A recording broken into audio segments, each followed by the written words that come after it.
Chapter 313. Where is that fucking...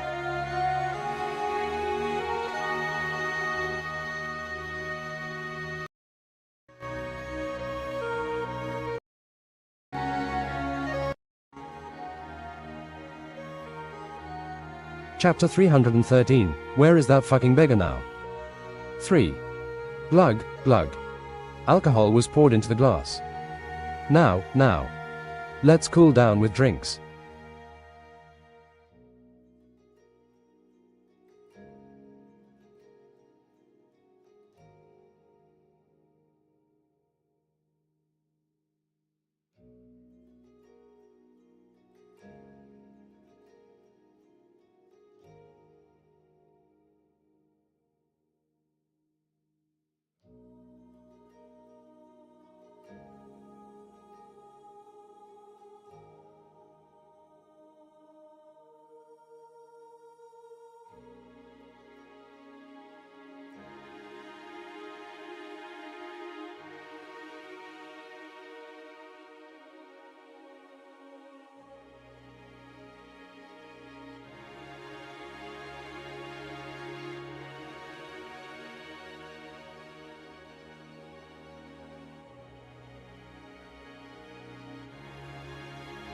Let's cool down with drinks.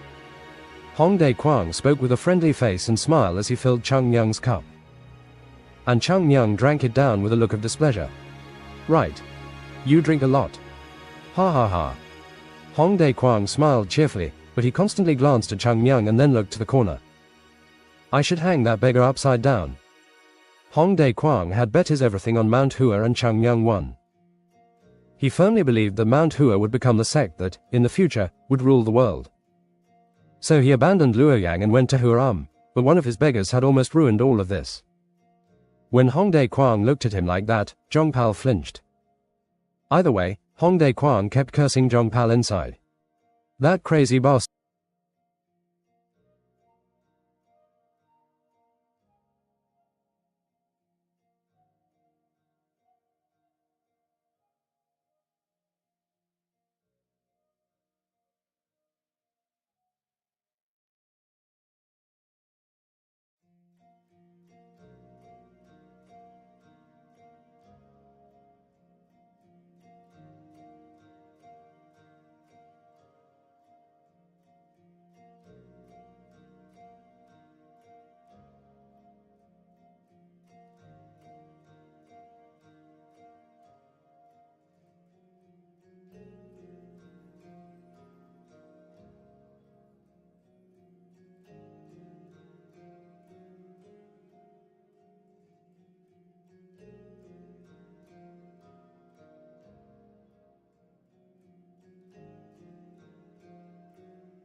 That crazy bastard.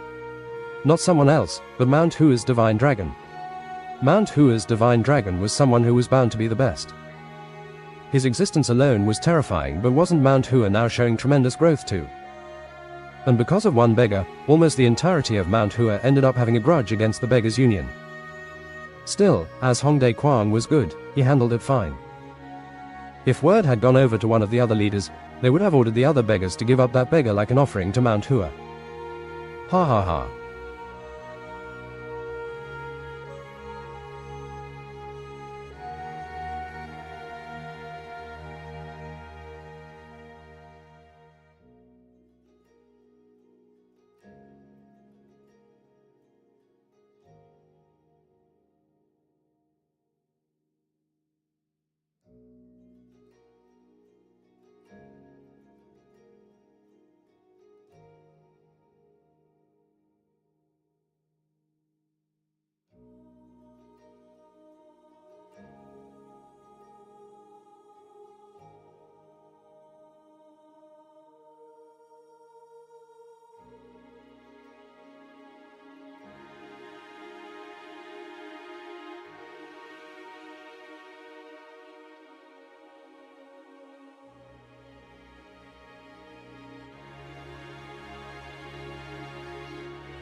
Mount Hua's divine dragon.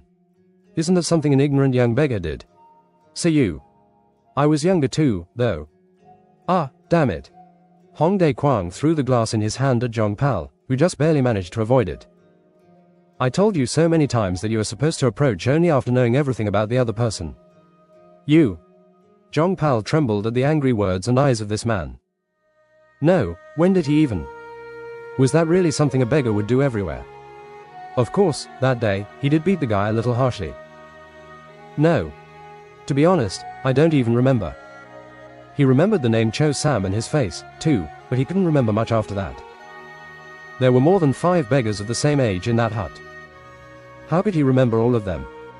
But apparently, one got hit too hard by Zhongpal, and that one ended up being Mount Hua's divine dragon. There had to be a limit to how unlucky one could be too. But no matter how unfair it was, this could not be spoken out about. Because Hongdae Quang was a 7-knotted leader, one of the candidates to become the next Beggars Union sect leader, and that man had just stopped glaring at him. Hongdae Quang continued to grind his teeth, but then suddenly stopped and sighed. Looking at Chang Myung, he smiled. Ha ha. Mount Hua's divine dragon. Isn't it common courtesy for gentlemen 34 not to dwell on the past? But I am a Taoist. A Taoist also. I was a beggar when I was hit. Such a varying identity. Hongdae Quang's lips trembled. That if we think about it, aren't we family? N-O-V-E-L-B-I-N-C, Ah. If you were in the Beggars Union before, it means you were once with us, and therefore you can say that we are one family. Chang Myung looked at Hongdae Quang with wide eyes. Of course, even Hongdae Quang knew what he said was absurd, so he avoided the gazes on him. Anyway, this is a thing of the past, and he will reflect a lot today, so let's drink and cool off. Ads by Pub Future. Chang Myung looked at Zhongpal as if he didn't like this. I am so enraged, for real. Zhongpal flinched at his words. As I left the hut there, I promised myself that I would kill all the beggars later. This made Hongdae Quang flinch. He sounded so serious that even Hongdae Quang believed it, as he knew the vicious side Chang Myung had. Chang Myung looked at Gu Chil, making the guy turn stiff. Know that I abandoned this thought because of him. Well, he helped me. Thanks to him, I was able to reach Mount Hua. At the unexpected good news, Hongdae Quang looked at Gu Chil with a smiling face. What is your name? Gu Chil. Gu Chil. You did a good job. And in this unexpected situation, Gu Chil felt like his soul was leaving his body. In the first place, Hongdae Quang wasn't someone he could make eye contact with on any normal day. And right now was the first time he spoke with such a man. Even Zhongpal, or Wang Chou, also had to lay flat on the floor in front of Hongdae Quang. But Hongdae Quang and Cho Sam, who was called the best. Chang Myung. And even the 5 swords of Mount Hua were all complimenting him. I feel like my heart will stop. He was so nervous that he couldn't speak at all or even breathe. Hongdae Quang patted Gu Chil on the back. I will not forget what you did. You saved the Beggars Union. It was all half-sincere words. Hongdae Quang was the only person in the world who would smile even if he had a grudge against the entire world. But he didn't want to have Chang Myung hate his sect. Never. Chang Myung looked at Gu Chil and smiled. Let's eat. You must be hungry. Let's eat. Gu Chil looked around.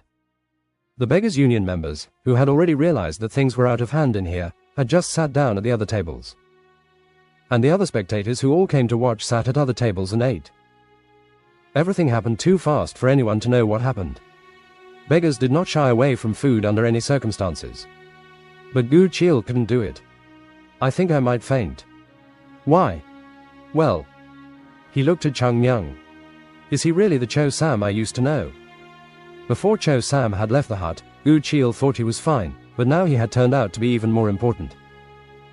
Breaking him out of his reverie, Chang Myung grabbed a bottle and poured a glass for Gu Chil. But you? He smiled and spoke in a calm voice. Have no plans to come to Mount Hua? Gu Chil was truly puzzled by this question. You meant to visit Mount Hua? No, do you have plans to enter Mount Hua after walking away from the Beggars Union? At Chang Myung's words, Gu Chil went stiff. Is he crazy? Was he asking this in the presence of Hongdae Quang? Wasn't moving from one sect to another a serious matter which could also cause problems? Ads by Pub Future. When Gu Chil looked at Hongdae Quang with shocked eyes, Chang Myung smiled. Don't be so cautious. There is no way Beggars Union would move just because one of them might leave, right? Right. We might even get closer. Ha ha ha. Hongdae Quang smiled broadly and nodded his head as Chang Myung added. I have been thinking about it, but there is not much I can do to help you if you remain within the Beggars Union. So if you are thinking about coming here, I can definitely bring you a nice master. The word master pierced Gu Chil's ears. It was a sensible proposal, but he saw in that moment what the disciples of Mount Hua next to Chung Myung were saying with their eyes. Do not come. Don't come, you bastard. It is hell in here. Beggars are a lot better. Trust me on this. Is your head strong? At their earnest gazes, Gu Chil recalled the words of Bak Chon. You dog. Because of you. Ha. All because of you, Mount Hua turned into a victim. You bastard.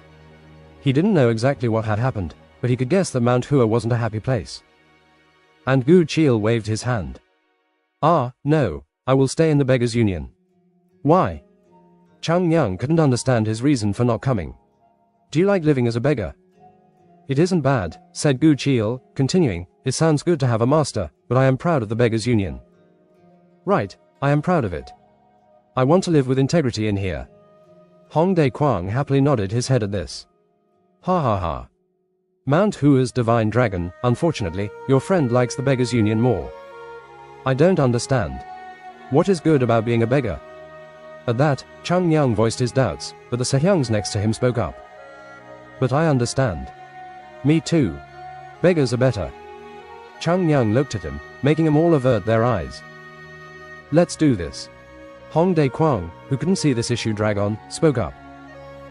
So, this means that Mount Hua's divine dragon owes something to Gu Chil, right? Yes. So you want to help but cannot since he wants to stay within the Beggars' Union. So you want to take him to Mount Hua? Right. Then it won't be a problem if I bring him to the Hua branch. Hong Dae Kwang smiled. Then, you can look for him when you want, and the problem is solved even if he isn't a disciple of Mount Hua. I can accept him as my disciple if you want. Chung Myung, who listened to this, shook his head. What good will being your disciple do? Hong Dae Kwang, who read his mind, changed. Then would it be easier for you if this guy was in Mount Hua? Ah, right. You bastard, do you really think so?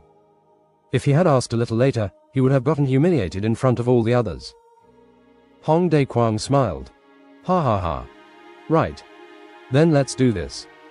He patted Gu Chil on the shoulder, but Gu Chil was too confused.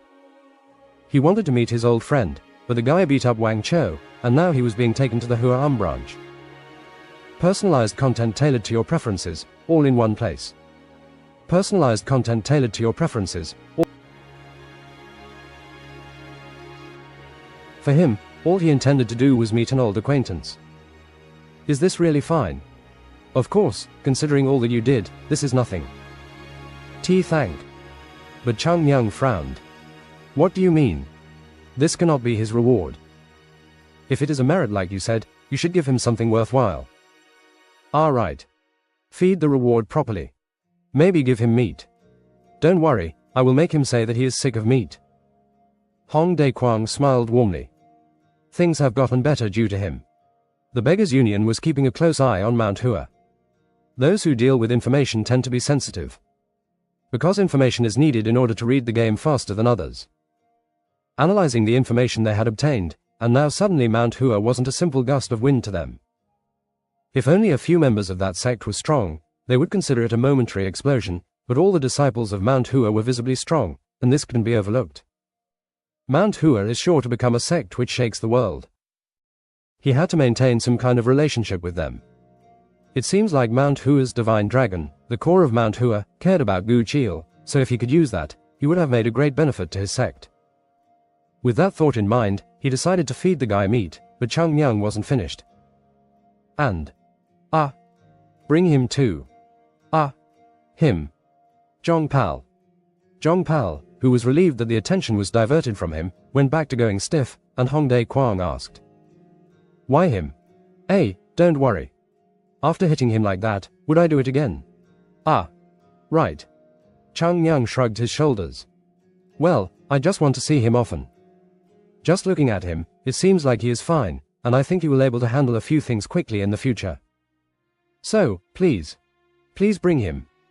Hong Dae Kwang looked into Chung Myung's eyes and smiled. I need to make sure that I don't get on his bad side. It is amazing how tenacious this guy could be. Then the two will come to Hua after this competition, right? Yes. Chung Myung smiled, looking at Gu Chil. See you there often. Yes. And He looked to the side. Wang Cho, let's meet often there.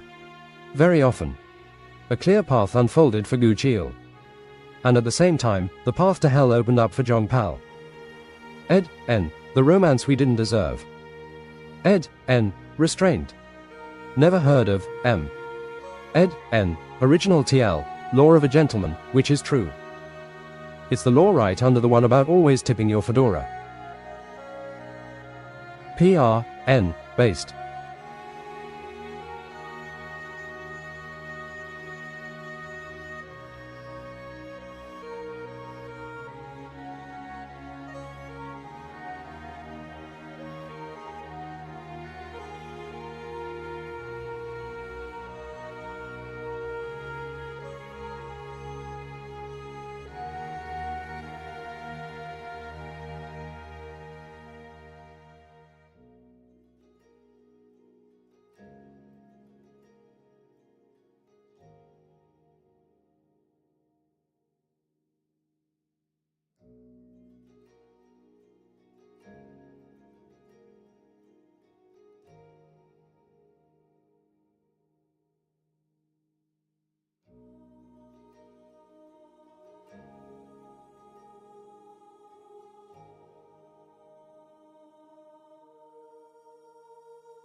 Chapter 330.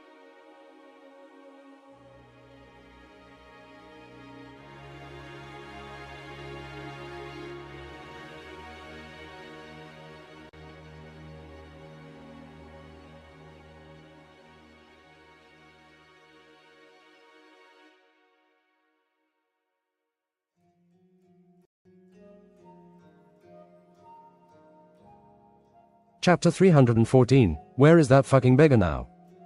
4. Those who sin should be punished. It was close enough to natural logic that there was no need to judge this idea as being right or wrong. However, the reason why it has always been a subject of discussion, from ancient times to this very moment, was because an agreement on the appropriate level of punishment was never reached. In that sense, even those who aren't humans are given free rein. Zhong Pal groaned lowly. This is. The moment he was about to express his slight dissatisfaction, a sharp response came back. Did you talk? Are your eyes open? Still breathing? He clenched his arms and shrugged at the words someone else was mumbling. Isn't this punishment too severe for the crime I committed? But he couldn't even protest back. Reason? Well, it was simple. Around him now, he, who once commanded a large group, could only see the muscular arms of big brothers. It was because there were a lot of people around. Dark skin tanned by the sun. Stout physique. And broad shoulders with a rough face. There was no reason not to doubt whether these disciples from a most prestigious sect were actually bandits who came down from their mountain. To those who watched the Shaolin competition, this was a familiar sight, but this was still a shock for Zhong Pal, who had just arrived at Shaolin the day before. Are these people bandits who don't touch mountains?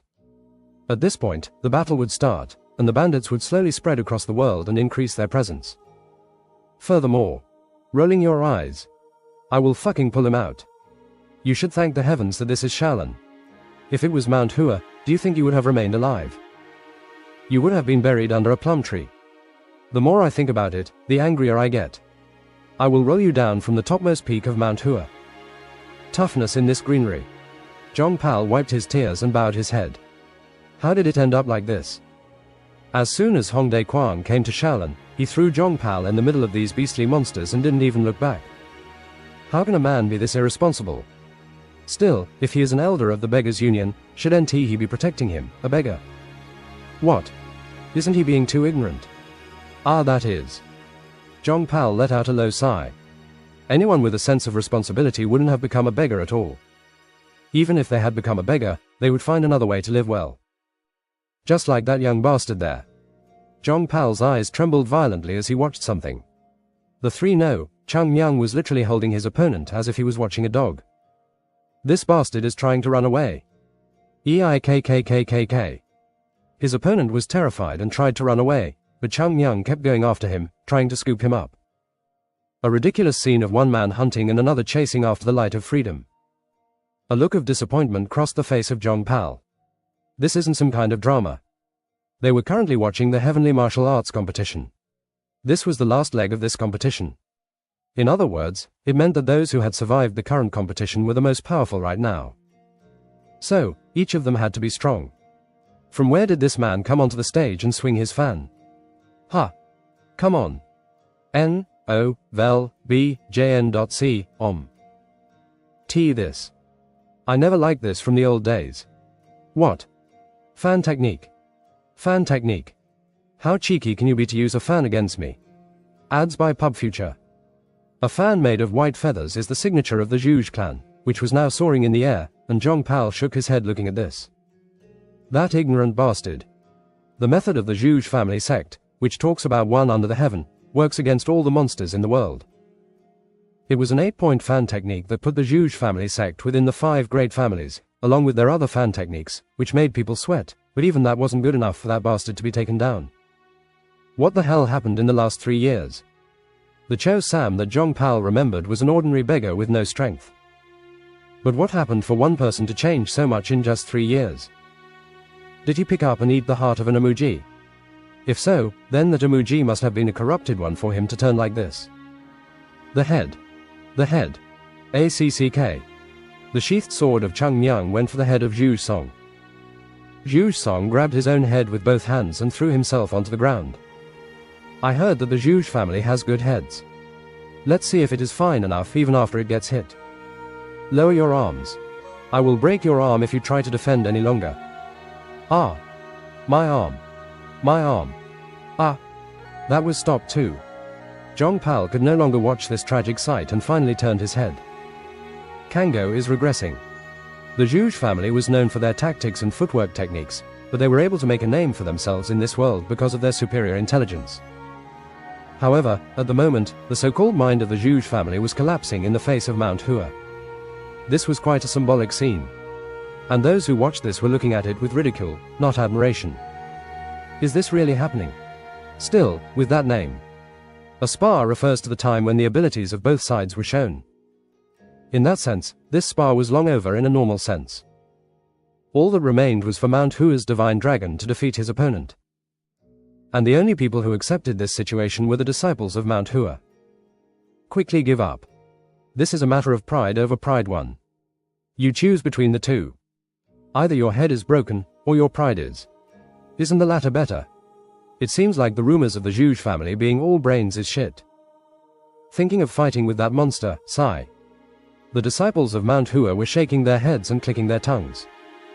Others say that Mount Hua was radical, but Mount Hua was never like that.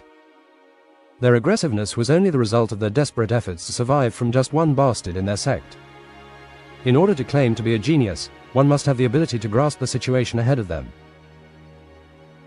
Apparently, Zhuge's disciple here has failed to inherit the wisdom of his ancestors. And the result? Quite simple. Thud. Zhu Song fell down on the spot. He had fallen to the floor, and white steam was rising from his head. Still, you know, I am a gentleman to you because you are a scholar. Chung Myung was mumbling as he walked down the stage. The disciples all looked at Chung Myung with happy faces. Everyone must be tensed. This is impossible. That guy has left everyone behind. Chung Myung was proving his overwhelming strength, which was no different from proving the strength of Mount Hua. And that fact brought hope and sadness to the disciples at the same time. The hope was that as long as Chung Myung led, they could overthrow everything. And the sad thing was that, no matter how hard they tried, the day would come when this bastard would kill them with weird training. Right now, even the famous disciples were being smashed like a dry leaf being crushed. How can they overcome Chung Myung? All they can do is sit down and turn into wet leaves sticking to the ground. Then, who is the next one to be taken to the infirmary? And the second problem. The disciples of Mount Hua turned their heads and looked at one place. Why are you all looking like that? Ads by Pub Future. No reason. It is fine. It is fine. We have done well till now. Joe Gul pouted at the eyes of everyone. But I can win. Ha ha ha. Sure, sure. Well, firstly, let's see who Samay is fighting. At the words which said that his victory was uncertain, Joe Gul stood up agitated. And Yoon Jong smiled while grabbing his shoulder. Gul. Ah. No matter how hard you try, it doesn't make any sense. If you really think so, then you will have to prove it yourself.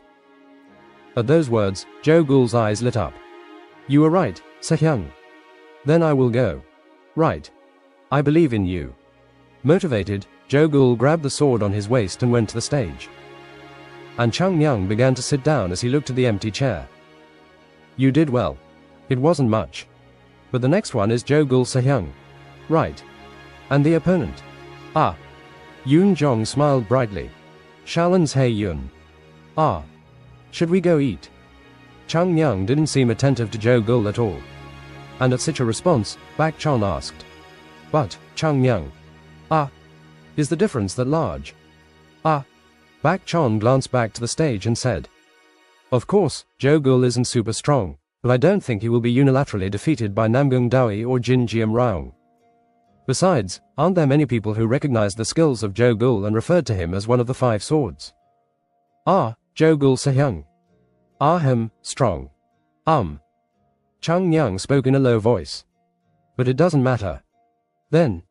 Strength is a relative matter. Chung Myung shrugged as he watched Hae Yun make his way up the stage. And that cannot be used here. You will understand if you see. Chung Myung's eyes were fixed on Hae Yun. Phew. Joe Ghoul, standing on the stage, took a deep breath and clasped his hands. Joe Ghoul of Mount Hua. He bowed his head after. I am Shaolin's Hae Yun. A soft and small voice of the man in a yellow robe. A voice that wouldn't scare anyone. Joe Ghoul looked at that and frowned. On the outside, he doesn't look strong at all. Of course, he wasn't going to downplay his opponent because of this. It was the same with Chung Myung. He, too, didn't look strong. Rather, it was Joe Ghoul who knew through experience that such feeble-looking ones were the most dangerous ones. Check out our recommendation. But what could be said? This feeling is different. Hae Yun was different from the other warriors he had met. Yes, to be precise, it felt heterogeneous. Since he came to Shaolin, he had seen quite a few monks, but none of them felt like Hae Yun. Rather than being calm, he seemed closer to being shy. Wasn't he already looking down with a red face as he received the burdensome attention of the crowd? Can we start? Yes, Amitabha Buddha. Yes, sure. Joe Ghoul shook his head. Chung Myung has recognized him as a strong person, so he must be incredibly strong. He wasn't the only talented person who was recognized by Chung Myung, but when Chung Myung talked about Hae Yun, his voice turned serious. That meant that this guy was the next strongest in the competition after Chung Myung. But instead of being brave like that, he didn't even look strong. Joe Ghoul took a deep breath and pointed his sword forward. It doesn't matter how strong the opponent is. As long as he could handle his sword perfectly, he could win against anyone. Then here I come. Ah! Joe Ghoul yelled and rushed forward. His opponent was strong. But now the opponent looked frozen. And he wasn't going to miss this chance. Before the opponent gets used to this situation, he needs to win. Meanwhile, as Joe Ghoul raised his strength and rushed forward, Hae Yun looked a bit shocked, but then he reflexively extended his hand out. Such clumsy technique, Woom.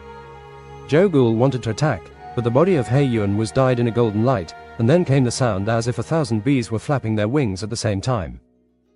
And the golden light surrounding Hae Yun exploded. Quang. Like water suddenly bursting out of a small hole, the golden light crossed the stage and even reached in front of the crowd watching the spar. Quang. Everyone who witnessed this was shocked. That. Rumble. It felt like everything in the surroundings could collapse. No, it was more correct to say it would collapse. The vortex that fist was embracing engulfed the entire building. The closest items were torn to shreds, gathered in the center, and then bounced away in all directions as if a bomb had just exploded. Rumble. The entire building behind them collapsed in an instant. With just one punch. Joe Ghoul, who was watching this scene with an open mouth, trembled. Hick. This is if I got hit. Cold sweat was trickling down his back, and he looked at Hae Yun with a puzzled face. Is it fine? I was too embarrassed. Who turns people to dust because they're embarrassed? For real. A delightful smile crept onto Joe Ghoul's lips. Save me. Another monster appeared in front of me. Juge family know for their brains equals their pride, So one is the pride of their family, i.e. the head, and the other is his literal pride, not losing too quickly.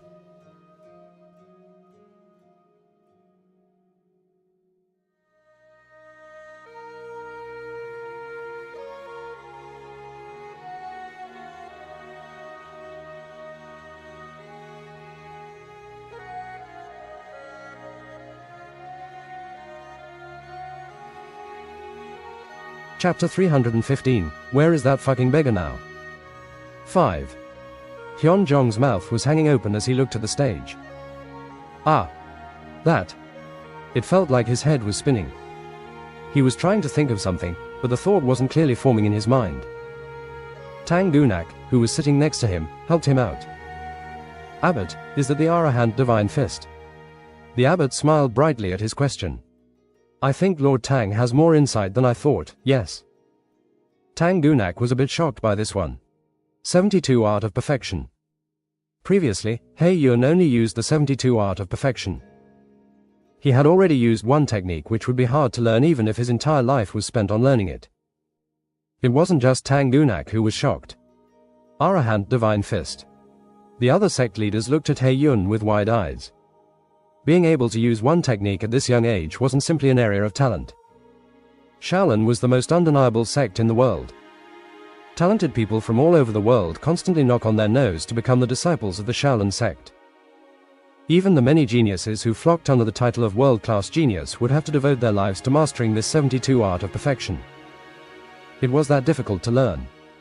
But for this child to do both of these tough techniques, this made no sense. Hyo De-jinan, the sect leader of Wudang, had a stiff face as he asked the abbot.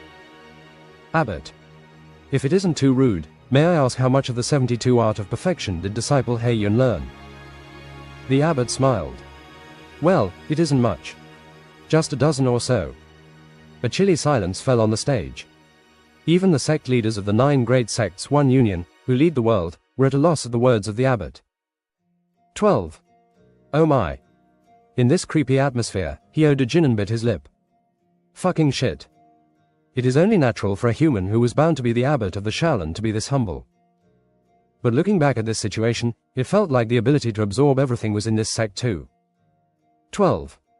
They had never heard of anyone among the Shaolin disciples learning more than 15, ever.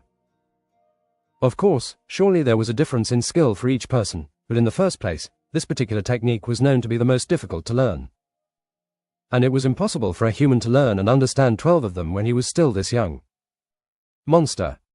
They thought he was a genius, but no, he was a monster. He was confident that this disciple would never lose. And there was only one thing that Hyo De-jinan couldn't understand the most till now. It was that the abbot had neglected Mount Hua too much. In the first place, it was clear that this competition was held to highlight the power of Shaolin's hand. In Shaolin's mind, the other sects would have been nothing more than small stones in the way to make them shine. However, the competition was held, and the envy Shaolin should have gotten was snatched away by Mount Hua. Nevertheless, Abbot didn't take any actions and aided the situation, which wasn't understood by many. How could he be this relaxed? Was what I was thinking. And it wasn't only Hyo De-jinan who realized it. Even Tang Gunak was able to notice this. When Mount Hua is in full swing, you will destroy it and snatch away the attention it had gained. If the result of this competition had been a one-sided victory for Shaolin, it wouldn't bring any glory to the name of Shaolin. But what if He Yun defeated Chung Myung? Then everyone would exclaim and talk even more about them. People would feel the strength of Shaolin once again, and they would admit that they deserve to be called the best. Because the appearance of a hero required an appropriate villain 3. The abbot had a nice smile. Thinking about what was hidden behind that smile, Tang Gunak felt a chill run down his spine. On the other hand, the abbot slightly raised his lips to smile at the gazes pouring in on him.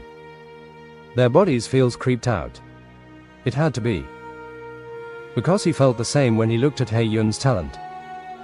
In the world, there were countless people called genius monsters, and then there were those who were called geniuses, but among them, only He Yun could be called someone blessed by the heavens. This was something that goes beyond the understanding of normal people. If one understood and tried to be one step ahead, it would only turn their thoughts into a jumbled mess. The abbot thought that He Yun was worthy enough to be called one such genius. If it was He Yun, he could bring in the rebirth of a new Shaolin. Just one thing. Ads by Pub Future. The abbot looked a bit regretful. In his view, He Yun was a bit too perfect. He didn't know how to hurt others and oppress them for. His naturally timid character didn't know how to change, take the lead, and use his martial arts. So the abbot was aiming for one thing in this competition. If that child can only have a win-win spirit, he might change the history of Shaolin. Heavy energy descended from the eyes of abbot looking at He Yun. Joe Gould slowly looked at He Yun. He Yun's face was red, probably from embarrassment at the fact that he had destroyed a building in front of him. And Joe Gould looked at the guy who couldn't stop his embarrassment from showing and felt sad. Don't go around throwing out such kind of absurd attacks when you're that innocent, you damned bastard. This was an unpleasant feeling, different from what Chung Nyang gave them. Chung Nyang smiled and threw nasty swords at their hearts through his mouth, while this guy was putting up an innocent face and giving out such energy. What he learned was that neither were true human beings. And they both had different feelings. Joe Gould slowly turned his head, and the disciples of Mount Hua were smiling at him. He is going to die. He will die. Ah. He cannot survive that one. Yun Zhong, come on, light the incense. Joe Gould shut his eyes. Those monsters. His sages were ready to say goodbye to his spirit, but it was almost like they were celebrating it. How can they be Taoists?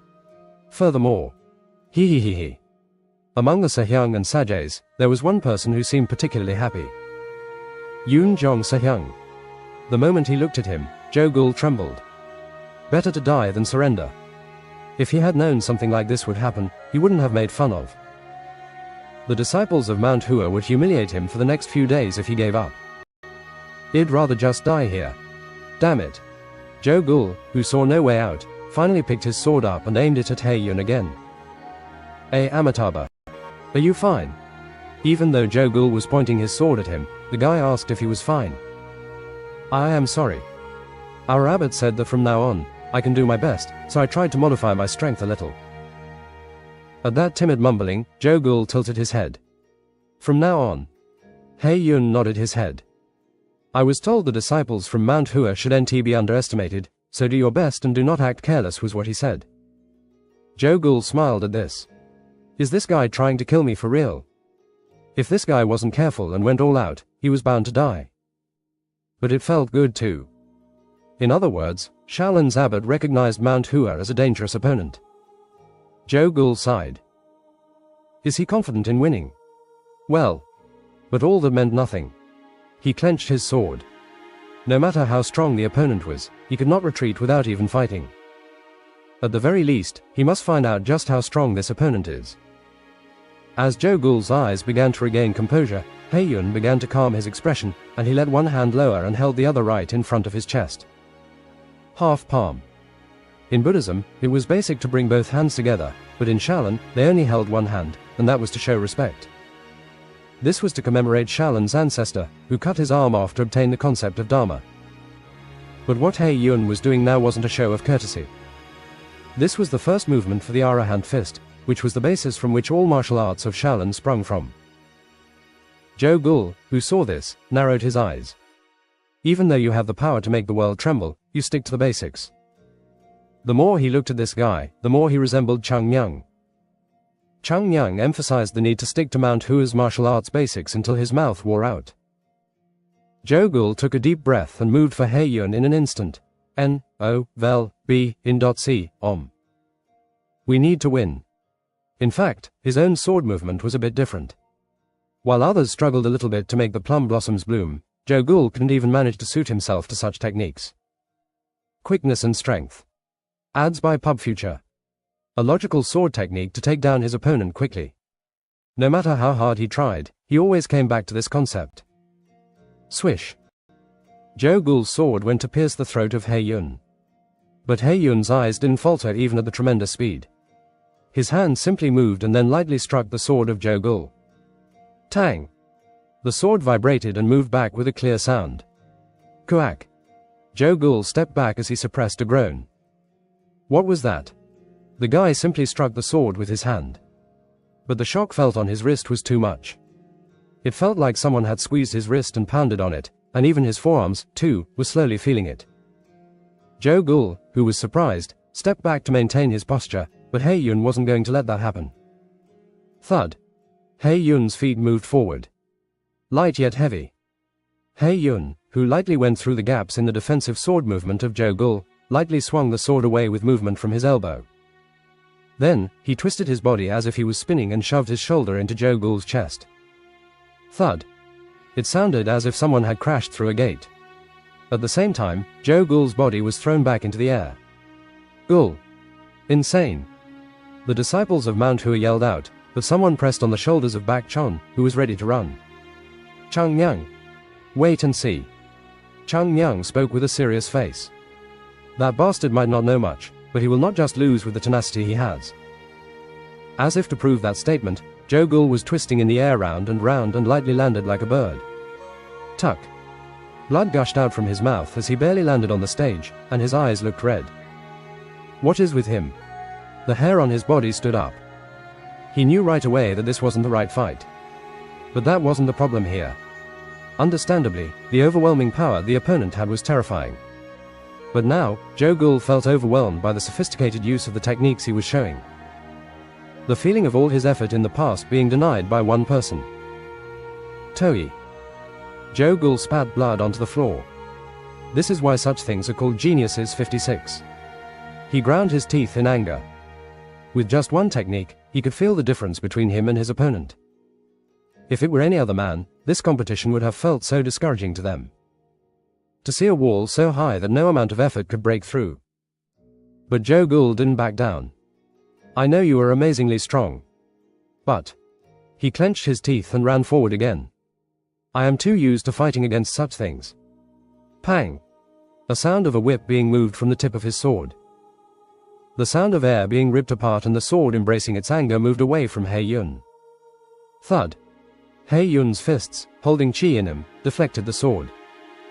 However, Zhou Gul used the force from having his sword pushed back to spin in the air and then attack again. Swish. Zhou Gul's sword, which had moved in an instant, aimed for He Yun's body this time. Swish. See what personalized content we have based on your browsing history. See what personalized content we have based on your browsing history. Discovery feed. Ads by PubFuture. The sword, which at first aimed for the head, turned for the shoulder, and the sword, which looked to be aiming for the waist, turned into a stab. A sword that constantly changed, each move aiming for a fatal wound on the opponent. This seemed like a movement an unorthodox sect would perform.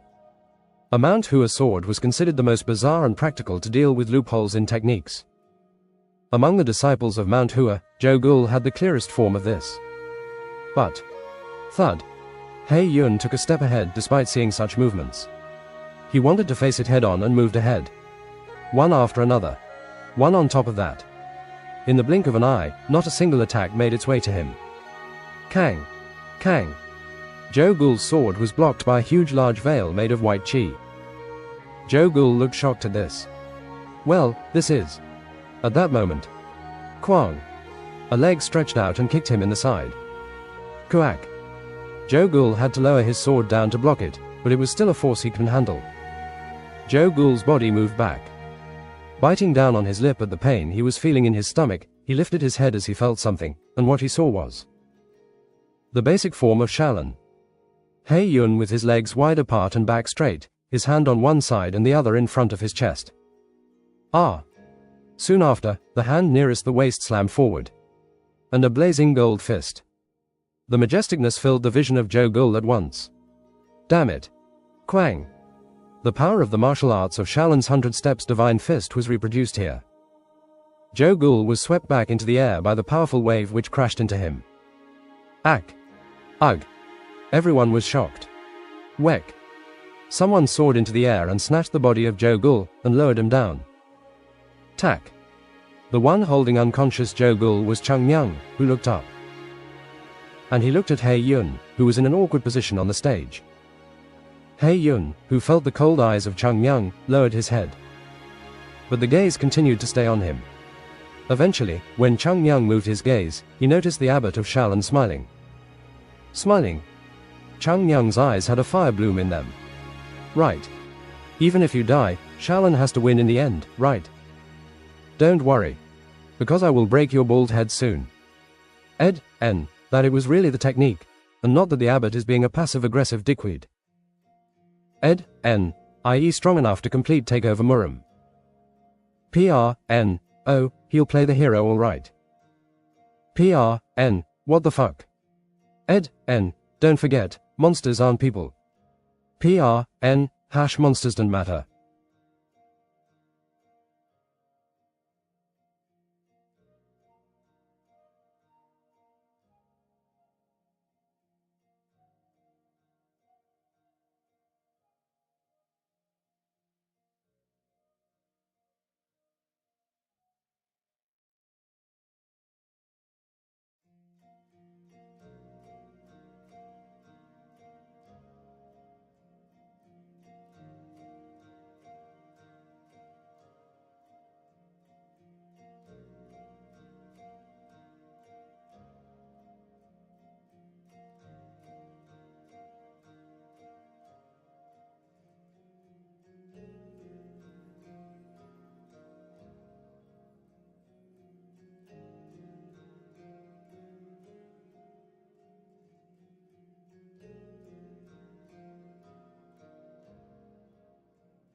Chapter 316, Be it Shaolin or something else, 1. Gul. He isn't conscious yet, but he isn't seriously injured either. Bak Chon frowned. He was caught up in such an attack, but he wasn't injured. Because there was no intention to kill. Bak Chon, who was silent, nodded his head. And then he glanced around. Inside where Mount Hua resided. This place, which was once bustling with noise, was now silent. Everyone must have been too shocked. Seeing their stiff faces, it felt like it was only sinking in now, but he couldn't blame them. N-O-V-E-L-B-J-N.C, Bak Chon was also shocked by He Yun's skills.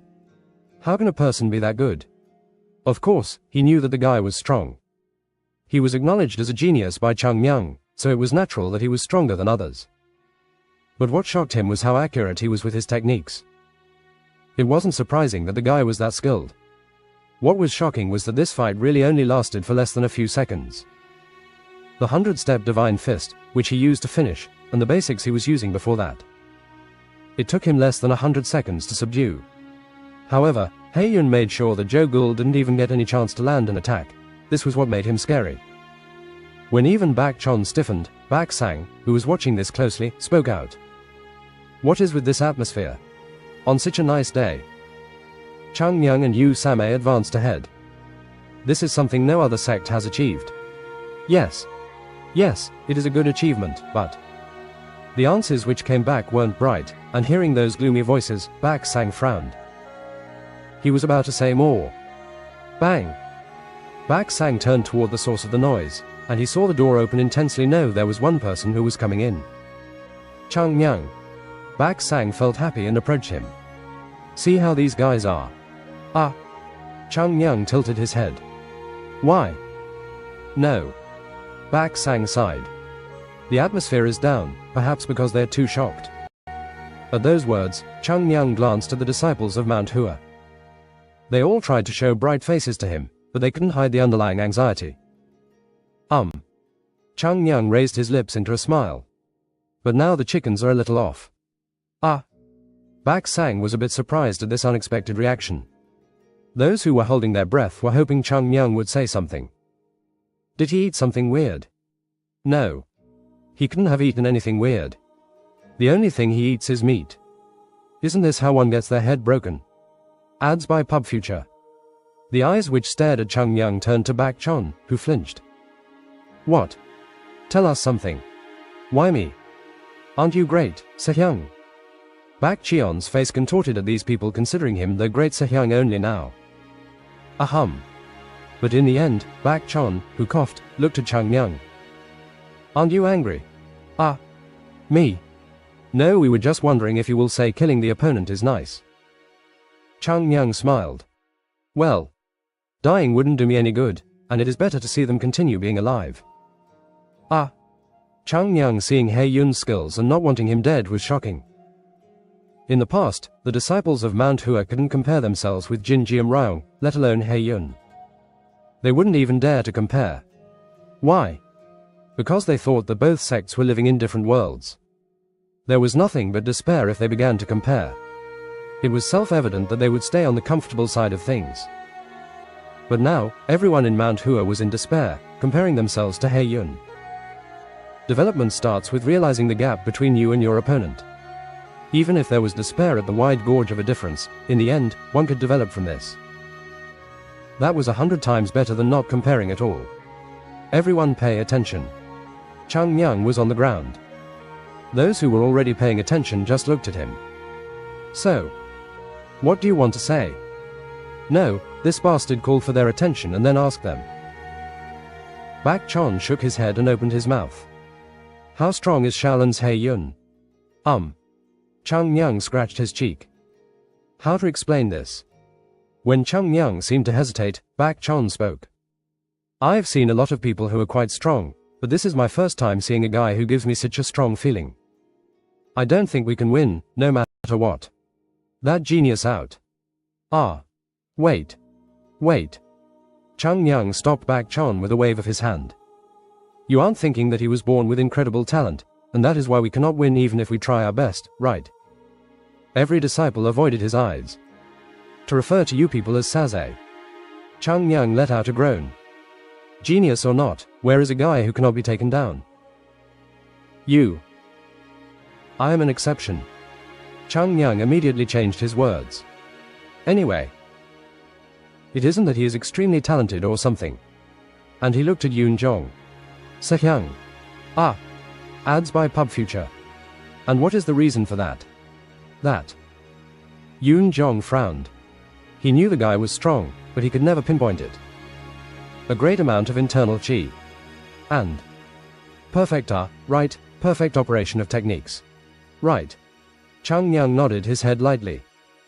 The reason why he is talented and stuff is because he kept honing his skills countless times. He has probably repeated the same training that Sehyungs have done, but for over a decade or so. What? The training Sehyungs did. What we did with you. Yes. This. So. Was the only difference that he repeated it for more than 10 years when they had only done so for the past half year. This sounds like despair indulging. Is he a Buddha, maybe? A human cannot be doing that. Is that guy insane? Why would he do it? So chilling. For half a year, they had endured the harsh training Chang Yang did and tried not to die. Thanks to that, they were able to achieve amazing results in this competition. But to do such crazy training for 10 years. Then. That is enough time for a monkey to kill a tiger. Everyone nodded. If they have been practicing for just half a year, then they were weak. Don't worry. Chang Yang waved his hand. People tend to limit their talent to only comprehension. They believe a brilliant brain that learns a technique at a glance or rises to a higher level symbolizes a genius. And that isn't even half of it. Real geniuses are those who do things that others cannot. Chang Yang looked around. So don't be too harsh on yourself, idiots. Are you going to catch up with someone who did what you did for 10 years? Is there even one person among us who thought they could surpass the guy who trained for 10 years? At those words, they realized. As Chang Yang said, there was no one who thought about catching up with Yun. And Chang Yang's eyes, which looked around, were cold. Since when did Mount Hua become such a great sect? Did you become skilled people by beating those who claim to be the descendants of famous sects? His relentless words pierced their hearts. Even those who were blushing in shame and those who were arrogant. Various thoughts ran through their minds. There is nothing else that makes him dangerous. It is just that he has always been dedicated. In other words, everyone didn't take their eyes off Mount Hua. Get yourselves together. Do not lose your start. Think of each day as your last. Don't lose the passion for martial arts, and do your best. Such obvious words were said. It means that a person who can do the most obvious things is superior. The one who has done it for more than 10 or 20 years is like this. Bak Chon nodded his head. What put them into a shock wasn't Yun's skills or the technique he used. It was that one fist. That there was something different about him. And when they understood the secret of it, they felt Yun was even more shocking. See what personalized content we have based on your browsing history. See what personalized content we have based on your browsing history. Discovery feed. Ads by Pub Future.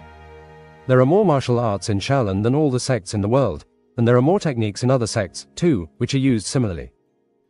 Do you know what it is? Horse stance.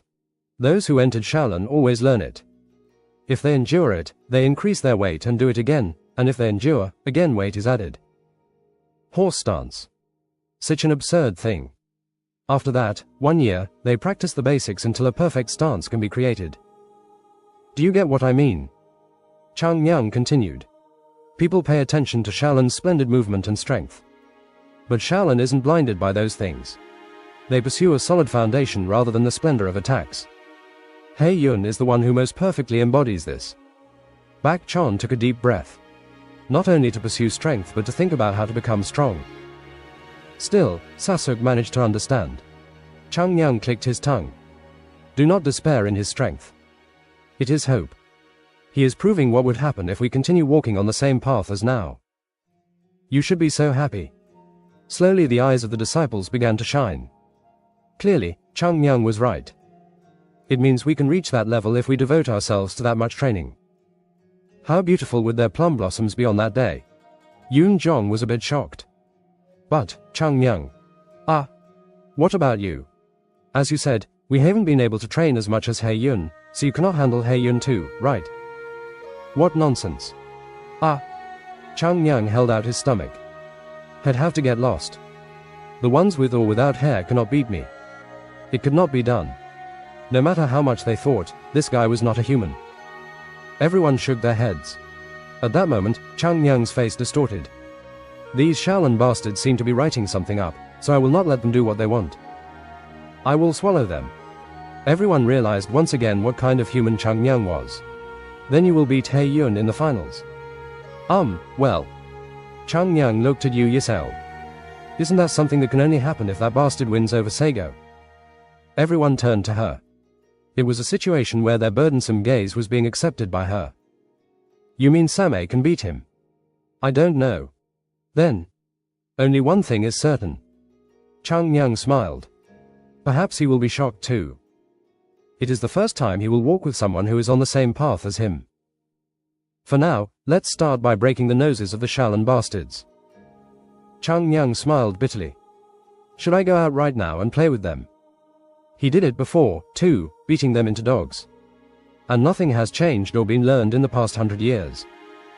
If your ancestors didn't teach you properly, I will.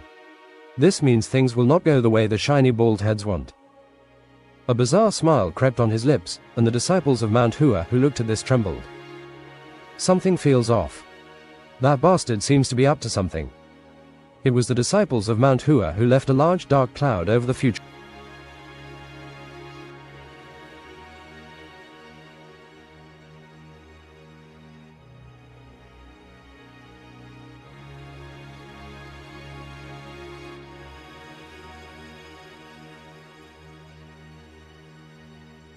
It was the disciples of Mount Hua who left a large dark cloud over the future of Shaolin.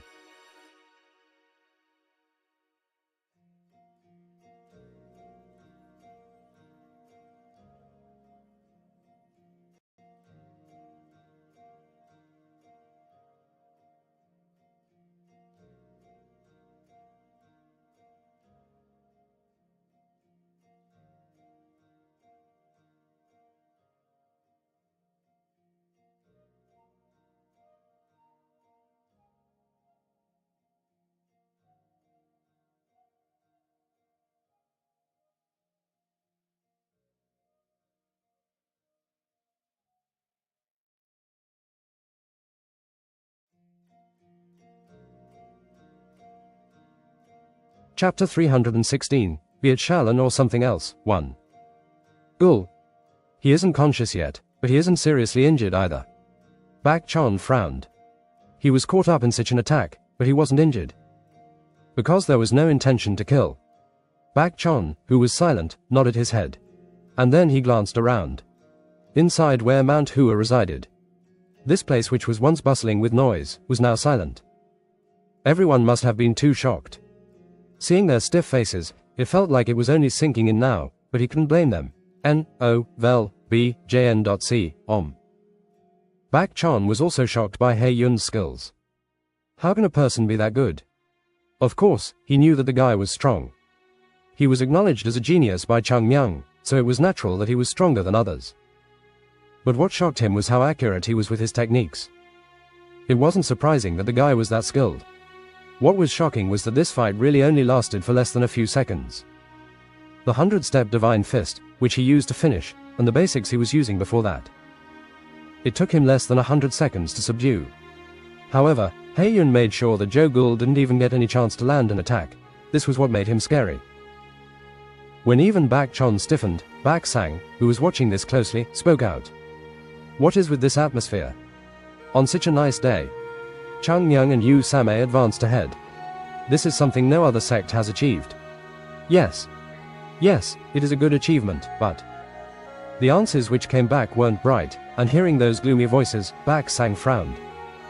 He was about to say more. Bang! Bak Sang turned toward the source of the noise, and he saw the door open intensely. No, there was one person who was coming in. Chang Yang.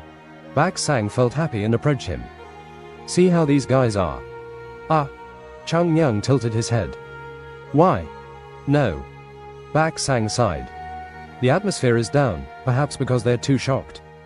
At those words, Chung Nyang glanced at the disciples of Mount Hua.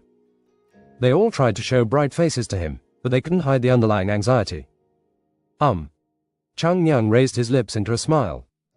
But now the chickens are a little off. Bak Sang was a bit surprised at this unexpected reaction. Those who were holding their breath were hoping Chung Nyang would say something. Did he eat something weird? No. He couldn't have eaten anything weird. The only thing he eats is meat.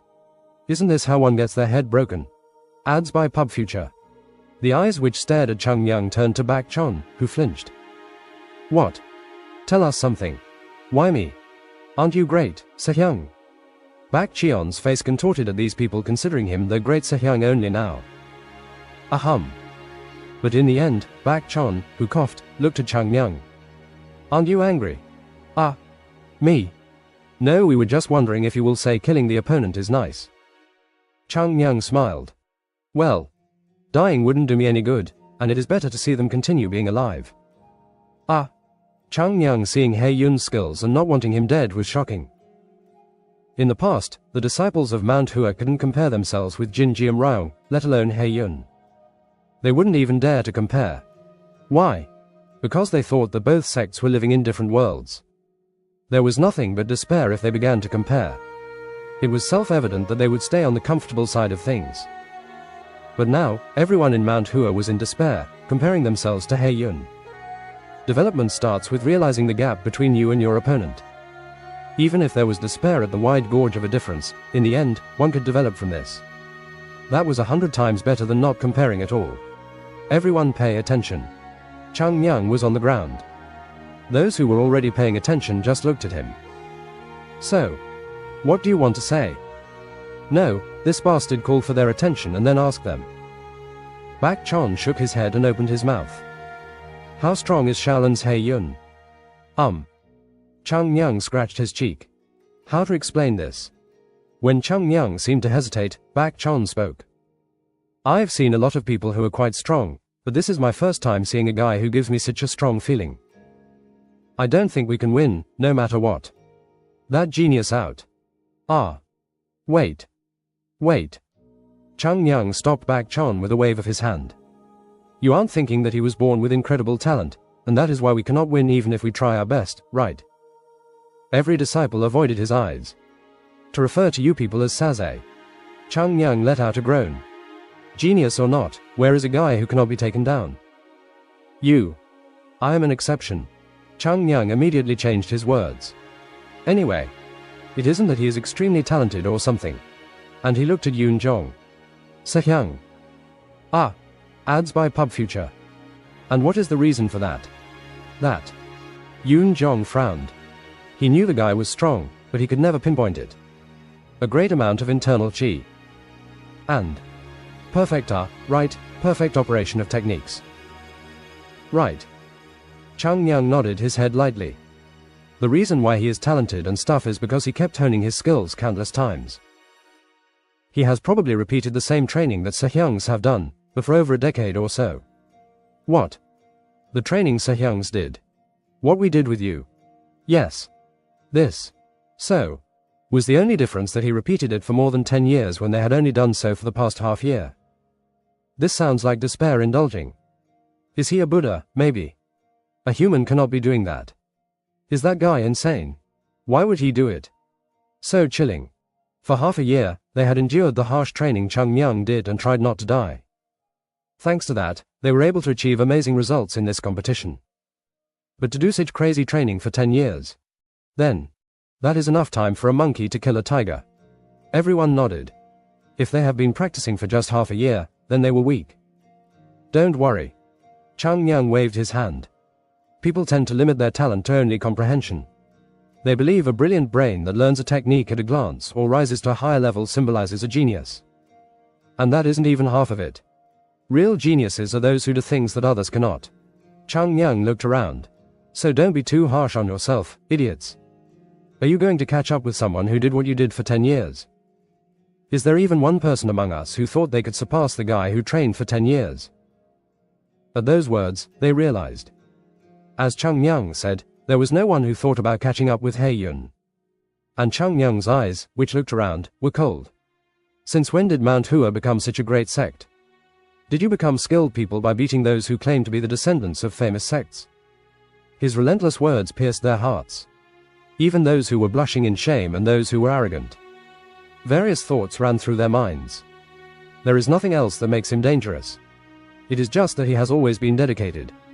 In other words, everyone didn't take their eyes off Mount Hua. Get yourselves together. Do not lose your start. Think of each day as your last. Don't lose the passion for martial arts, and do your best. Such obvious words were said.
Such obvious words were said. It means that a person who can do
It means that a person who can do the most obvious things is superior. The one who has done it for more than 10 or 20 years is like this. Bak Chon nodded his head. What put them into a shock wasn't He Yun's skills or the technique he used. It was that one fist. That there was something different about him. And when they understood the secret of it, they felt He Yun was even more shocking. There are more martial arts in Shaolin than all the sects in the world, and there are more techniques in other sects, too, which are used similarly. Do you know what it is? Horse stance. Those who entered Shaolin always learn it. If they endure it, they increase their weight and do it again, and if they endure, again weight is added. Horse stance. Such an absurd thing. After that, 1 year, they practice the basics until a perfect stance can be created. Do you get what I mean? Chang Yang continued. People pay attention to Shaolin's splendid movement and strength. But Shaolin isn't blinded by those things. They pursue a solid foundation rather than the splendor of attacks. He Yun is the one who most perfectly embodies this. Bak Chon took a deep breath. Not only to pursue strength but to think about how to become strong. Still, Sasuk managed to understand. Chang Yang clicked his tongue. Do not despair in his strength. It is hope. He is proving what would happen if we continue walking on the same path as now. You should be so happy. Slowly the eyes of the disciples began to shine. Clearly, Chang Yang was right. It means we can reach that level if we devote ourselves to that much training. How beautiful would their plum blossoms be on that day? Yun Zhong was a bit shocked. But, Chang Yang. What about you? As you said, we haven't been able to train as much as He Yun, so you cannot handle He Yun too, right? What nonsense. Ah! Chang Yang held out his stomach. I'd have to get lost. The ones with or without hair cannot beat me. It could not be done. No matter how much they thought, this guy was not a human. Everyone shook their heads. At that moment, Chang Yang's face distorted. These Shaolin bastards seem to be writing something up, so I will not let them do what they want. I will swallow them. Everyone realized once again what kind of human Chang Yang was. Then you will beat He Yun in the finals. Well.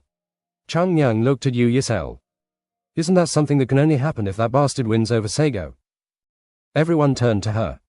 It was a situation where their burdensome gaze was being accepted by her.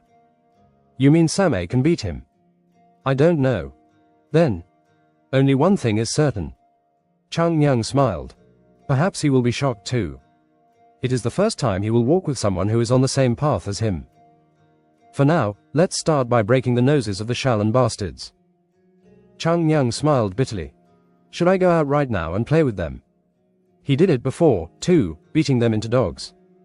And nothing has changed or been learned in the past 100 years. If your ancestors didn't teach you properly, I will. This means things will not go the way the shiny bald heads want. A bizarre smile crept on his lips, and the disciples of Mount Hua who looked at this trembled. Something feels off. That bastard seems to be up to something. It was the disciples of Mount Hua who left a large dark cloud over the future of Shaolin.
Chapter 316, Be it Shaolin or something else, 1. Gul. He isn't conscious yet, but he isn't seriously injured either. Bak Chon frowned. He was caught up in such an attack, but he wasn't injured. Because there was no intention to kill. Bak Chon, who was silent, nodded.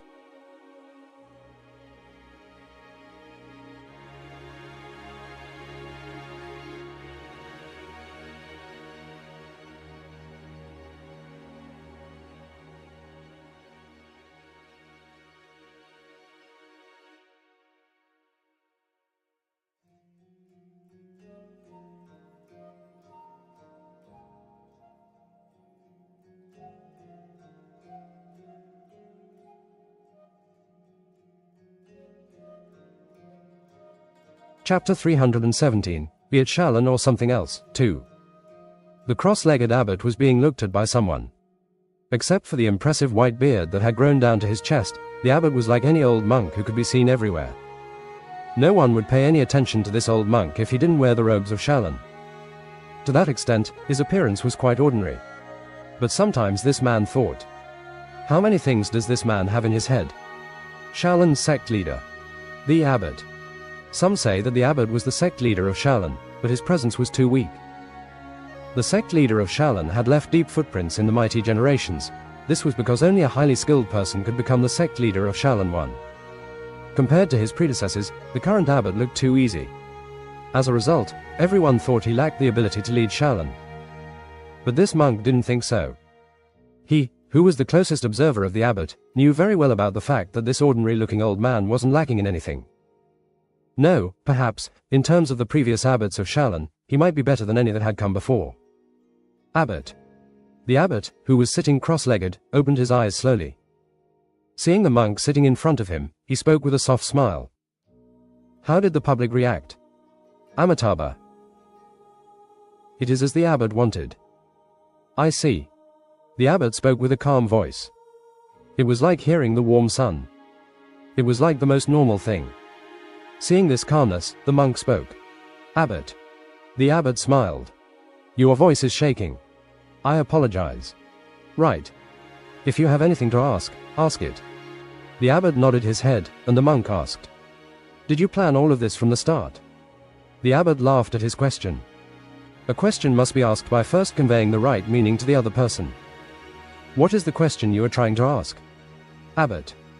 The monk gently lowered his gaze and looked at the 4 contestants' names. Is this the picture you drew from the start?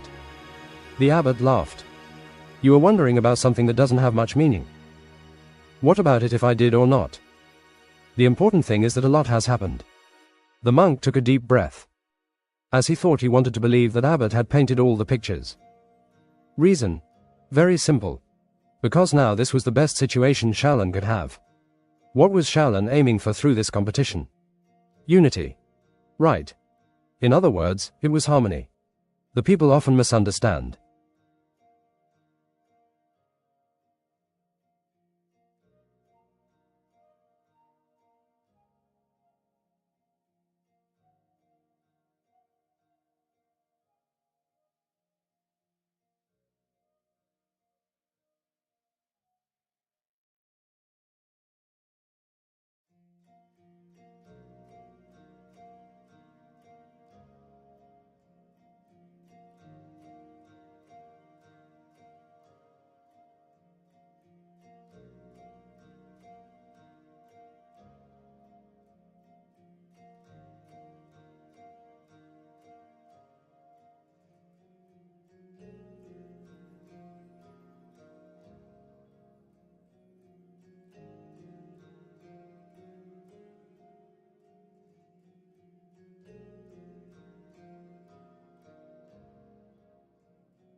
The people often misunderstand. The monk continued to speak, looking at the abbot sitting in the normal-looking room. Unity is something that can be created when we make concessions and understand each other. How can that be misunderstood? Because we forgot one important thing. The voice of the monk strengthened. Ads by Pub Future.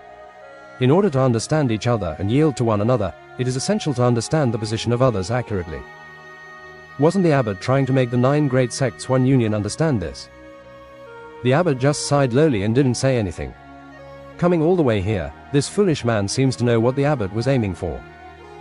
Except for Shaolin, no single disciple of the 9 sects can be shown off to the public too.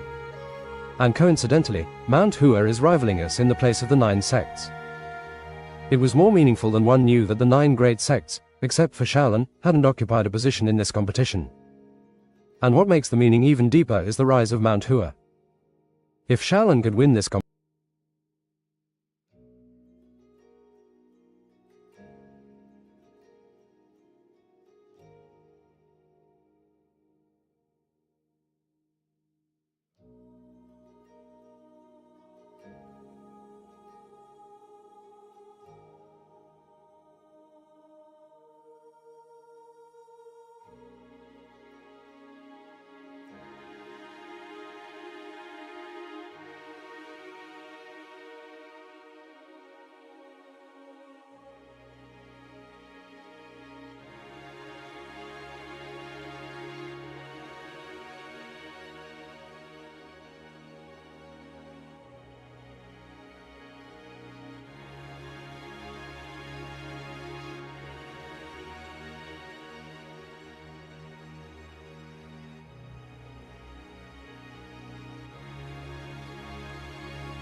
if Shaolin could win this competition, then the 9 sects would be stuck between.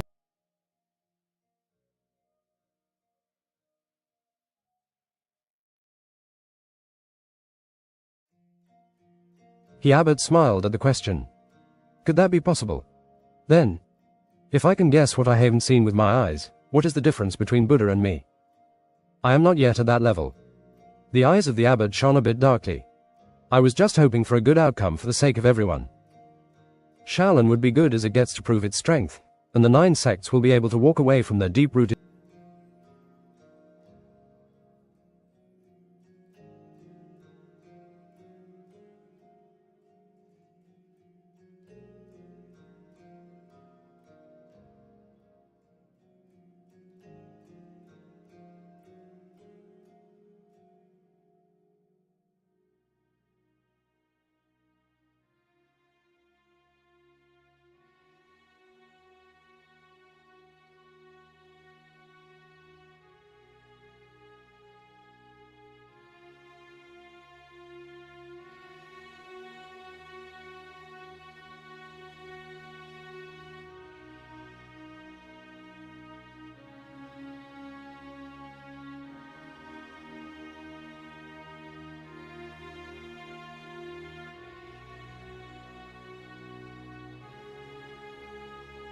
Shaolin would be good as it gets to prove its strength, and the 9 sects will be able to walk away from their deep-rooted arrogance and know their place, a long-term benefit, and Mount Hua.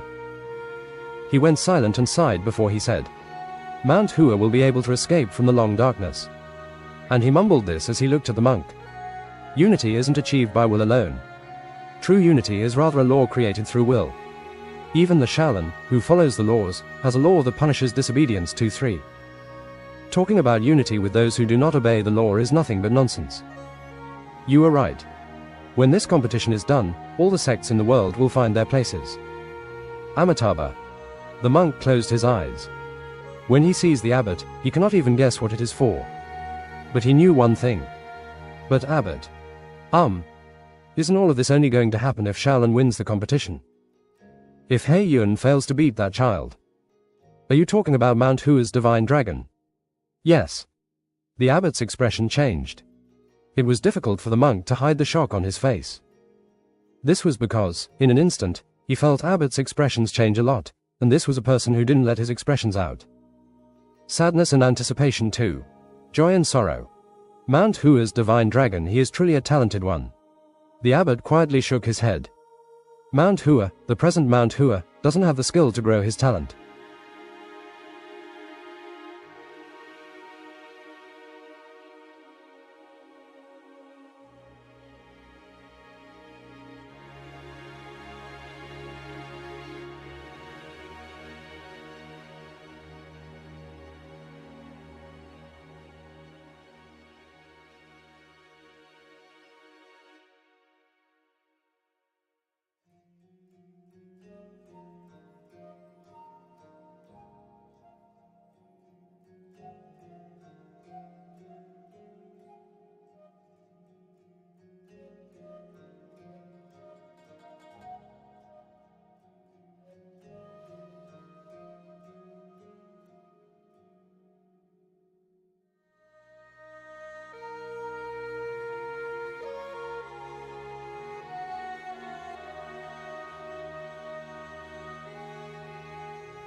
Mount Hua, the present Mount Hua, doesn't have the skill to grow his talent.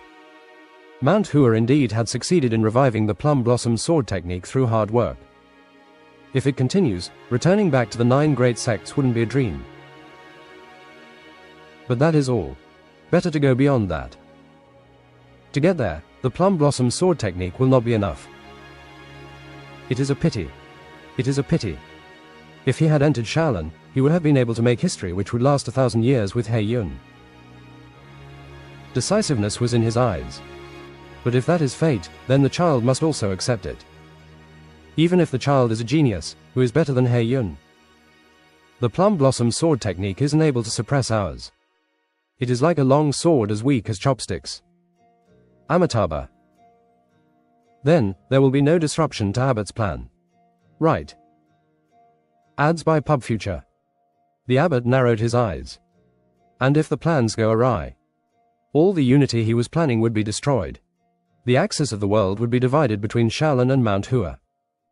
Now it was just a small crack, but small cracks might lead the world to chaos like never before. Amitabha. The abbot sighed. He could not let that happen. Never. Same. Yes. Yu Yiseal's voice was light. Bak Chon just looked at her. She doesn't seem nervous. Although of the same level, Yu Yiseal was a very unusual person the more he looked at her. The person she would be dealing with today was none other than He Yun. Bak Chon thought about what it would be like if it were him. Because no matter how much he thought about it, he could not be as calm as her. Even though he knew he was the strongest one in Mount Hua, except for Chung Myung. Well, Same has always been like this. If the essential quality of any swordsman was serenity, then maybe she was the quintessential swordsman of Mount Hua, like Chung Myung said. Confident? No. Is that so? Although Yu Yiseal said just a few words, she opened her mouth, thinking something.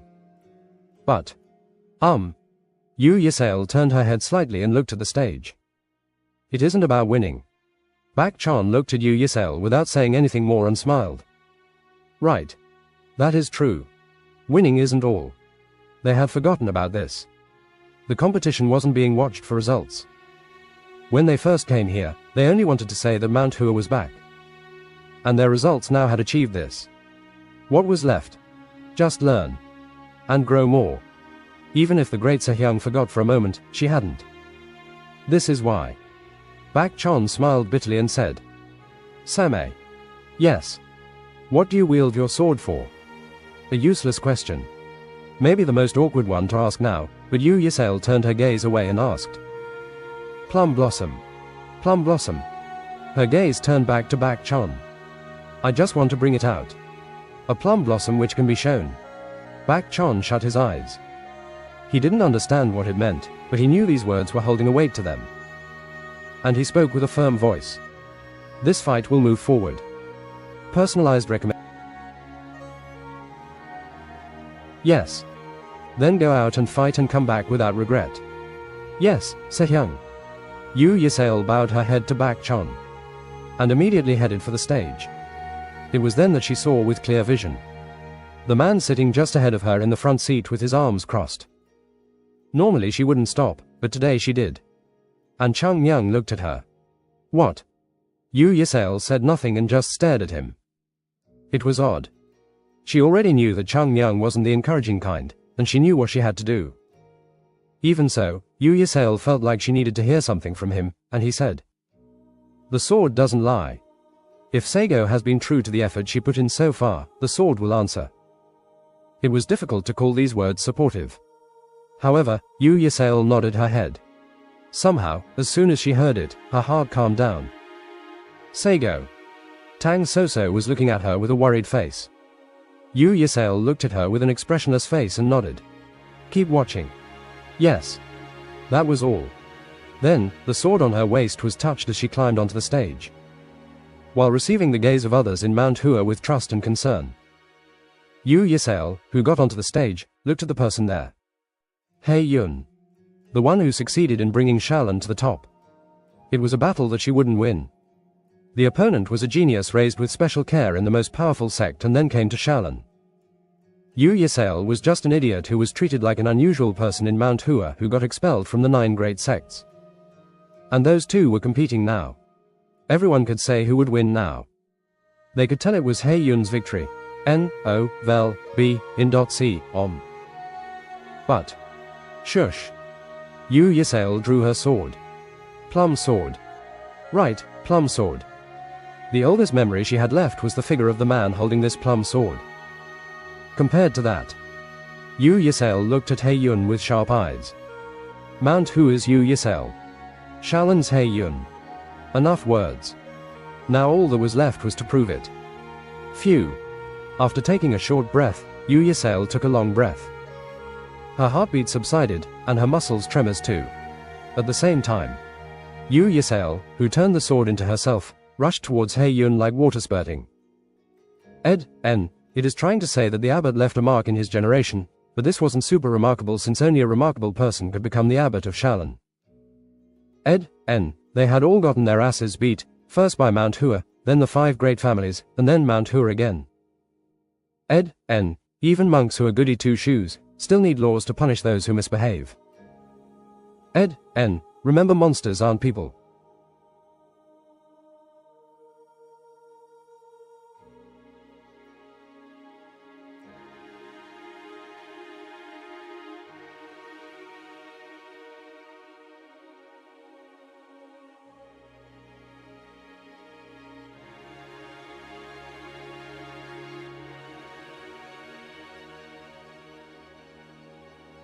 Chapter 318, Be it Shalan or something else, 3. He Yun's face hardened a little. It is sharp. The sword? Nope. What was sharp was the steps she took, the form, and her eyes looking at him. All of these things were just too sharp. A sword expert. Although Shalan was proficient in all forms of fist techniques, the Shalan sect indeed had the best overall knowledge of martial arts. It meant that the Shalan was a place that put more effort into the body than weapon skills. So no matter what others thought, it was He Yun's first time meeting a swordsman who felt this complete. The qi rising from Yu Yisel was piercing his body. His face was turning stiff at the feeling of needles being struck into the skin. Chak! With the sound of a bird moving through the sky, Yu Yisel's sharp sword stretched out in a line. Although it was a technique with a grandiose name, glory guiding the way, it was nothing more than a simple stab. The most basic move. However, the basics unfolding in the hands of Yu Yisel were no different from the skill of the heavens. Thud. He Yun reflexively stepped forward, clenched his fist, and extended it out. It was an equally simple technique. How many times had he clenched his fist to use this technique? Hundreds. Thousands. Millions of times. Well, he couldn't count the number. A technique and form he repeated again and again as it slowly became one with his body. Even if it was a heavenly skill, it was just an empty shell if they didn't polish it right. Each time he trained, he would be in his best form. The dantian would work for him without him consciously touching it. The rotational force the body developed came from his toes to his fists. And release. Wek. He Yun's golden fist came out like a powerful stream of water. Yu Yisel, who had been coming forward, twisted her body to the side. And she moved forward. Wek. The fist qi barely passed by her, but this was enough. After she evaded it, she lowered her body to get close to He Yun. It is common sense for swordsmen to keep a safe distance when dealing with those who use fist techniques. However, Yu Yisel was narrowing the distance at a frightening pace. Swish. She shot her wrist forward very lightly but accurately. The small movement, which started at the handle of her sword, passed through the blade and soon turned into a large movement that aimed for He Yun's body. The sword shook, creating dozens of sword illusions. The sharp and accurate swords seemed like they would rip through He Yun's body at any moment.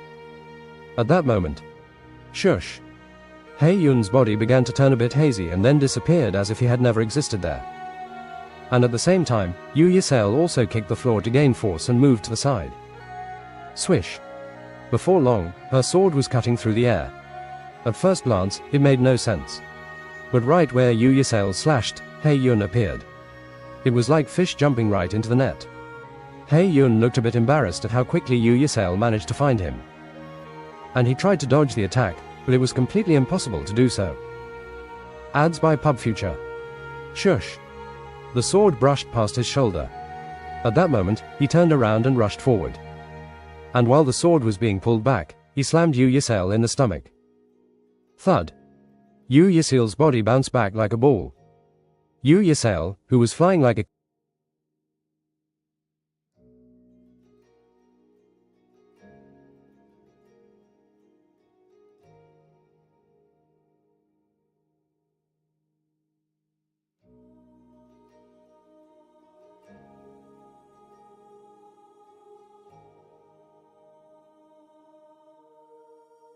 Yu Yisel, who was flying like a kite in the air, turned a couple of times and landed lightly on the ground.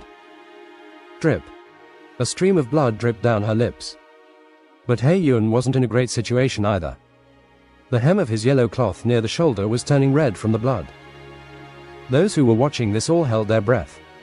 Even the disciples of Mount Hua. Yun Zhong was clenching his fists. Oh my.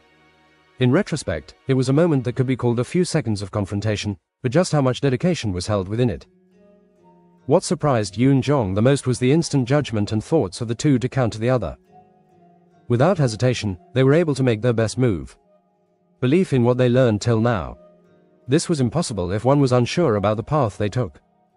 Was Sego this strong? Groaned Zhou Gul. Because he fought with He Yun, he could tell how strong this novice monk was. And when he saw the man actually using techniques, Zhou Gul would only stare at him. The operation was as natural as flowing water, and the movements were not clumsy nor cluttered, as if it had been polished countless times. He Yun, whom he experienced, was a shocking person. However, Yu Yisel was able to move along the same flow. She wasn't being pushed back at all. When the Sehyungs were all enjoying their sleep, Sego would always wield her sword. But don't get me wrong. Hard work and effort don't solve everything. But she is someone who puts everything into her sword instead of eating and sleeping. Zhou Gul went silent. Words were easy. But who could put that into practice? It is true that Chung Myung would show them hell during training. But truly, no one here had pushed themselves on the same level as what Chung Myung was teaching them while he was away. The only person who would train the same with or without Chung Myung was on stage right now. Look there. Chung Myung said with serious eyes, looking at the stage. Because you will feel something. Yu Yisale touched her stomach. She felt her organs hurting, but the internal wounds weren't too deep. She felt two things from this short confrontation. First, he is strong. A lot stronger than she thought. It felt like she was swinging her sword against an iron wall. It was unlikely for any man to break through that defense. The injury on his right shoulder was a result of his inexperience in actual battles. And the same trick wouldn't work again. And the second. I will never win head-on. The difference in internal chi was huge. Yu Yisale isn't second to any. Of course, with Mount Hua's technique, she could always cultivate more, and Yu Yisale, who took 2 pills in the past, was a lot better than the other disciples of the famous sects. Yet, she could feel a difference here. He Yun's internal chi seemed like the type which could crush her body. And if she let him punch her another time, there would be no more fight. If so, what she had to do was clear. Without letting the opponent attack her even once, she would have to pierce through his iron defense. Can I do it? Yu Yisale twitched. If you do only what you can, then when will you become stronger? Don't you already realize if you can or can't? Do what you can do every day and repeat it for the rest of your life. These days, kids don't have a sense of improvement. Seriously. Such a moody old man. But he was right. Then what if you meet a stronger opponent? You need to be happy. It means that even if you throw out everything at him, they will accept it without a problem. Then you will have to grind harder to grow. Ads by Pub Future. You don't have to say it. Yu Yisale clenched her hand. I think so too. Swish. At the same time, the stone below her feet cracked as she rushed for He Yun. Kang. The sword, which moved like lightning, slashed the palm of He Yun. Even though the sword was blocked before doing additional damage, it was still a shocking movement. But this was expected.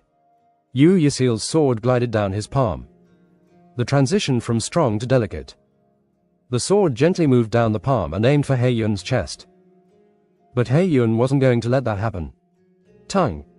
His arms moved immediately. The sword that flowed over his forearm was deflected by the chi. And he punched her. Tongue. The fist, which stretched out, was aimed at Yu Yisale's left shoulder. This shocked her enough for her body to twist. But Yu Yisale didn't back down. Clench. Yu Yisale's foot stepped forward and trampled on the ankle of He Yun, which was a bit ahead of his body. The guy's feet got smashed into the stone beneath it. Tack. And Yu Yisale moved back. The sword trembled as red plum blossoms began to bloom. Now. Keep your distance from your opponent. Of course, for He Yun, who had his foot stuck in the ground, there was a momentary delay before he caught up, but this gap was more than enough for her. Perfect. But this wasn't enough. More. More. And more. As if they were alive. Don't just look beautiful. No matter how perfect the plum blossoms were, if they stopped with just that one flower, then they were no different from the Southern Edge sect. To become a plum blossom of Mount Hua is for them to hold the true intention in it. Yu Yisale gradually forgot about herself. On a dark night. The old moon in the sky. Below it was a man wielding a sword. So beautiful and more desperate than any other. The sword, which couldn't connect to anything, was cut off and dropped. She couldn't forget the image of him sobbing as he collapsed, unable to bear the failure, and the sight of him was engraved deeply into her eyes. Here. It was here. The plum blossoms couldn't bloom. A plum blossom that never bloomed. The plum blossom that the man had been trying to paint and bring to life all his life was going to unfold in the hand of Yu Yisale. The plum leaves, which seemed a mile long, swirled around the wind from the tip of her sword and covered the body of He Yun. No matter how the crowd looked at it, it seemed impossible for him to dodge all of them. But, at that moment, Amitabha. Woong. He Yun's body was covered in a golden light. His eyes were half closed. Each basic attack he made seemed natural. Those who knew the meaning of this form jumped up in shock. Infinite great power. Someone yelled it out almost like an audible whisper. And Woong. He Yun's body, which was dyed in gold, immediately began to shine red in all directions. A majestic feeling. The plum blossoms, which looked like they could destroy Hei Yun's body, began to melt away like snow in the sunlight. The Buddha light embraced the energy of destroying all evil and lies, and this began to push Yu Yisel. Clench. If she didn't resist here, she would be pushed out, and Yu Yisel wasn't the kind to back down so easily. Crack. It sounded like the bones in her body were twisting inside her. Yu Yisel took a step forward despite bleeding from her nose and mouth. Hei Yun's eyes fluttered. Why? This fight was already won. Yu Yisel's sword wouldn't reach his body now. So why was she moving forward? She should have realized that the illusion she was using would never even cause a scratch on his body. So foolish. Hei Yun began to raise the strength of his chi. If she didn't resist this, she would just be pushed out without any injuries, so why? Why was she resisting and hurting herself? Crack. The terrible sound of Yu Yisel's ankle being broken. Tack. Yet, she twisted it back to normal and stepped forward. The blood dripping down from her face was making her face red, but she wasn't losing her focus. Why? Eventually, Yu Yisel raised her sword. Her arms were trembling like a child holding some great sword, but she lifted it up and slammed it down very slowly. No, it was more like she was losing the strength in her hand than simply lowering it. There was no force, no internal chi covering it. Slash. But Hei Yun didn't avoid it. His chest was slashed. At best, it was a skin-deep wound. But this was a wound he shouldn't have taken in the first place. I reached it. Finally, losing strength in her body, she sat down. Thud. N-O-V-E-L-B-I-N.C, Om. Victor and defeated were clear. But Yu Yisel's face didn't look like that of a loser's, and Hei Yun's face didn't look like a winner's. Hei Yun looked down at his wound with a white face. Just how? How can she hurt him without backing down in such a dire situation? Hei Yun reflexively turned his head, and where he was looking at was where Chung Myung and the other disciples of Mount Hua were sitting, and Chung Myung mouthed. You must feel a chill run down your spine. You bald-headed bastard. Hei Yun's palms were wet with cold sweat.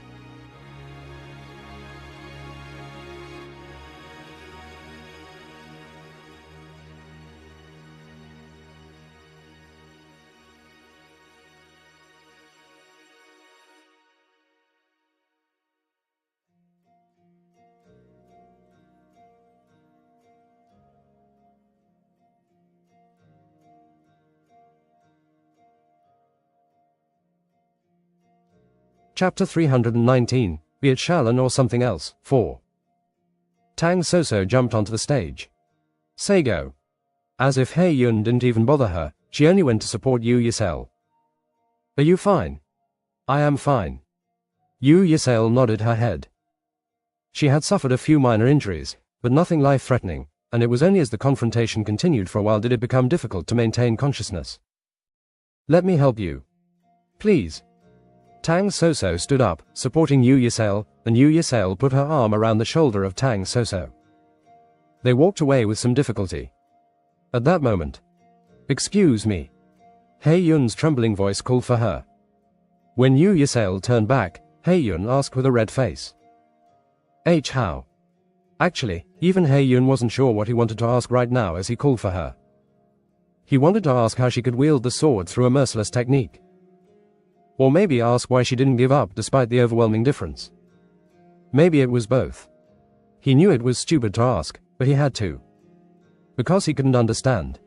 There was a huge skill gap between him and Yu Yisel. Even if they fought 100 times, Hei Yun would win all 100 matches, and that too with no injuries to his body.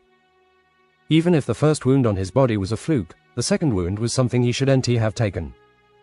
However, the skills of Mount Hua's Yu Yisel had broken this common sense and left this scar on him. If Yu Yisel had a little more strength left within her, the scar would have been quite deep. How? Yu Yisel looked at Hei Yun. After a while, she spoke with her pale face. Because I had to reach you. That is all. Hei Yun just stared at her. Yu Yisel, who was about to go down the stage, looked back again. Aren't you the same? Hei Yun's face stiffened at her remark. Yu Yisel turned away as she walked down with the support of Tang Soso. The disciples who were waiting for her surrounded her. Samei, are you all right? Say go. Your ankle. It looks injured. Yu Yisale just nodded to all their questions with a calm face. I am fine. Bak Chon had a stiff face. Still, your injuries need to be treated right away. Let us head to the infirmary right now. Soso, take Seigo with you. Yes, Sasuke. Tang Soso nodded her head, and Bak Chon hesitated as he said. And he coughed as he continued. It was wonderful.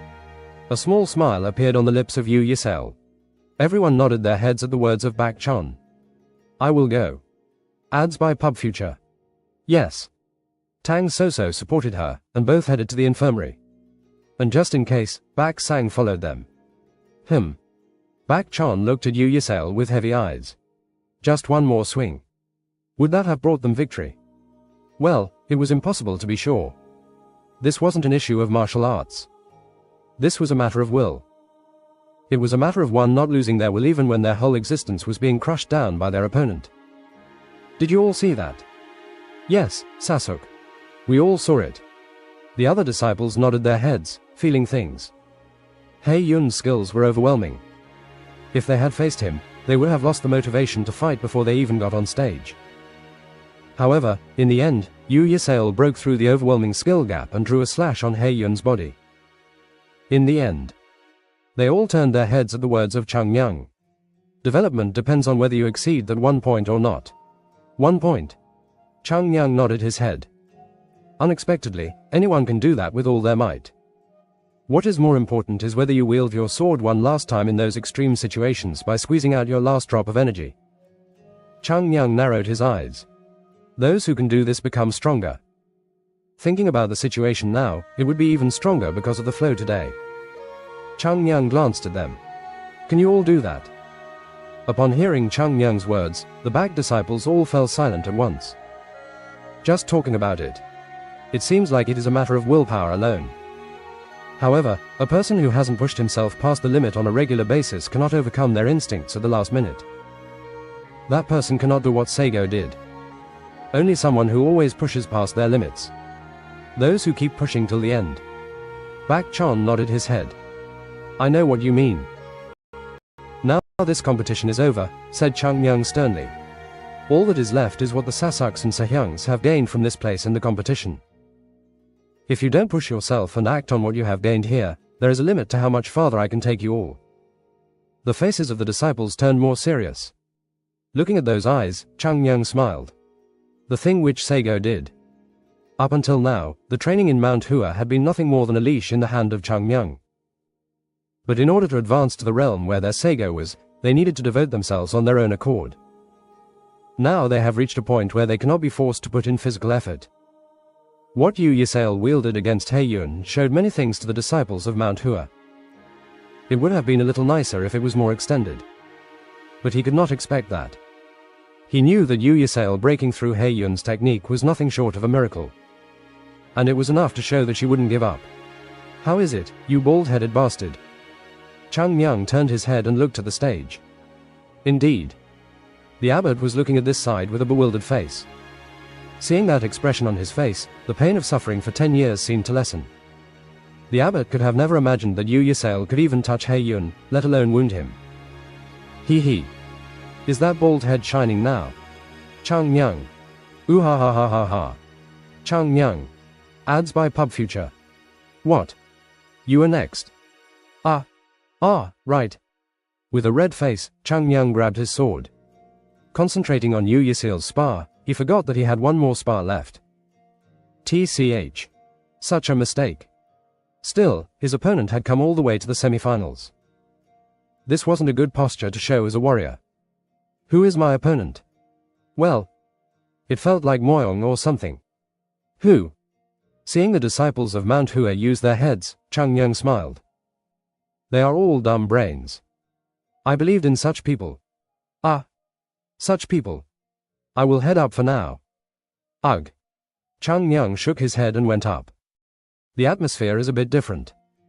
And looking around, he savored this. The crowd was no longer bustling. Well, this was expected.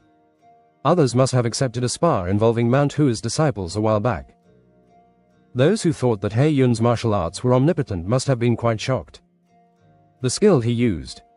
It was one of the most difficult techniques in the Shaolin martial arts, and it was said that only a few people throughout the history of Shaolin had learned it. And since they saw such a strong technique in front of their eyes, there was no way they could just enjoy this anymore. It felt like they were doing everything to calm their excitement. From Chang Yang's point of view, it would be better to break through the thoughts of his technique and concentrate more on Yu Yisel, who injured He Yun, but in the end, the winner was the one who took all the glory. I don't like this. Those gathered here were guessing that He Yun would win this. How many of the 72 martial arts did he show? In addition, he showed the technique that only the best in Shaolin could do. From an objective point of view, it would be strange if he didn't win. But you know. Chang Yang smiled. Moyong family's Moyong Myung. Ah! Suddenly, the opponent on the other side shouted. He seemed to have noticed that Chang Yang wasn't interested in him. Ah! Sorry. Sorry. This wasn't a polite thing, either. Courtesy was said to have been given to the strong, but still, he had to show manners in the presence of other people. Mount Hu is Chang Yang. SRNG. Chang Yang drew his sword. At the same time, Moyong Myung, too, drew his sword. There was a tension in his eyes which couldn't be hidden. But even those in the audience didn't care about the two. Most of them were looking at the Shaolin disciples. Chang Yang smiled. And he glanced at the abbot. Rarely can one see any form of dissatisfaction on his face. Such a greedy one.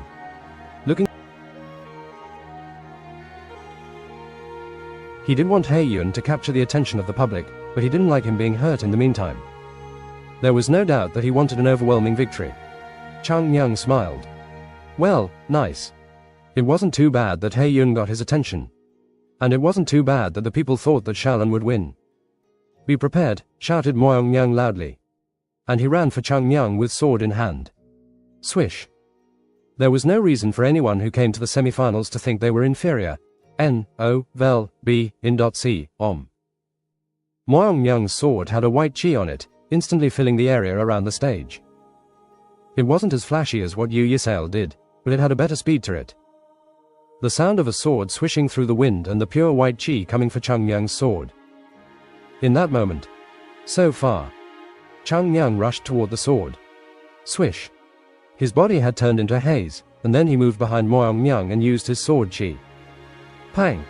A short pounding sound. So small that no one could ever hear it. Moyong Yang's form stiffened from this technique. Tack! Chang Yang retrieved his sword and pushed it into the sheath. At the same time, Moyong Yang's body fell to the ground. Thud! There wasn't even a single wound on his body, yet Moyong Yang had lost consciousness. Moyong Yang fell, and Chang Yang stood alone. Cold silence again. One hit. A single hit. A shocking sight for those who couldn't even fully concentrate on the match to begin with. One hit. Oh my. This was the semis, so how can such results come? Now all the gazes gathered on Chang Yang, who was walking down. It was clearly visible that the abbot had lost his composure now. The winner. It was funny yet boring at the same time. Chang Yang smiled. Shaolin or not. It is my specialty to make others upset. Hee hee. The plan you made will be crushed down. Now I wonder what kind of expression you will have at that time. This isn't a bad thing. You sure? Ah, don't keep popping out only at such times. Chang Yang giggled and went down. He didn't care if the abbot continued to look at him. This long competition would culminate in the finals between Shaolin and Mount Hua. Shaolin has been called the tip of the Kango, the top of it, for hundreds of years. Mount Hua, which miraculously resurrected after being kicked out of the 9 great sects. Only one fight was left to resolve the many things that were entangled by this.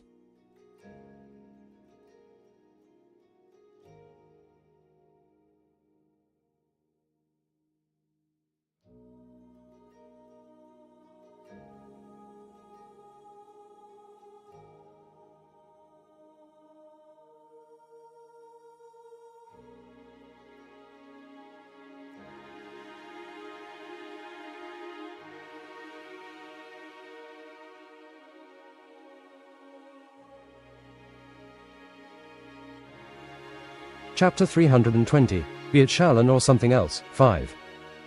Finals. Fuck. It is the finals. No. If you think about it, this is quite expected. The disciples of Mount Hua shook their heads when they looked at Chang Myung dozing off in the corner. He is really not a human. If one thought about it, all those who were expected to win this competition had been knocked out. Namgyong Daoi was smashed by the hands of Chang Myung, and even Jin Jiam Ryong of the southern edge was smashed down by Bak Chon. Only Wudang was able to get good results. But, in the end, they couldn't cross the quarterfinals, and even the Hebei Peng family was defeated by Yu Yisel. In general, all martial arts competitions were like this. If those who were evaluated to have been the strongest climb up and win the contest, where is the fun in that? The martial arts competitions were always accompanied by surprises and newly found warriors. This was why men were most passionate about such things. In the end, what remained at the end was Chang Myung, who was from an underrated sect, and He Yun, who was nothing more than an enigma even before the competition began. Who the hell could have even thought about this? He is a monster, for real. I wonder if that guy is even human. The disciples of Mount Hua were groaning, but their faces were full of pride. Why wouldn't they be? The monster of Mount Hua was turning into the monster of the world. Everyone in the world has to suffer once in a while. That way, they will know how we felt. Bak Chon, who heard their conversation, grinned.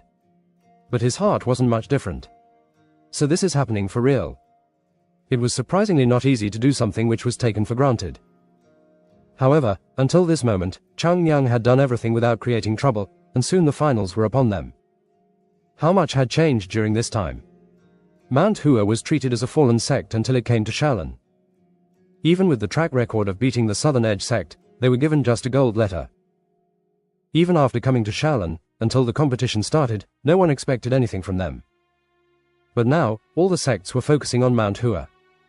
Even at this moment, gifts were piled up in their residence, and as they walked down the streets, people would recognize them from their uniforms. There were times when they felt a bit embarrassed by the gazes, which they weren't used to, but they indeed liked it. The fact that we managed to gain some fame makes a huge difference. It seemed that he could understand why strong men would fight with swords for the sake of fame. In Kango, fame wasn't something you just felt proud of. Fame gives you a voice, and that leads to victory and power. Just as how Shaolin dictated everything here, now the people who saw Mount Hua would feel the same pressure from the name of Mount Hua. Samay. Are you fine? At Bak Chion's question, Yu Yisel nodded her head. I am fine. There was a bandage wrapped around her waist and ankle, but Yu Yisel answered calmly that it wasn't much. However, Tang Soso didn't seem to like it. Ads by Pub Future. You are fine. The infirmary head said you need to rest for 1 month. He is a quack. He is the medicine hall head of Shaolin. Hairless quack. Ah. By any chance, Sasago, did you end up giving birth to ill feelings of Shaolin after the spar with He Yun? While Tang Soso was looking at her, Bak Chon shook his head. If you are fine, then I am glad, but do not overdo yourself. If you decide to strain your body when you just need a short rest, then the repercussions will be long. And that isn't something you will enjoy. I will keep that in mind. Okay. With that, Bak Chon got up from his seat. Everyone, one moment. Everyone raised their heads and looked at him. As they all focused on him, he said, Every one of you has been through a lot. It was soft with a powerful voice. This may be something that should be told after the finals. But whether we win or not, it would be better to say it in advance. Everyone has worked really hard. Not at all, Sehyung. Sasuk, too, worked hard. Right. Bak Chon smiled lightly and continued talking. We have gained a lot by coming here. The final is the last thing left, and the result of the final isn't so important. What is important is what we learned from the competition. And if we can do that, Mount Hua can truly return to the glory of the past. Yes. The disciples of Mount Hua nodded their heads with determination. At that moment, Hyun Jong and the elders who were coming downstairs stopped. Then they whispered. It looks like we don't need to talk. I see. Hyun Jong smiled brightly. They have grown so much. Of course, in the past, the disciples of Mount Hua were also ambitious. But it didn't feel like they were walking on the path they were supposed to. A gust of wind blew inside Hyun Jong's chest. Through this competition, they grew further. Now, without him trying to drag them, they could walk independently. And he looked to the side. There will be no free time. Now they had proven their worth. If the ancestors of Mount Hua were watching from the sky, wouldn't they smile and say they did a good job? So now, with a happy heart. What? At that moment, a voice spoke. The elders, who had been happy with this, suddenly trembled as they looked. What? Whether we win or not? You mean we cannot? As soon as the voice of Chung Myung rose, the elders all looked at each other with warm smiles. Now that I think about it, I had some paperwork left. Ads by Pub Future. Ah, I had some work to do. Come to think of it, me too. After exchanging glances, Hyun-jong and the elders slowly moved away from the stairs and went back to their own rooms. I am sorry, my children. Hyun-jong's eyes were filled with regret as he retreated back to his room with swift movements. Downstairs, Chung Myung just woke up. What nonsense are you talking from the bottom of your heart? Exclamation mark. If we have come this far, we need to win at all costs. Do you have nothing to give me but this bullshit? Bak Chan looked at Chung Myung and smiled. Much of Mount Hua changed in this competition. And it was no exaggeration to say that almost everything had changed about them from when they first arrived here. But that personality of his hasn't changed. At this point, it could be said that he was like an old tree rooted to the ground. The problem was that he was consistently swaying in the wrong direction. Chung Myung. What? I do not doubt that you would win, but what I want to say is that even if we do not win, we don't have to be hung up on it. Wasn't a runner-up also a good achievement for us? We do not want to burden you. Again, with the nonsensical words. November, LBJNN. Chung Myung was getting angry. The world doesn't remember things like who won second place. Rather, it only remembers the first place. Have you forgotten what happened to Southern Edge, which came second in our conference with them? They were called second place. There were just 2 participants. Anyway, second place doesn't mean anything. If we are going to move ahead, we need an unconditional victory.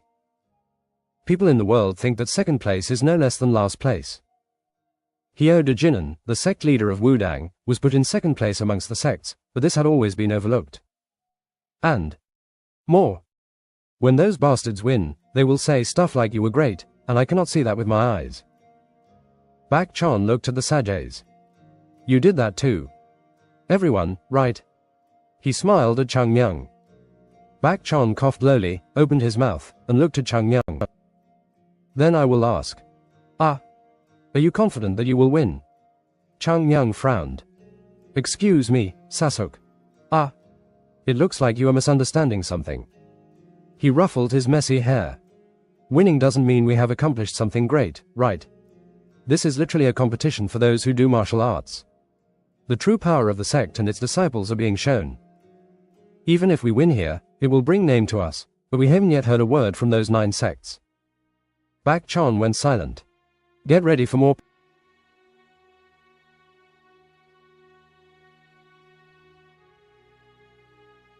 Chung Myung's words brought him back to reality.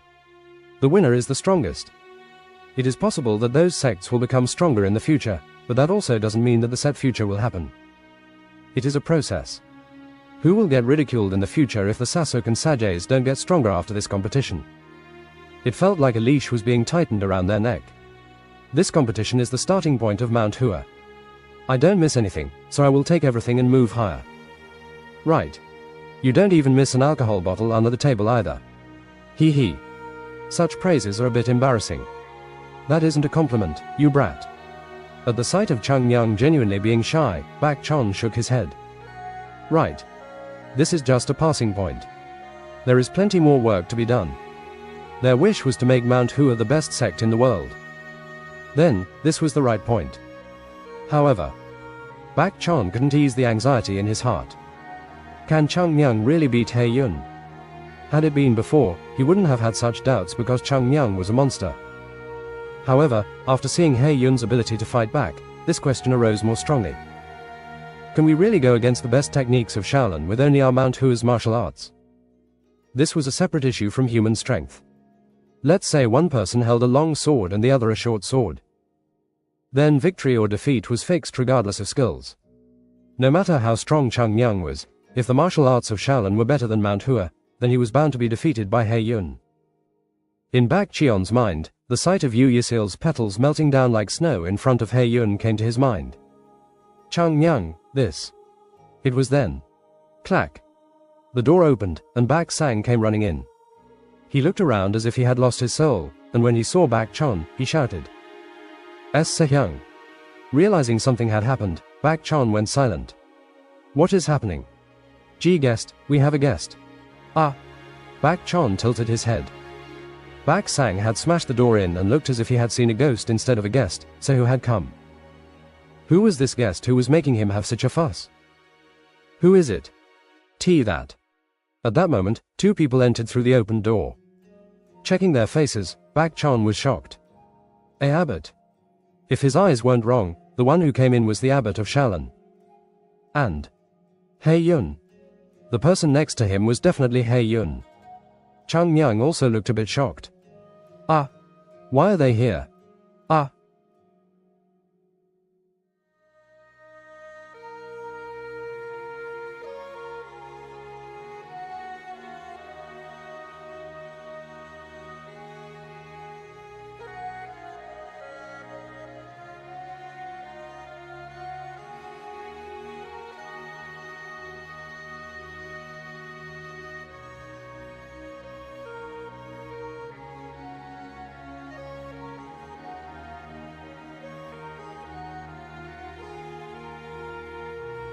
Chapter 321, that is something we'll have to wait and see. 1. Bak Chon, who was staring blankly at the two men who entered, suddenly came to his senses and swooped in. We greet the abbot. Thanks to this, all the disciples of Mount Hua got up and bowed to the man. The abbot smiled. Please understand our sudden rudeness, coming here without contacting you beforehand. Rudeness? Not at all. Bak Chion's palms were beginning to sweat. This wasn't a polite thing he was saying. Wasn't this man the abbot of Shaolin, someone who everyone in Kango wanted to meet at least once? And for such a person to walk directly into Mount Hua's residence was amazing. But why has the abbot? The abbot smiled and said, Of course, we came here on business, but I don't think I should speak of it here. Is the sect leader inside? Bak Chon was a bit surprised. Ah, I apologize. I should have informed the sect leader Bak Sang. Quickly tell sect leader that the abbot of Shaolin has come. Yes, Sehyung. Bak Sang sprinted up with all his might, and the rest of them stood still, not knowing how to deal with the abbot. And then the abbot looked to one side. Right. He smiled as he made eye contact with Chang Myung. Are your preparations for the finals going well, Mount Hua's divine dragon? Hearing this, Chang Myung chuckled. Do I need to prepare for it? It is just a fight. A fight. The abbot nodded as if he liked the answer. Right. It is just a fight. He Yun should know that. Just as Chang Myung was about to ask something, Bak Sang rushed ahead. Please come up, I will guide you. Chang Myung as well. Sect leader asked you to come along. Yes. Chang Myung got up without hesitation. Come on. Thank you. The abbot smiled and followed Bak Sang up to the next floor.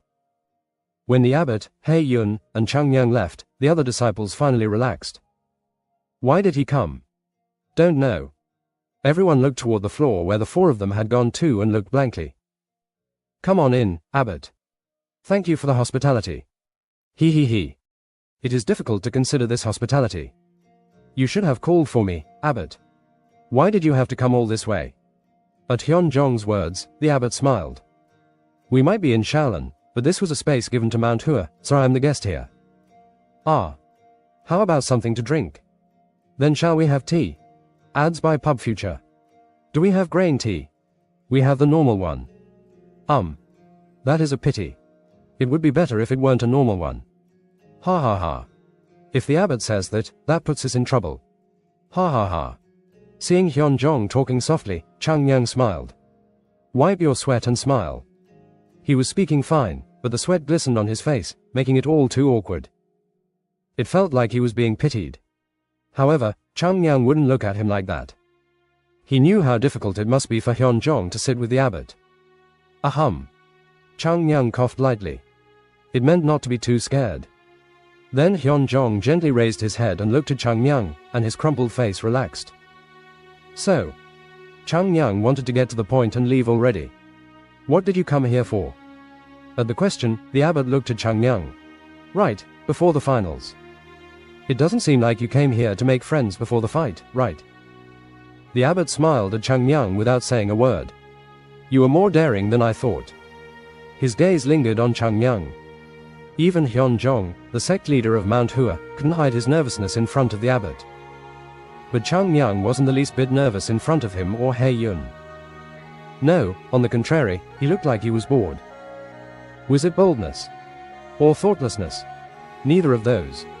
He felt aged. Even though it wasn't possible to know, watching Chung Myung made him feel like he was watching an old man with the most experience in the world. No. Maybe worse than that. That cannot be. Of course, that cannot be. The abbot was someone who had confidence in himself. He believed that sometimes a flash of sixth sense could tell more than a reasonable thought. But this time, he couldn't accept his sixth sense. It feels like an ancestor is here. So similar. It seemed like Chung Myung was detached from this world yet subtly obsessed with it. As if he didn't care what other people thought. And even the insignificant words that were slyly thrown in pointed to this. This was the feeling he sometimes got when dealing with the elders of Shaolin who stepped down from the role of abbot. It felt strange that such a sensation could be felt from a young man. Of course, the abbot wasn't going to reveal this. Mount Hua's divine dragon, I cannot hide it from you. Of course, there is a clear reason why we came to this place. Then he lifted his head and looked at Hyun Jong. Sect leader. Please tell me, abbot. How do you view our strength? How can I answer if you? The abbot then asked. How did you feel about this competition? Ads by Pub Future. Hyun Jong narrowed his eyes. It looked like he was having some difficulty answering. The abbot looked at Hyun Jong and sighed, November, L, B, J, N, N. Actually, this competition was prepared to create harmony between the sects. But now that the finals have come up, the purpose of this competition couldn't be achieved. The demonic sect is finally making their move, and other things are starting to seep into this competition. If the 9 great sects, 1 union and the 5 great families do not sit harmoniously, we might have to go through a terrible war again. Hyun Jong nodded his head, and he spoke with a heavy expression. But why are you telling me this? Amitabha. Unity is essential. The eyes of the abbot shone. But if that doesn't happen voluntarily, it has to be done by force. We need Mount Hua to do that. You are talking about us. Yes. No, but what can Mount Hua? Seeing Hyun Jong flustered, the abbot smiled. Sect leader. The meaning of Mount Hua is a lot more than you think. Mount Hua has proven its ability to the world in this competition. Isn't that just one of the greater sect's things one? It has to do with the future of the sect. In other words, it means that the disciples who stood out in this competition will likely have to deal with the world in the future. Haven't we found that the problem is that it isn't easy? Now, no sect can ignore Mount Hua. Hyun Jong tried to guess what abbot was saying with these words. There was no expression on the old man's face. So, please help Shaolin. If Mount Hua helps us, Shaolin can lead Kango in the future with true harmony. Chung Myung narrowed his eyes. Succumb under Shaolin. This is what he saw. With an innocent face, he was a politically greedy bastard. Hyun Jong was silent because he couldn't find the right answer to this sudden offer, while Chung Myung slapped himself. But, the abbot turned to look at Chung Myung. Help isn't one-sided. Isn't it right to only help each other? Amitabha. The swordsman is speaking correctly. Then what will Shaolin do to help Mount Hua? It doesn't look like we are being given anything. At the bold question, the abbot looked at him with strange eyes. Well, that worries me too. What should I do to help? How about this? For example, the abbot smiled. What if Shaolin fully supports you getting back into the 9 great sects? Hyun Jong slightly flinched. 9 great sects. Getting back in. The abbot nodded. Right. Hyun Jong's eyes widened as if they would pop out.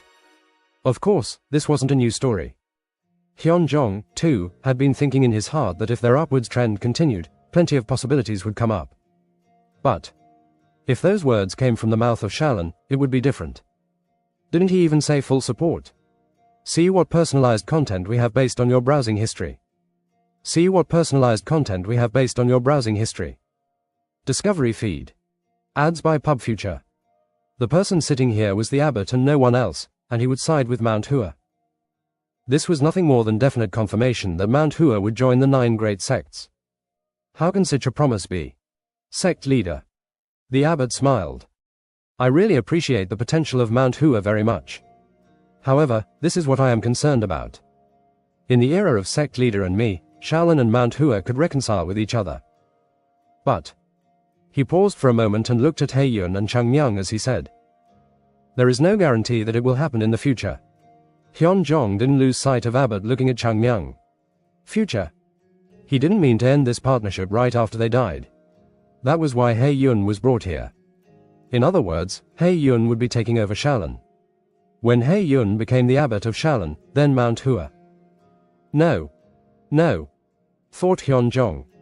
Chang Myung was a bandit who ran madly around Mount Hua. And he wouldn't dare hand over Mount Hua to him. He could not be the sect leader because there was Bak Chan and Yoon Jong, who would do better. However, it wasn't difficult to guess who the real power of Mount Hua would be as long as Chang Myung was alive. Anyway, what if a world in which He Yun and Chang Myung coexisted came about? Harmony would stand. It was a bizarre way of expressing bad feelings to the other sects in the 9 great sects. If that were the case even now, wouldn't it be terrifying if the two become a powerhouse? Harmony or shit, it would be happy if the war didn't happen. Only then did Hyun Jong understand what the abbot was concerned about. Aren't you looking too far ahead? That is the kind of place we sit in. That single sentence contained how heavy the position of abbot in Shaolin was. If Shaolin and Mount Hua can reconcile, then Kango will be in peace. Sect leader. The current situation isn't a good one. We can see cracks in the relationships between the 9 sects and the 5 great families. The demonic sect is calling us out, and the sects under them are growing stronger even now. The abbot looked at Hyun Jong with serious eyes. These are the signs that troubles will come. I am nauseous. Hyun Jong went silent. He thought this would be a light discussion, but it felt like heavier things were being brought up, and this was tough for him to handle. So think about it. If only Mount Hua helps Shaolin, Shaolin will fully help Mount Hua. If that happens, it wouldn't be difficult for Mount Hua to regain its glory. Of course. Because he was the abbot of Shaolin. If Shaolin, which was the greatest point in Kango, supported another sect openly, who would rebel against it? It is a sweet proposal. But there were people in the world who despised such sweetness. But the abbot turned his head, and Chang Myung looked at him with an expressionless face. Why are you saying all this now? The finals are still to happen. The abbot answered as if he had expected the question. If there is a victory or defeat in the finals, we might be divided. Even the same words will hold different meanings. So to convey our true meaning, Shaolin had to come now. Chang Myung smiled. I have a different opinion. The eyes of the abbot sharpened at his comment. Hung Jong is saying that only great sects care about showing themselves to the wider.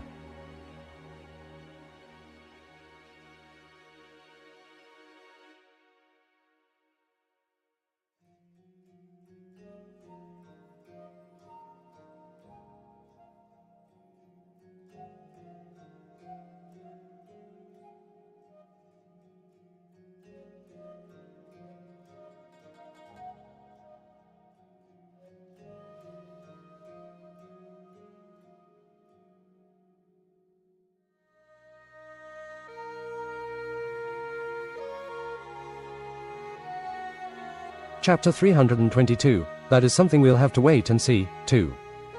Chang Myung sternly retorted.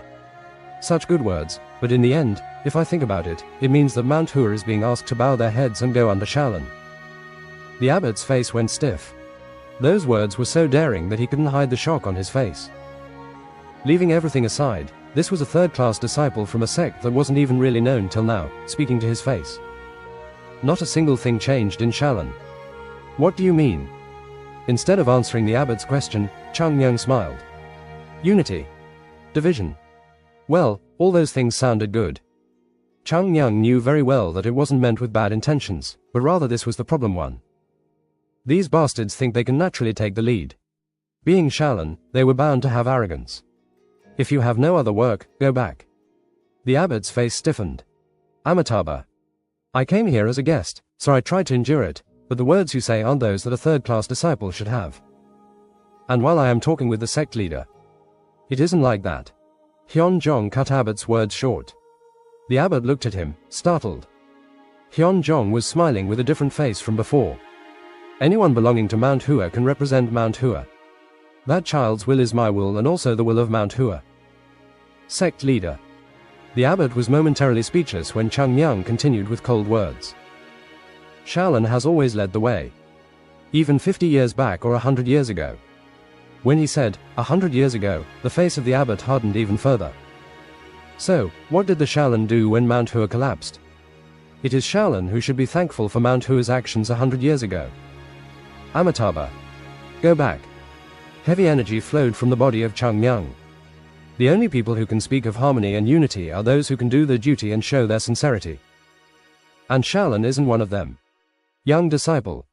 What the abbot is trying to say is not about the harmony of the world, but a peaceful, strong force which doesn't shake the position Shaolin holds. Well, that isn't a bad thing. As an abbot of Shaolin, you are bound to aim for that. But Chung Myung looked straight at the man. I am not interested in unity, which is only an empty word coming from your mouth. If you use it like that, it is no different from saying you would use and throw away a partner who was devoted to the cause. The expression on Abbot's face vanished. Does that mean that Mount Hua doesn't care for the world? Yes. How?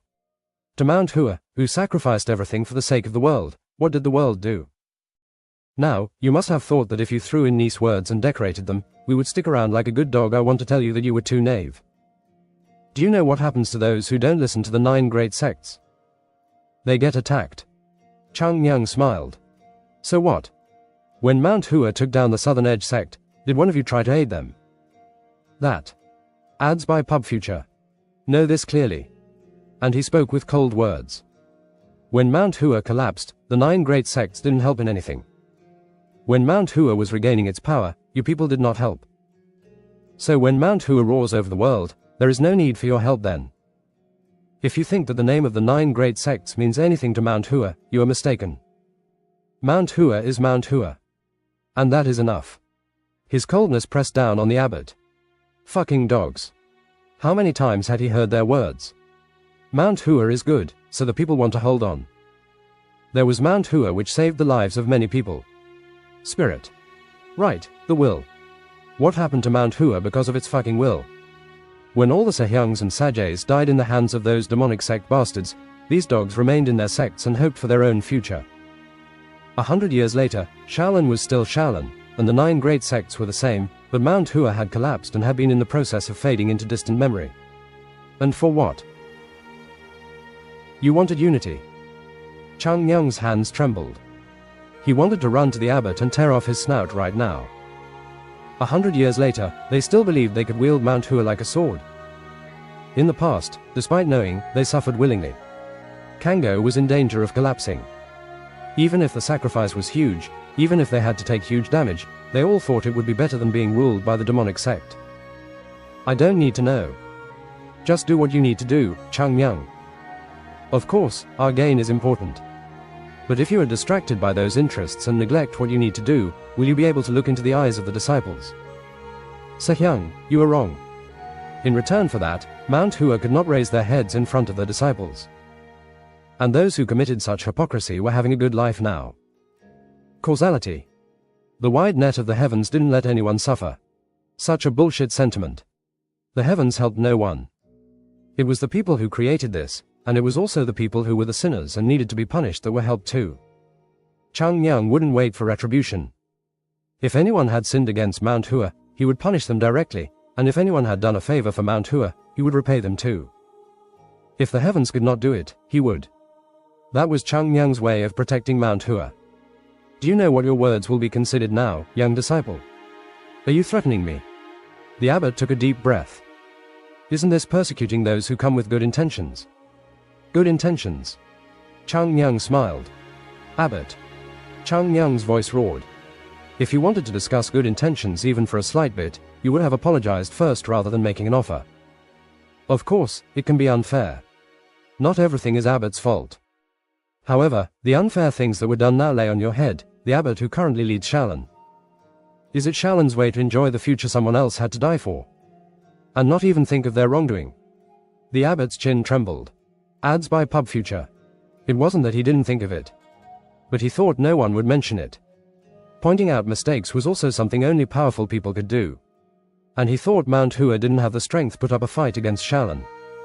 But this young guy was coming out of the gates swinging. Go back. We have no intention of going under Shallan. Mount Hua will establish its own workings.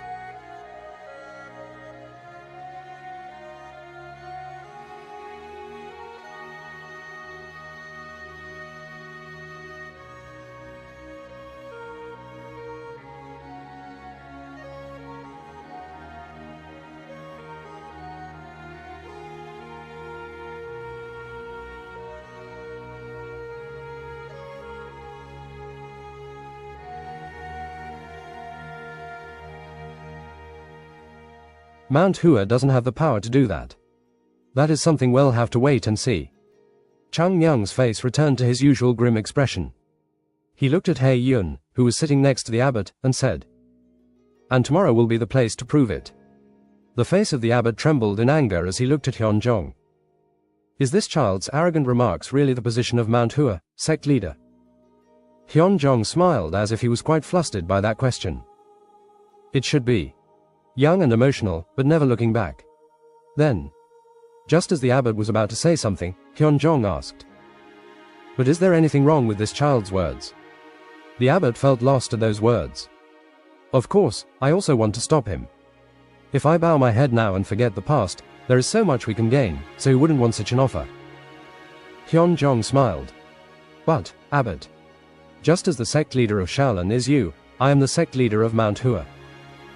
And can I, a sect leader of Mount Hua, tell him to suppress his desire and follow my greed? Mount Hua is Mount Hua because of this. Whether or not we enter the 9 great sects, Mount Hua will always be Mount Hua. What is important is the fighting spirit our disciples have. And Mount Hua goes the way Mount Hua wants. The abbot closed his eyes. Talking to these people made no sense. Such frustrating people. He thought they knew about the history they had, but these people were obsessed with the petty grudges of the past and pushed away the hand of Shaolin. I understand what the sect leader means. The abbot stood up without any regrets. And He Yun, who was silent till then, got up. The abbot turned around and said, "This is fine. After the finals, we will talk again." Abbot, N.O. Vel, B. J.N.C. Om. Goodbye. And suddenly, he left the room. But unlike him, He Yun stared at Chang Nyang, and Chang Nyang noticed this. What? You? At last, He Yun managed to speak. I am not saying that you are wrong. Everyone has their own thoughts and can speak. But, He Yun looked straight. It is a law that one has to be polite and considerate to convey their meaning. And so, what you said was rude and arrogant. So tomorrow, I will make sure to suppress your arrogance a little. Oh. Was this a provocation only to get beaten like a dog tomorrow? Chang Nyang looked at He Yun. The anger couldn't be hidden on the face of this young monk. Even his eyes were showing hostility. Just like Mount Hua was important to Chang Nyang, Shaolin must be important to him. Personalized content tailored to your preferences, all in one place. Personalized content tailored to your preferences, all in one place. Discovery feed. Ads by PubFuture.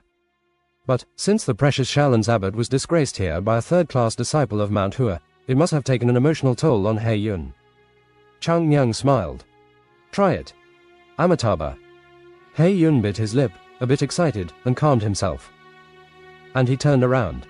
You better be prepared when you come tomorrow. With that, He Yun was about to leave when Chang Nyang called. Yo. And He Yun turned back. Remember these words. What words? That you will press down your arrogance. I say that to you in the same manner. The guy went out, biting his lips. The two people from Shaolin left, and the room was empty, save for the Mount Hua people looking at each other. Well. Chang Nyang glanced at Hyun Jong and scratched his head. Sect leader, It is fine. No, that I got angry. Didn't I say it was fine? Hyun Jong smiled brightly as he stopped Chang Nyang from apologizing. Chang Nyang. Yes, sect leader. When I saw Mount Hua falling, I was desperate for one thing. Do you know what it was? I do not know. In order to carry out the will, one needs to have power. A will without power has no meaning.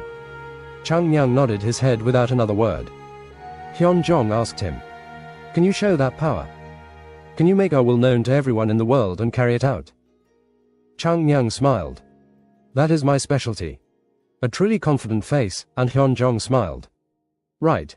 Then that is good. Show us that. Mount Hua doesn't need help from anyone." "Yes." Hyun-jong closed his eyes, watching the resolute face of Chang Myung. Chang Myung.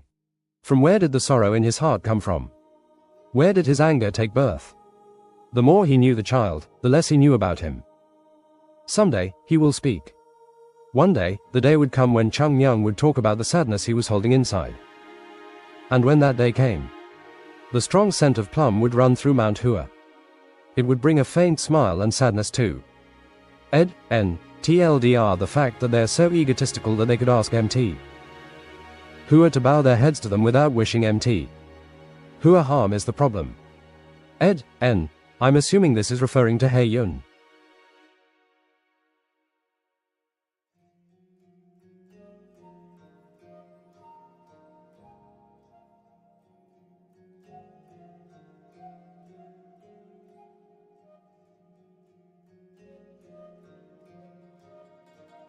Chapter 323, that is something we'll have to wait and see. 3. The sun shone outside the window. After waking up early in the morning and meditating in his bed, Chang Myung revived only after feeling the sunlight fall on his face. Today is the day. Looking out the window, he stretched out his hands and then picked up the sword next to his bed.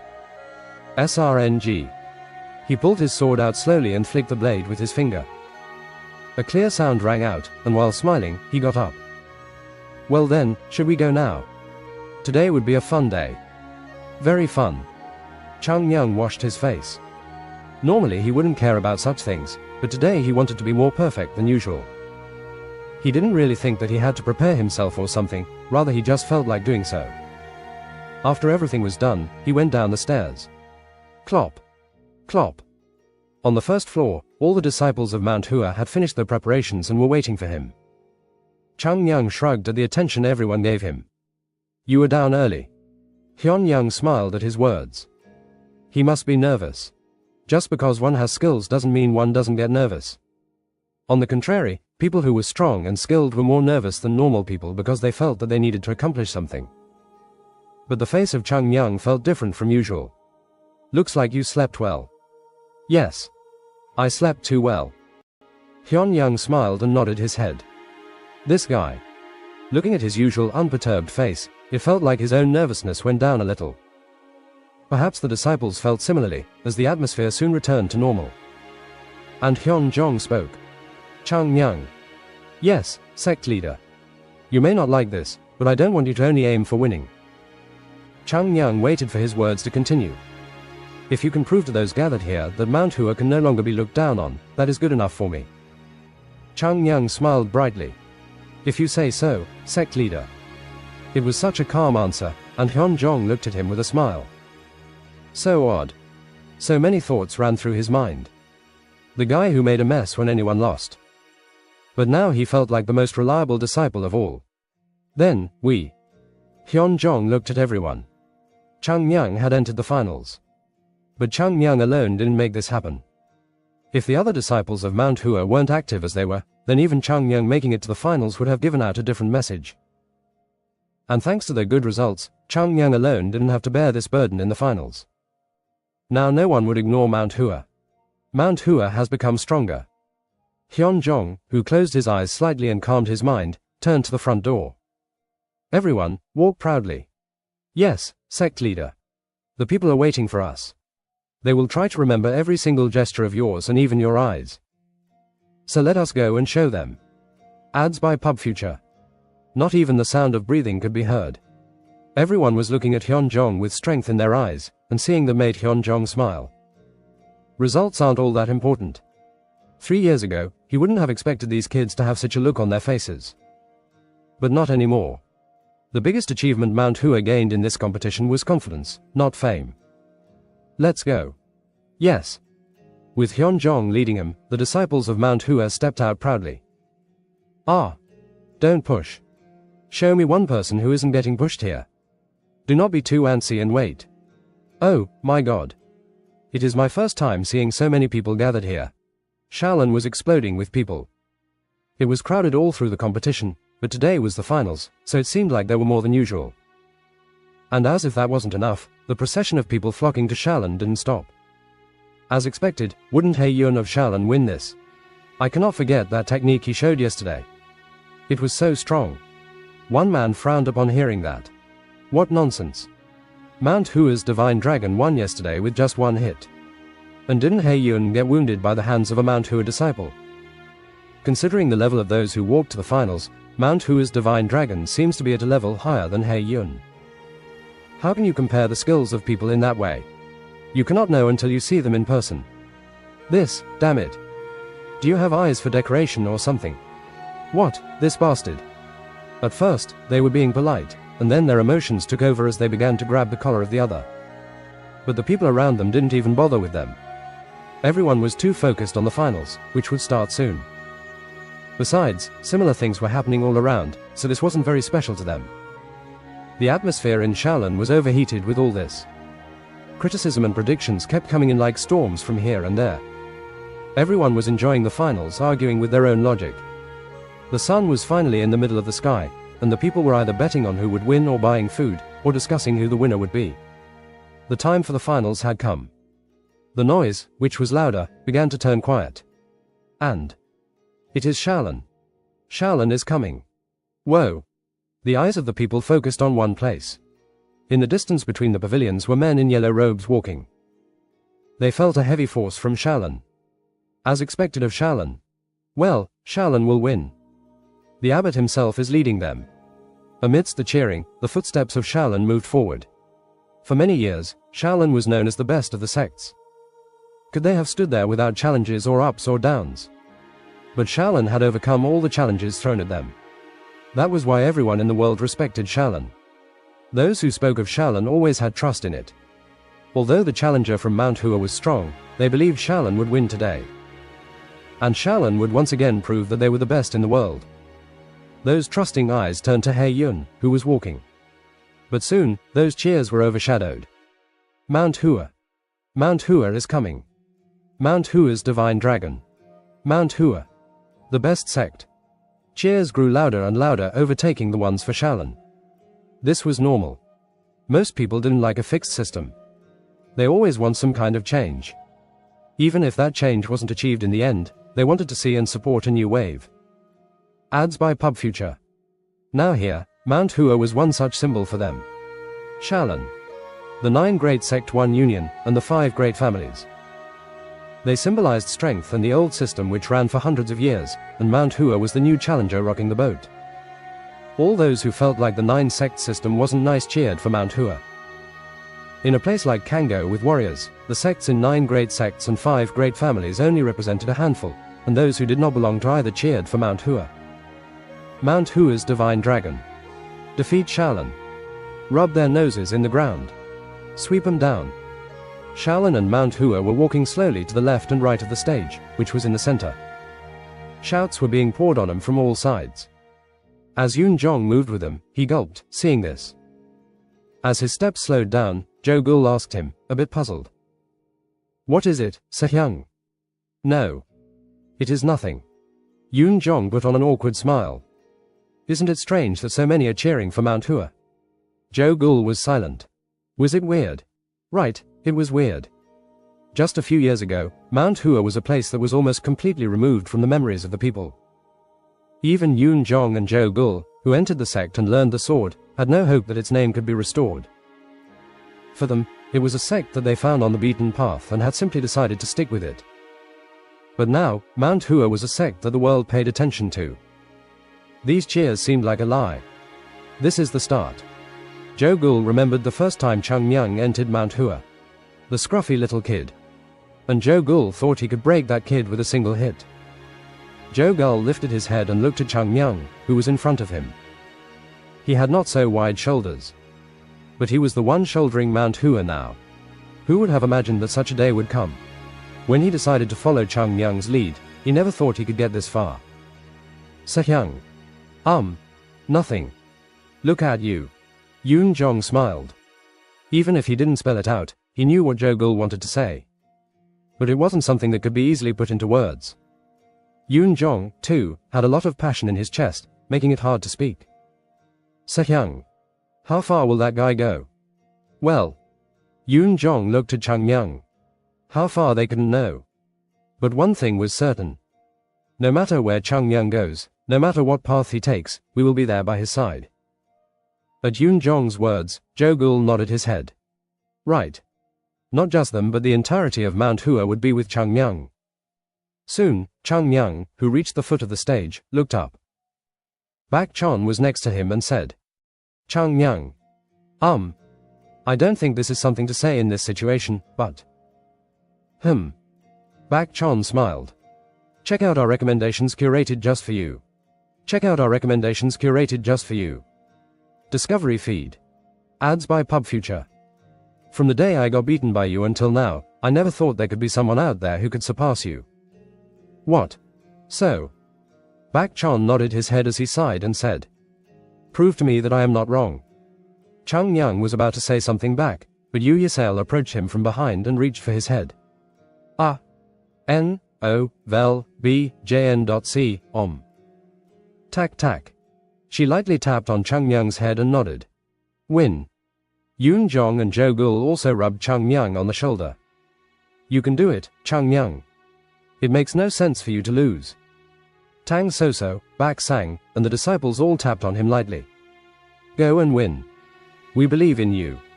We cannot imagine you losing. Go and win.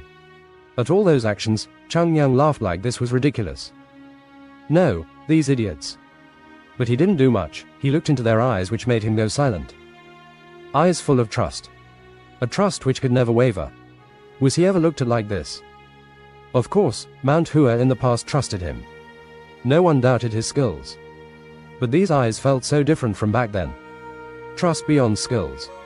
It was a gaze full of respect for the one who led them. Seriously.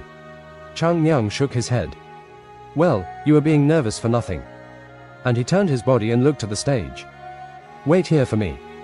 The eyes of the disciples were fixed on him, but he didn't look at them. When I return, Mount Hua will be called the best. However, after making that confident declaration, he walked up the stage. It feels a bit strange. He kept trying to turn his head back, but his gaze wanted to stay forward. Now wasn't the time to look back. My Sehyung. There were times like this. When one walked alone. At that time, no one in Mount Hua would stand by his side. Just by standing behind and looking at the back of the person who led us, we get immense strength. And now, the disciples of Mount Hua were looking at Chung Myung in that manner. The role his Sehyung played in the past was now being played by Chung Myung. It was burdensome. So it felt weird. Even when fighting against the demonic sect with the expectations of the world, he didn't feel such heaviness on him. Of course, the enemy was strong, and his abilities were limited. However, the burden he felt at that time and now felt so different. To be trusted by someone. He never imagined that such a heavy burden could be put on people. But it isn't all that. Push forward. Those trust-filled eyes were pushing the back of Chung Myung. So he had to repay them. Chung Myung stopped and looked forward. Hae Yun was also walking up the stage. He smiled. Did you wash yourself nicely, bald head? It was time to turn the world upside down.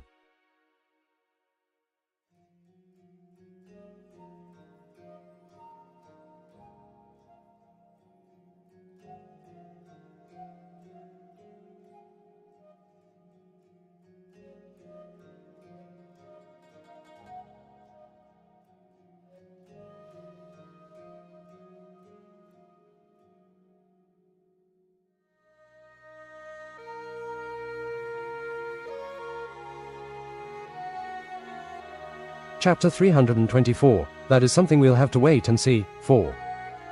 The center of the podium, where the sect leaders of each sect were supposed to gather, was occupied by Hyo Jinan. Actually, the abbot was supposed to be there, but today neither he nor Hyun Jong were there. Hyo Jinan looked toward the stage. Hoo. Finally, the finals have come. Isn't this amazing? This is good no matter who wins. At the conversation around him, Hyo Jinan narrowed his eyes. This is a good thing. All nonsense. No matter who won, nothing good could happen to the 9 great sects. If He Yun won this, Shaolin would strengthen their rule over the sects. This match will decide how the next few decades will be. Most of the sect leaders who didn't manage to make it to the finals tried to downplay the meaning behind this matchup, saying that this was just another spar. But Hyo Dejinin wasn't going to think that way. I cannot do that. November, L.B.J.N.N. Shaolin's He Yun and Mount Hua's Chung Myung were by no means people with just average skills. He Yun was already being evaluated as the talent which Shaolin got every few hundred years, and the same could be said of Chung Myung and Mount Hua. To be honest, it wouldn't be long until the day when the two got a hold of true authority and shook the world. Therefore, this spar would determine how Kango would run and serve as a chance to determine who would be the one with the upper hand in the future. How could anyone downplay this? Hyo Dejinin glanced around. Although the sect leaders were saying such things, they were all looking toward the stage with sharp eyes. This meant that the results of this match would decide which direction they took. Hyo Dejinin, who understood that, looked at the abbot. He must be so upset that things didn't go as he wanted. The prevention of the 9 great sects coming to the finals with a clean win. Perhaps that was the script he planned for He Yun when this competition was started. Of course, it could be said that excluding the 9 great sects was successful, as they all had lost. Not a single disciple from the 9 great sects managed to reach the final one. But a complete victory. That depends on this spar. If He Yun won, then Abbott's plan would be perfect. No, it would be a lot more than what he had planned. But what if he lost? He'd rather be thinking he should have brought up such a situation. If He Yun lost to another disciple who belonged to the 9 great sects, he could at least save some face. But if he lost to Mount Hua, which was kicked out of the group, then the Shaolin would be held responsible for their past actions. And as this had already attracted the attention of many, Shaolin would have to face the consequences. And if they lose the finals, Shaolin would lose a lot and gain nothing. Was that why? Was that the reason for Abbott's expression not looking so bright? Hyo Dejinin looked toward the stage where Chung Myung and He Yun were standing. The two were facing each other. Interesting. Ads by PubFuture. It wasn't known who of the two would be the powerhouse of the future, but whoever won, the future generations would never stop talking about this achievement. And everything would start from this final match. The one who lost would become the villain to the winner. And that is how history works. So, which of the two would come out as the winner? Hyo Dejinin felt a bit happy as he leaned back. The surroundings had turned silent. There were deafening cheers initially, but now that they were up, the sounds gradually subsided. And soon, it turned so quiet that it felt like people weren't even gathered. In this silence, Chung Myung looked into the eyes of He Yun. The eyes of He Yun looked heavy. The shyness he would portray once in a while was nowhere to be seen. His eyes were now overflowing with the intent to fight and show who was better. The eye which sees evil. Right. From his point of view, it could be that. The abbot of Shaolin, who was raved about through the world, reached out his hand to his opponent. If that was the case, one had to be polite even if one didn't like it. How could they not do that and even make the abbot, who was recognized as the heavens, be embarrassed by a third-class disciple?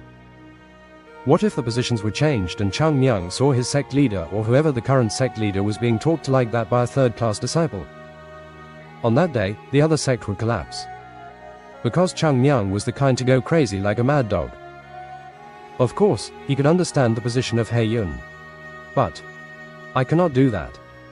Even though he knew he had to be polite, he couldn't, as the topics about spirit and cause which his Sehyung used to tell him were remembered. But he hated how the abbot was using the Kango and the world as a means to control Mount Hua. Therefore, He Yun's current form brought a strange feeling to him. You are not wrong. If they didn't meet here, maybe he would have praised He Yun. But Chung Myung turned to look at the abbot. The stiff face. It was a face that said he could not hide his discomfort. Looking at the abbot's expression, it felt like his stomach relaxed. Don't look at me with that angry face. Because the person who should be angry is me. And He Yun spoke. You crossed the line. Chung Myung rubbed his ears and said. What? Bald head. He nodded his head and spoke again in a low voice. The one who crossed the line is you people. Disciple. In the end, He Yun's face turned red with anger. He tried to speak in the best way possible, but this man never let that happen. He could not think of him as a disciple of Mount Hua, disciples who were known to be noble beings. How can you be so? Shut up, you idiot. He Yun was wide-eyed, and Chang Myung pulled his sword out. Ads by Pub Future. It seems like you want to say something great, but I do not want to hear the lesson from a guy who grew up under the sly Shaolin and received all the things he needed. You insolent. Where do you get the confidence to speak now? He Yun looked confused. Where? What did that mean? Chang Myung looked into He Yun's eyes with a colder look than usual. If you weren't the disciple of Shaolin, you wouldn't be able to raise your head in front of me. That was a simple reason why you get to mess around in Shaolin. All because you were the disciple. The Shaolin sect. But you see, the thing that had made Shaolin so great was none other than Mount Hua. And you don't even know that. It doesn't matter what you consider Mount Hua, but there is one thing I am certain of. You have no right to try and discipline me. Those who fell under the name of the 9 great sects one union shut their mouths in front of Chang Myung. No, don't dare speak to anyone from Mount Hua. You don't know. Right. You cannot know. This was why Chang Myung was so angry. Just one. If only one sect had visited Mount Hua first and showed their respect, then maybe he wouldn't have been this angry. Just one. One sect was all that was needed. But such things didn't happen. Chang Myung looked toward the podium the sect leaders were on. Seeing the sect leaders out there looking down from their chairs made his blood boil. It was just 100 years ago. The time was too short to be forgotten, though. At least, the sect leaders out there clearly must know what kind of sacrifices Mount Hua made and what mistakes these people made. However, no one was willing to apologize, even informally, to Mount Hua, which was in trouble. Ignorance and alienation. It was only after Mount Hua managed to get good results did they send gifts and pretended as if nothing had happened.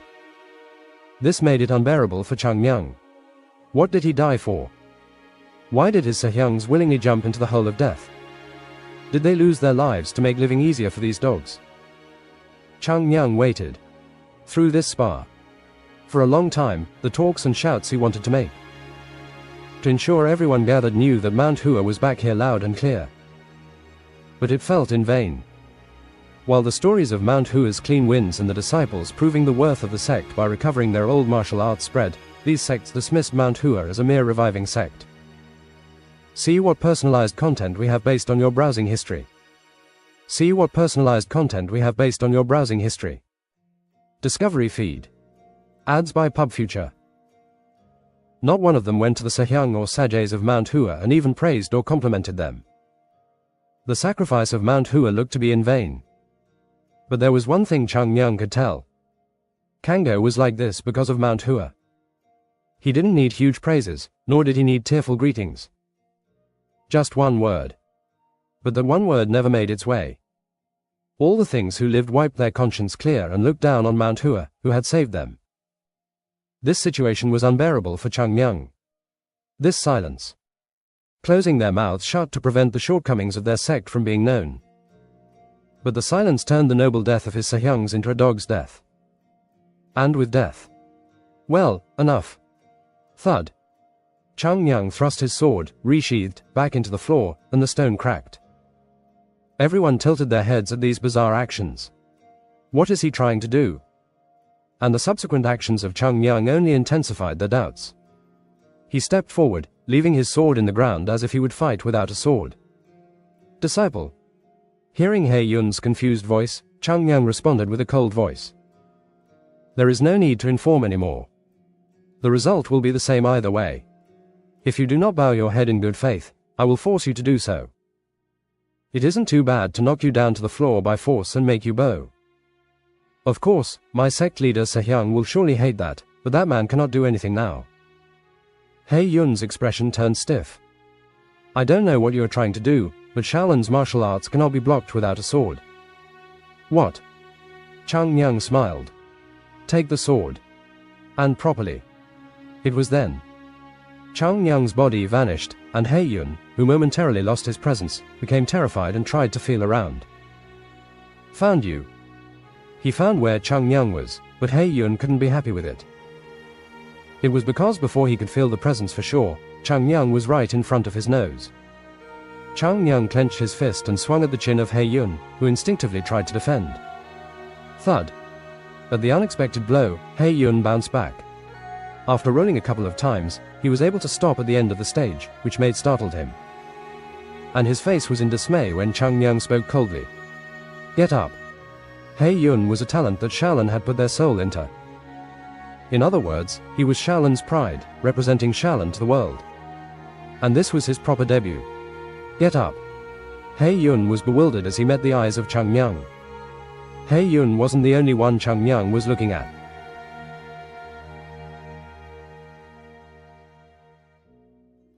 I don't know what you are trying to do, but Shaolin's martial arts cannot be blocked without a sword. What? Chang Myung smiled. Take the sword. And properly. It was then. Chang Myung's body vanished, and He Yun, who momentarily lost his presence, became terrified and tried to feel around. Found you. He found where Chang Myung was, but He Yun couldn't be happy with it. It was because before he could feel the presence for sure, Chang Myung was right in front of his nose. Chang Myung clenched his fist and swung at the chin of He Yun, who instinctively tried to defend. Thud. At the unexpected blow, He Yun bounced back.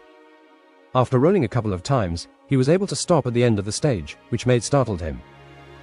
And his face was in dismay when Chang Myung spoke coldly. Get up. He Yun was a talent that Shaolin had put their soul into. In other words, he was Shaolin's pride, representing Shaolin to the world. And this was his proper debut. Get up. He Yun was bewildered as he met the eyes of Chang Myung.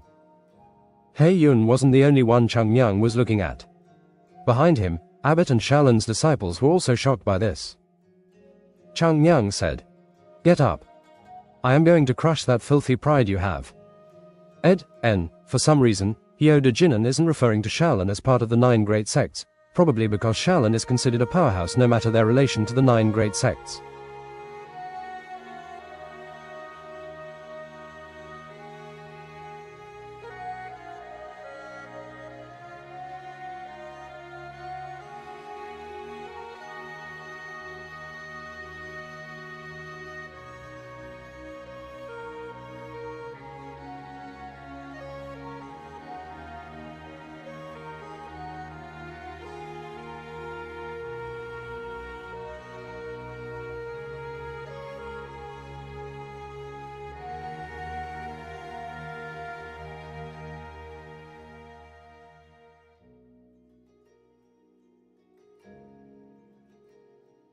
Chapter 325, that is something we'll have to wait and see. 5.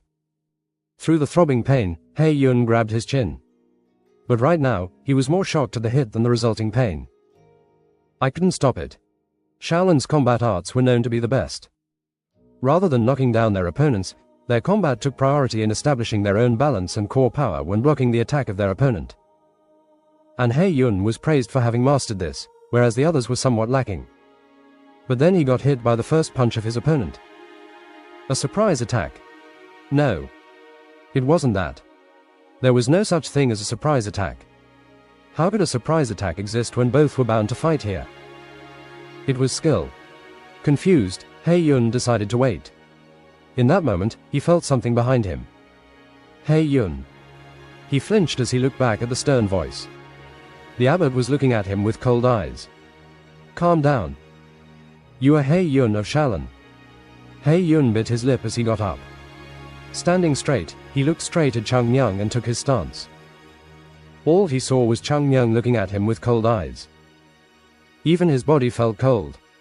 Why? He Yun couldn't understand this. He was a disciple of Shaolin. The people who became his rivals were first-class disciples of Shaolin. Even elders would guide him.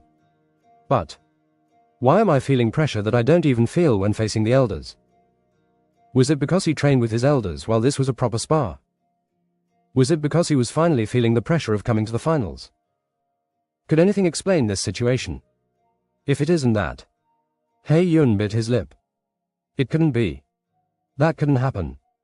When he thought using his common sense, did it make sense to say that the opponent in front of him was stronger than his elders from Shaolin? He had to be the same as any warrior.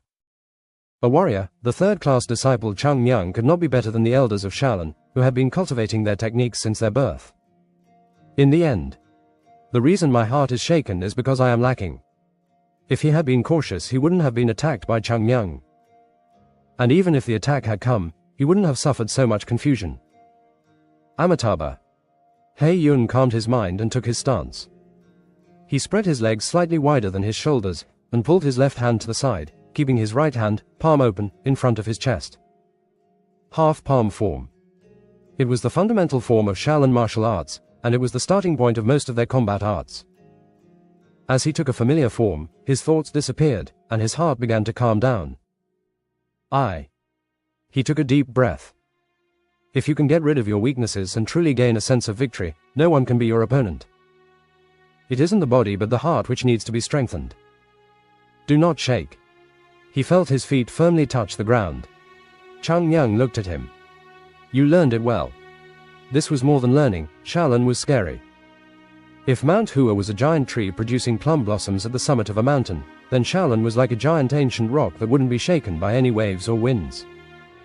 Immovable. Ads by PubFuture. The symbol of Shaolin.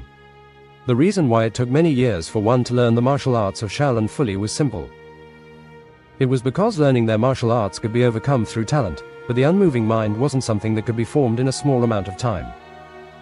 It was only after going through numerous storms and having an upright heart that wouldn't shake for anything could a Shaolin monk unleash their true power. But at such a young age, He Yun had managed to calm himself down to that extent. A genius. Someone worthy of being called a genius. But immobile. A smile crept onto the lips of Chang Myung. You. It felt disgusting. Who in the present Shaolin had the right to talk about immobility? A strong and unshakable heart was meaningful only when the direction was upright. Could it be called immobility when it was twisted? That was just another form of evil. Of course, Chang Myung had no sense of justice, no concept of evil or good. But he was certain of one thing. It was the fact that right now Chang Myung and Mount Hua were the only ones who had the authority to condemn the hypocrisy of Shaolin and the 9 great sects. Chang Myung stared at He Yun with cold eyes.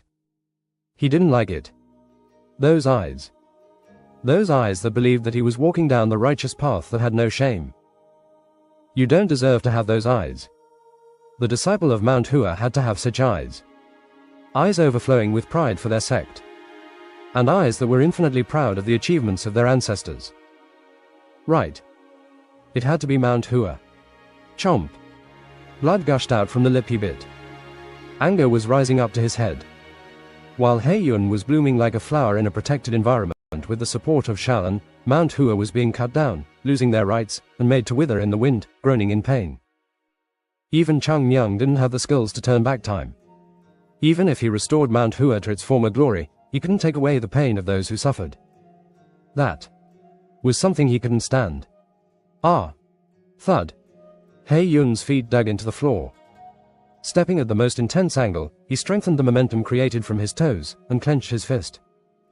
Complete strength. The fist was gleaming in gold as it moved for the face of Chang Myung. The process of developing this technique was fast, but the speed of the flying fist was even more enormous. And thud. With a brief explosion, chi was thrown to the side. The power of the fist, which impaled the floor, crushed the rock. But He Yun couldn't focus on that. He was shocked by what Chang Myung did. It was bounced aside. Was it that easy to do? His gaze was on Chang Myung, where green chi was shining on his fingertips, which were shaped like a sword. Ads by PubFuture. Meanwhile, the ones watching this were all shocked. Bamboo leaf hand. That is for the supreme mass. How can a child even use the bamboo leaf hand?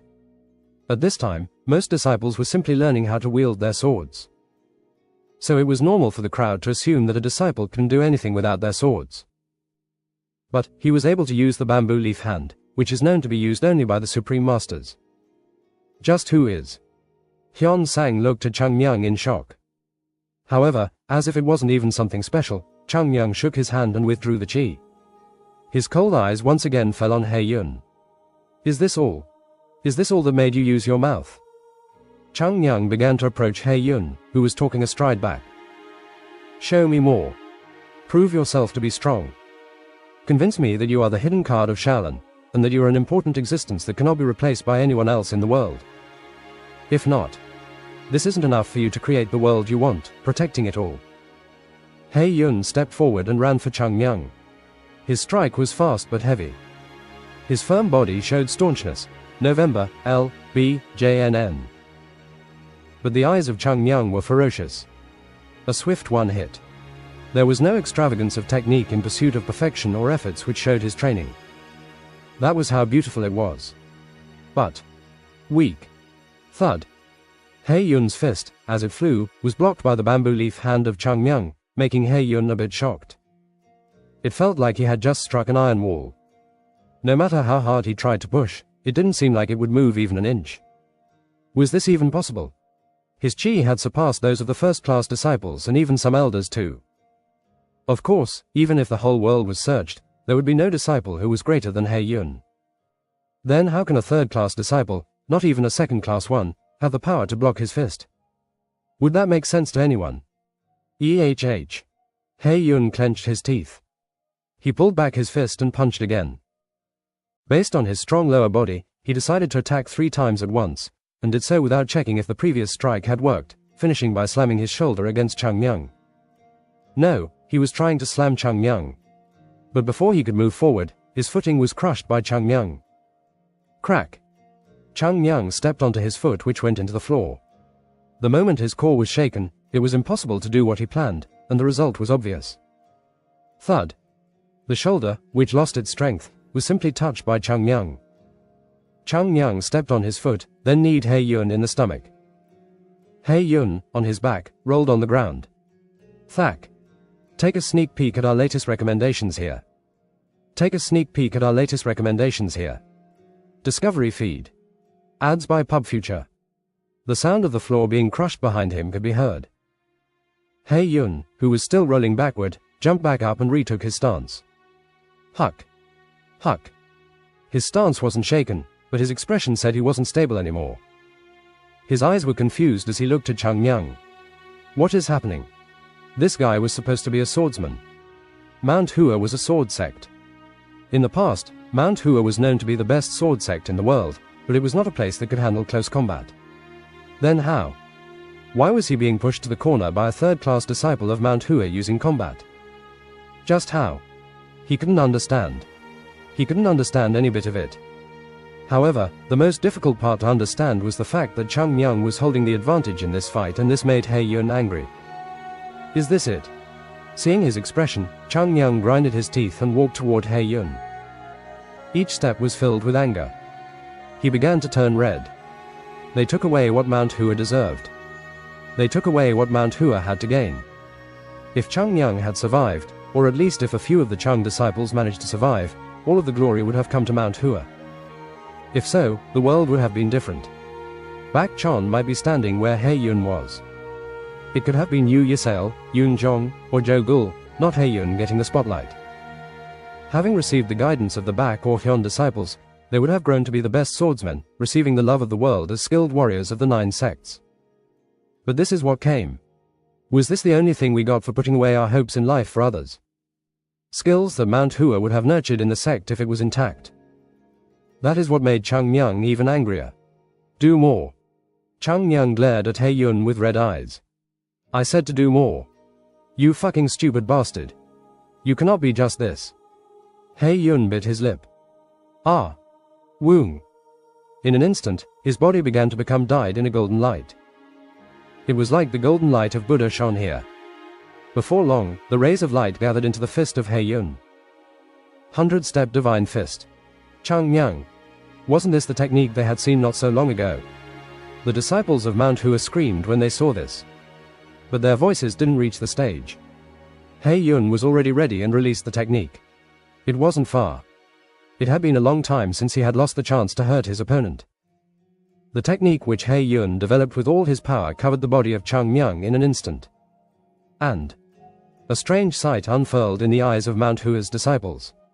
A reddish chi began to spread out. The red chi, which sprang up like a fantasy, rose to greet the fist. How? Chung Myung, who broke through it, kicked He Yun, who could not hold his stance. He Yun's body, unable to withstand the kick, bounced back to the ground. Despite the slight blow, He Yun, for the first time, finally looked shocked at the emotions he was currently feeling. "Get up." Chang Myung waved his hand. His cold gaze fell on He Yun and then the abbot behind him. "This is nothing compared to what Mount Hua has been through." The cold voice pierced the ears of the abbot very clearly.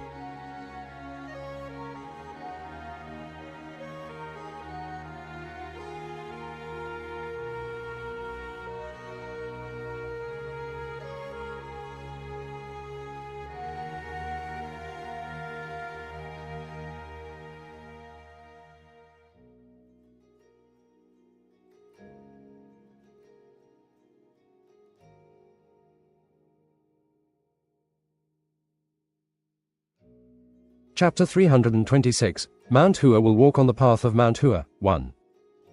The atmosphere in the hall began to cool down. What were they expecting here? They wanted to see the best warriors, who would be responsible for the future of their sects, use their all to compete and win. Because the brightest among them were fighting, there was bound to be interest in seeing things that they hadn't seen during previous spars. However, the scene unfolding in front of them, who gathered to see this fight, was different from what they expected. What is this? Everyone was visibly shocked. Chang Myung was unilaterally pushing around He Yun of Shaolin, that too without a sword. And one of the best techniques Shaolin had ever known was destroyed with just a pair of bare hands. Of course, these facts were a bit disconcerting. But the thing which shook them the most was the heavy atmosphere on the stage. And that heavy and gloomy feeling began to crush down onto the audience. But it was nothing compared to what the sect leaders were going through.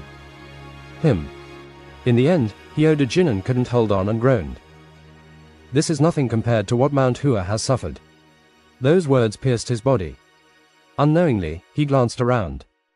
People who were looking at the stage with faces that showed their confusion. And just like Hyo De-jinan, they couldn't hide their discomfort from showing. Two types of people were mixed in this situation. However, what made Hyo De-jinan truly shocked was the fact that most of the sect leaders seemed to be ignorant of this. Did they forget it? Had so many of them forgotten what happened? Ha ha. He sighed. It had been only 100 years. To Hyo De-jinan, Mount Hua was like a thorn in his heart. It was something he didn't show, but every time he looked at Mount Hua, he would feel a bit of a prick on the inside. But there are those who forgot about it too. Well, that could be. Because it was never spoken about.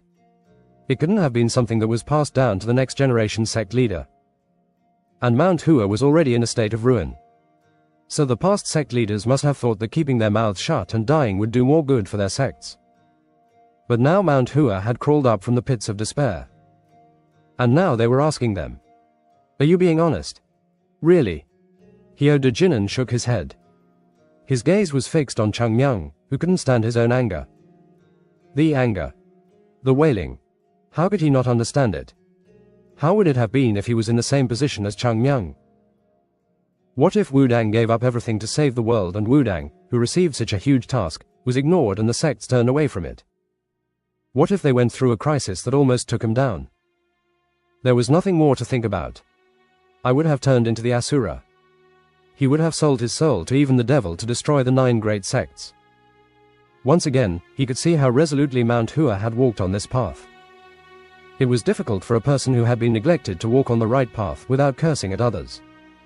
And the anger which has been suppressed is now exploding through that child. Infinite light shine on us Amitabha. A cold voice pierced the ear of Hyo De-jinan. The words he said aren't just for Shaolin. He turned his head. Tang Gunak of the Tang family opened his mouth, looking at the stage with cold eyes. Of course, from the position of a leading sect, there are times when you have to turn your head knowing the result.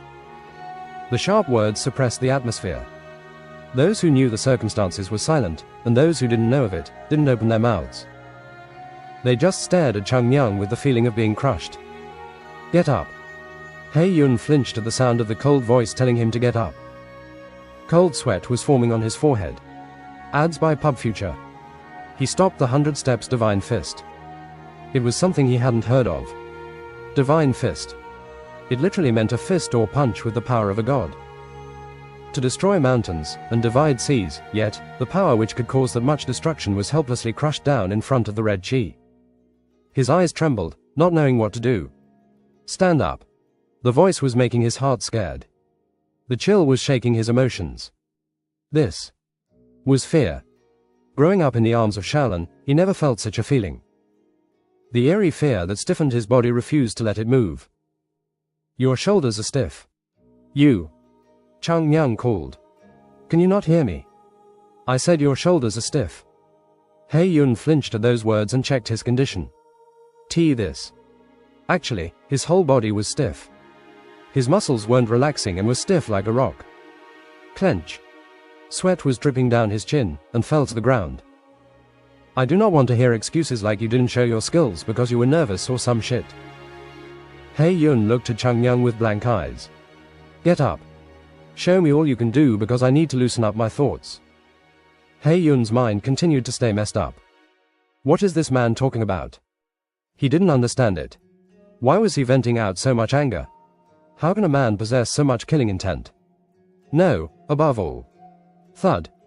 The moment Chang Yang stepped forward. He Yun reflexively rushed at Chang Yang without even organizing his thoughts. Ah. His face contorted from the fact that he couldn't relax. He stood there as the pride of Shaolin. No one in Shaolin doubted that he would defeat his opponent and come out victorious. Shaolin's hope rested on his shoulder. The place which led the world would be Shaolin, no matter what others say. Those who carry the world on their backs cannot be the same as others. He cannot give up. He must not lose. Pang! His fist slammed into the air, creating an explosion and a sharp pounding sound. And it all happened so fast. The fist, which was filled with qi, moved forward like it wanted to crush the face of Chang Yang. But Chang Yang just stared at He Yun with cold eyes until the fist came close to him. Tack! Chang Yang's palm touched the fist which was coming for his face. He pushed it lightly, and the fist immediately lost its direction. At the same time, He Yun didn't look shocked. He clearly understood that his opponent was in a position that he could not reach now. So he twisted his body in the air and turned to kick Chang Yang in the side. It was a basic tiger kick. Tuck. But before he could even turn in the air, Chang Yang's fist hit He Yun in the forehead. The legs which couldn't find the ground lost balance, and he was thrown back. And then came 3 successive attacks. He Yun, who hadn't recovered his stance, was hit on his thigh, side, and shoulder with Chang Yang's feet. Even then, he managed to block the kick to the thighs and side, but he couldn't block the one to his shoulder. Kuak. Ads by Pub Future. The pain was as if an iron rod had slammed into him, making his entire body hurt. Kuak.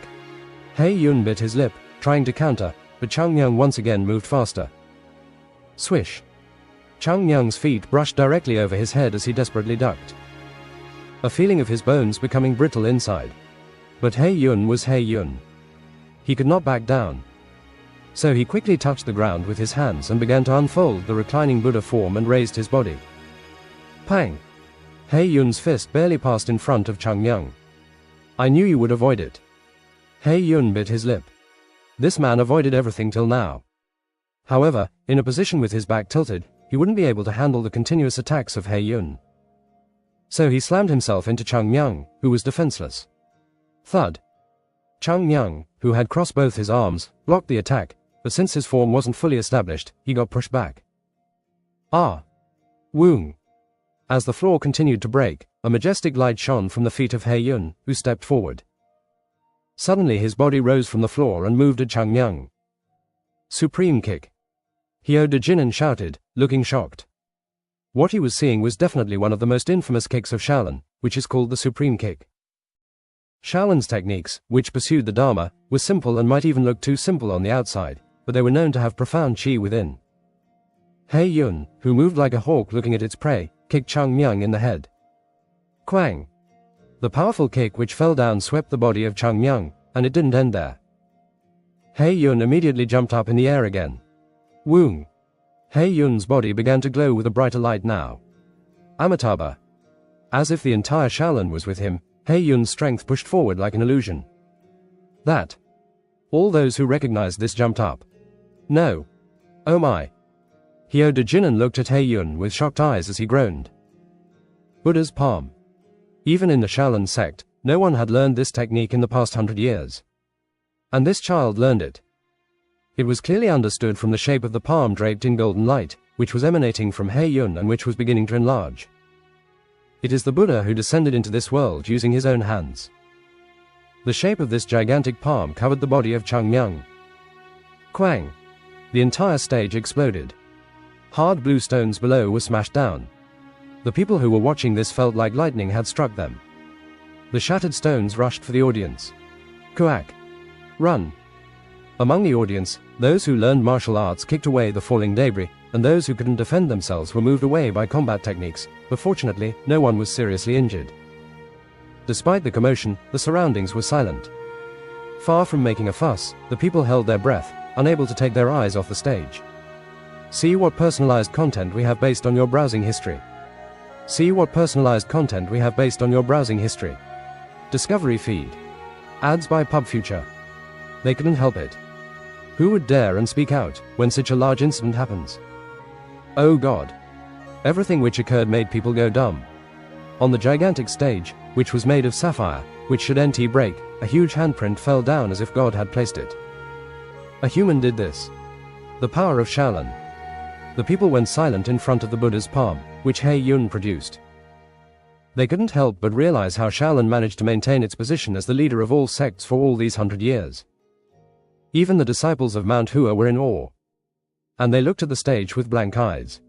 And someone mumbled, Chung Myung. N-O, vel, B, in dot C, om. At those words, the disciples flinched in fear. Yun Jong screamed with trembling eyes. See Chung Myung. Quiet. A cold word stopped him.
Buddha's palm. Even in the Shaolin sect, no one had learned this technique in the past 100 years. And this child learned it. It was clearly understood from the shape of the palm draped in golden light, which was emanating from He Yun and which was beginning to enlarge. It is the Buddha who descended into this world using his own hands. The shape of this gigantic palm covered the body of Chang Myung. Quang! The entire stage exploded. Hard blue stones below were smashed down. The people who were watching this felt like lightning had struck them. The shattered stones rushed for the audience. Kuak! Run! Among the audience, those who learned martial arts kicked away the falling debris, and those who couldn't defend themselves were moved away by combat techniques, but fortunately, no one was seriously injured. Despite the commotion, the surroundings were silent. Far from making a fuss, the people held their breath, unable to take their eyes off the stage. See what personalized content we have based on your browsing history. See what personalized content we have based on your browsing history. Discovery feed. Ads by PubFuture. They couldn't help it. Who would dare and speak out when such a large incident happens? Oh God. Everything which occurred made people go dumb. On the gigantic stage, which was made of sapphire, which should NT break, a huge handprint fell down as if God had placed it. A human did this. The power of Shaolin. The people went silent in front of the Buddha's palm, which He Yun produced. They couldn't help but realize how Shaolin managed to maintain its position as the leader of all sects for all these 100 years. Even the disciples of Mount Hua were in awe. And they looked at the stage with blank eyes. And someone mumbled, Chang Myung. N-O, vel, B, in .c, om. At those words, the disciples flinched in fear. Yun Zhong screamed with trembling eyes. See Chang Myung. Quiet. A cold word stopped him. It was Bak Chon. He was sitting with a stiff face looking at the stage. Sasok. Be quiet. Bak Chon said again. Look at He Yun's face. Everyone who heard it looked at the face of He Yun through the dust. And realized. Is he tired? Blue. It was as if he had lost everything after he exuded such power. No one will be able to point a finger at him, though. He Yun's face looked blue, as if someone was still chasing him. That was to say. Exhilarating. The shattered blue stone in the ground was shaking, and Chang Myung came up. Toi. He spat out the blood in his mouth and brushed his loose hair. His hair was pushed back, revealing his eyes which were angry. Flinch. He Yun, who received that gaze, felt his body shudder. Yuk. His body was drenched in sweat, and now he couldn't even hide his fear. It was impossible for a mere human to withstand this anymore. No, it should have been impossible for him to stand. But how was Chang Myung standing tall? Rumble. Chang Myung walked out of the wreckage and crushed the stones which were below his feet, making the same sound as if bones were breaking. Look clearly.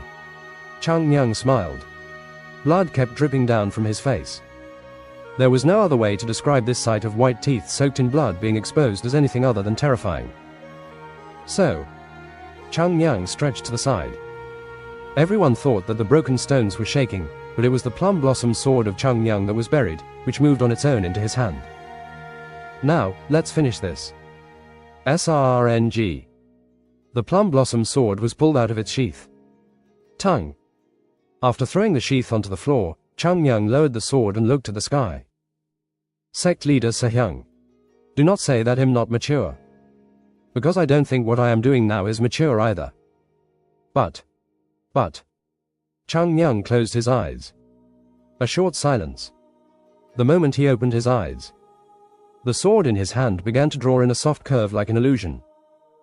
A curve beautiful enough to draw everyone's attention.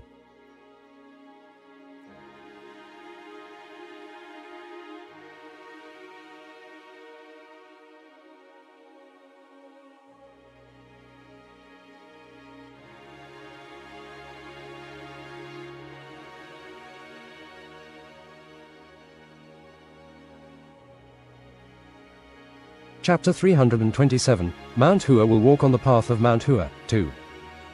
This cannot be. The abbot felt like his soul was being pulled out. Everything was perfect. The height of the Buddha's palm, which He Yun unfolded, was not lacking. Of course, it could be described as blooming. Just like a small flower, the palm, which was being used for the first time, was still not something that could be ignored. But the disciples survived. Just how?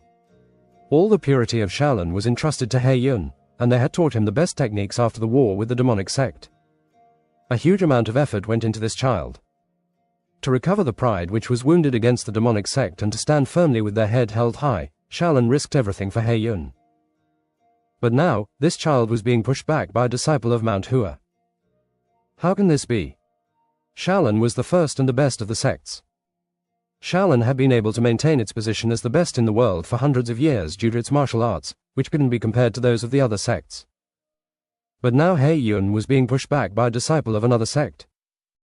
It cannot be. This cannot happen. Moreover, wasn't Chang Yang a third-class disciple of Mount Hua, which had fallen? This shouldn't be happening. This competition was held for the world to know that Shaolin deserved the top spot among the sects. He Yun. The abbot rose from his place and shouted, but then he saw it. The sword of Chang Yang drew the most beautiful curve he had ever seen before. He was the abbot who had devoted himself to performing the duties required of Shaolin's sect leader, but in the end, he was someone who had devoted his life to learning martial arts. Even if he had forsaken martial arts, there was no way his soul would forget it. That is. His eyes looked at the sword of Chang Yang, which began to blur. The hand holding the sword looked so natural, being wielded so amazingly. If one swung the sword like that again and again, then they might even forget that they were holding a sword in the first place. It would be like having an extended arm. His sword was moving so naturally. The weird sense which was rising in his body disappeared over time. And the eyes of Chang Yang turned more serious. Shaolin showed what they held. Through He Yun, they proved that they were building up a kid through the efforts of the past 100 years. But it was all in vain. All for just that. The sword of Mount Hua was thrown away for the sake of being on top. So he had to show them. What they threw away. November, LBJNN. The ones they had abandoned.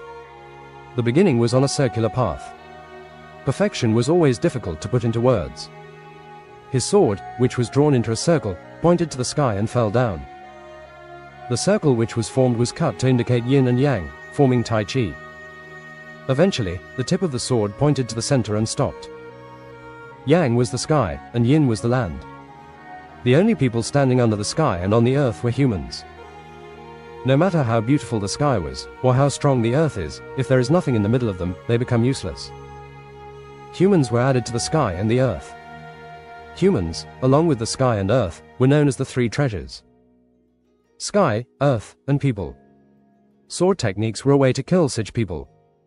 However, if the sword could embody the path of the Tao through a killing technique, then sword techniques would not be limited to just swords. And that was evident here. Ads by Pub Future. The thing Mount Hua had been pursuing for a long time. It started from someone's hand and was passed down. Mount Hua's sword technique, which had been developed over many years by adding many new things, was being reproduced in the hands of Chang Yang. It started with the equilibrium of 6. Heaven, earth, and 4 directions. To contain the heaven and earth with a sword that knows its path. If such a spirit could be embedded into a sword, wouldn't that be the same as a universe?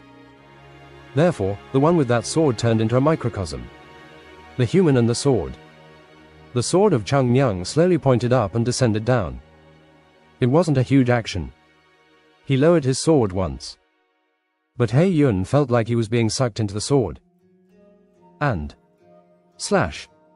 His dazed eyes opened wide as he looked down. The hem of his clothes was cut off, fluttering like a butterfly falling to the ground. When? He felt nothing. He didn't even feel the blade falling on him. However, the moment the sword was swung, he was cut. His face was clouded in darkness. Heart sword. No, this wasn't that. It was too perfect. It didn't even allow for any wasted motion, it looked too perfect. There was no need for a sword to divide the sky or the sea. Just cut things. And the desired achievement came with minimal force. That was the supreme sword. He Yun's heart began to beat slowly. How long did he spend to polish his sword to such a level? His body trembled. At this moment, He Yun was able to realize. What was the martial way? Was it the martial way to crush down the opponent with stronger force? Was it the martial way to pursue greater destructive power? No, it wasn't that. The martial way was the act of bringing the body into the perfect martial form. It was to embody what the mind drew into the world through the help of the body. In other words, it was the level that He-Yun someday wanted to reach. It was the state of breaking free from the bonds of internal chi and techniques to turn one into the void. Now he was seeing that in front of him. The martial way, which he suspected he might not reach even after intense training and the efforts of decades, was now unfolding in front of him. The moment he realized the distance between him and his opponent, something began to collapse in the heart of He-Yun. He-Yun bit his lip at this unknown feeling and said, "I am Shaolin's He-Yun." If this continues, he could not even use his hands again. So his impatient mind made him go for the technique he was most confident in now. Kwang. His advance broke the stage. Woong. He was once again using the 100 Steps Divine Fist. A huge gust of wind blew toward Chang Myung. With his serious eyes, Chang Myung looked at the golden winds which came for him. Ads by Pub Future. He once again lifted his sword and lowered it. Slash. Split. So natural. The slash from the sword cut something down. There was nothing in this world that could not be separated with a slash. And the sword of Tao was something like that. Cut things down. Cut through air, trees, flags, even the elements, and sometimes bind people too. Like a torrent that swelled in the pouring rain, the golden wind which came to Chang Myung was split to the left and right and moved away. Quang. Fist chi which was cut down, blew toward the audience with a single slash. It was an amazing force. But no matter how strong the force was, it was meaningless if the target could not be hit. Not a single part of the chi reached the body of Chang Myung. However, He-Yun's fist wasn't done yet, it was still shining gold. The Arahant Divine Fist. Another one of the techniques known to be used to judge evil and destroy it. This technique subdued the opponent through applying heavy pressure onto them, and it was currently emanating from He-Yun's body. Woong. The pressure, which could even bend iron, made the stones beneath their feet become even more crushed. The tip of everything began to crumble. Their hair was fluttering around. But Chang Myung just stood there. His eyes were still serious and cold, and his sword tip didn't waver. It seemed like nothing in this world could disturb Chang Myung. What is he? Was it the Shaolin way, with the teachings of Buddha, to save all the beings in the world? If not, weren't there the Shaolin teachings of Dharma, which spoke about not hesitating to suffer for the sake of saving others? Or was it the teachings of the great man who attained enlightenment after cutting off his own arm? It was odd. The moment one pursues self-interests and superficial needs, the Dharma fails to show, and Shaolin can no longer be called Shaolin. They will be people blinded by ego. Everything in the world will change one day. However, it continues to move. One day, its momentum will fade. Like a flower losing its color on the 11th day. The things which reach the extreme point cannot be returned. Yet, life should go on. Even if the color of the flower fades, it will bloom again one day. And isn't a flower that blooms also bound to die? And a new one would bloom. Even the old trees on the cliff, which no one takes care of, will have flowers blooming. Fly. Finally, the sword's tip holding Chang Myung began to give birth to flowers. And it moved. He was drawing out Mount Hua. Even in the cold snow or the gentle spring sun, and in the spirit of Buddha who lost themselves too. The flower eventually blooms. Where in the world will there be a flower which doesn't bloom? It isn't a dog's death. Sect leader Sehyung. Under the world you protected, Mount Hua will bloom again. Even if no one in the world knows. Personalized content tailored to your preferences, all in one place.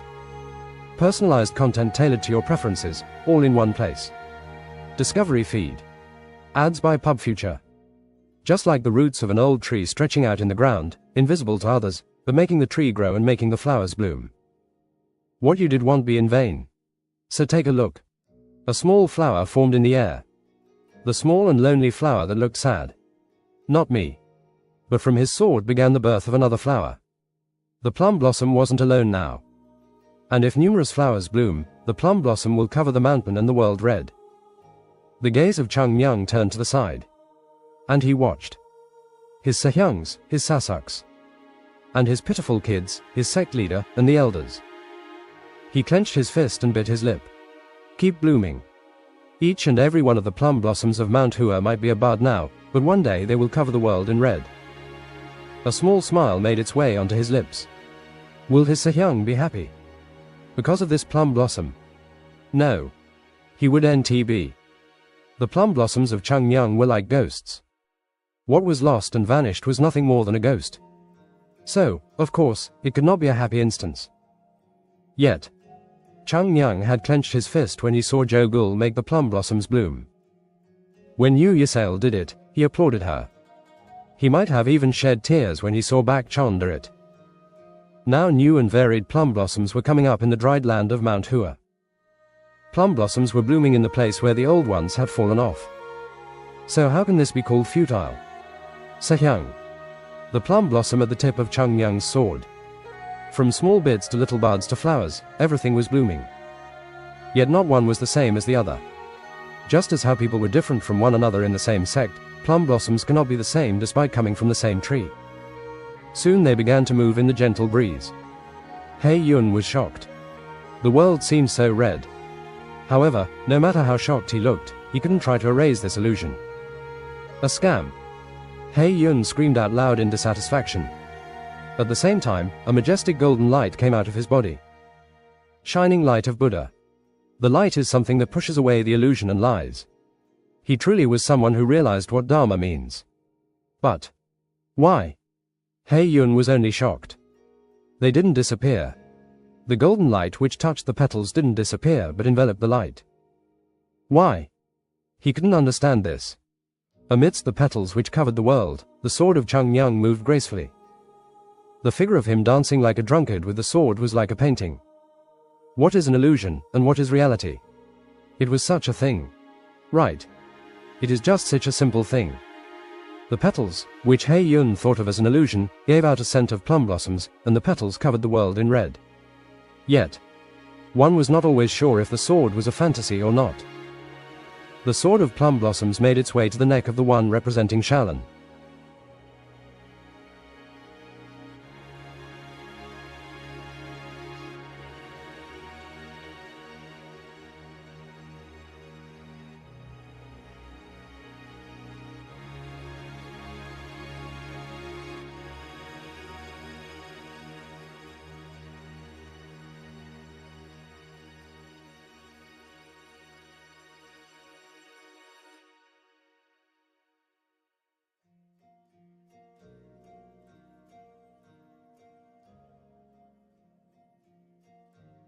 Chapter 328, Mount Hua will walk on the path of Mount Hua, 3.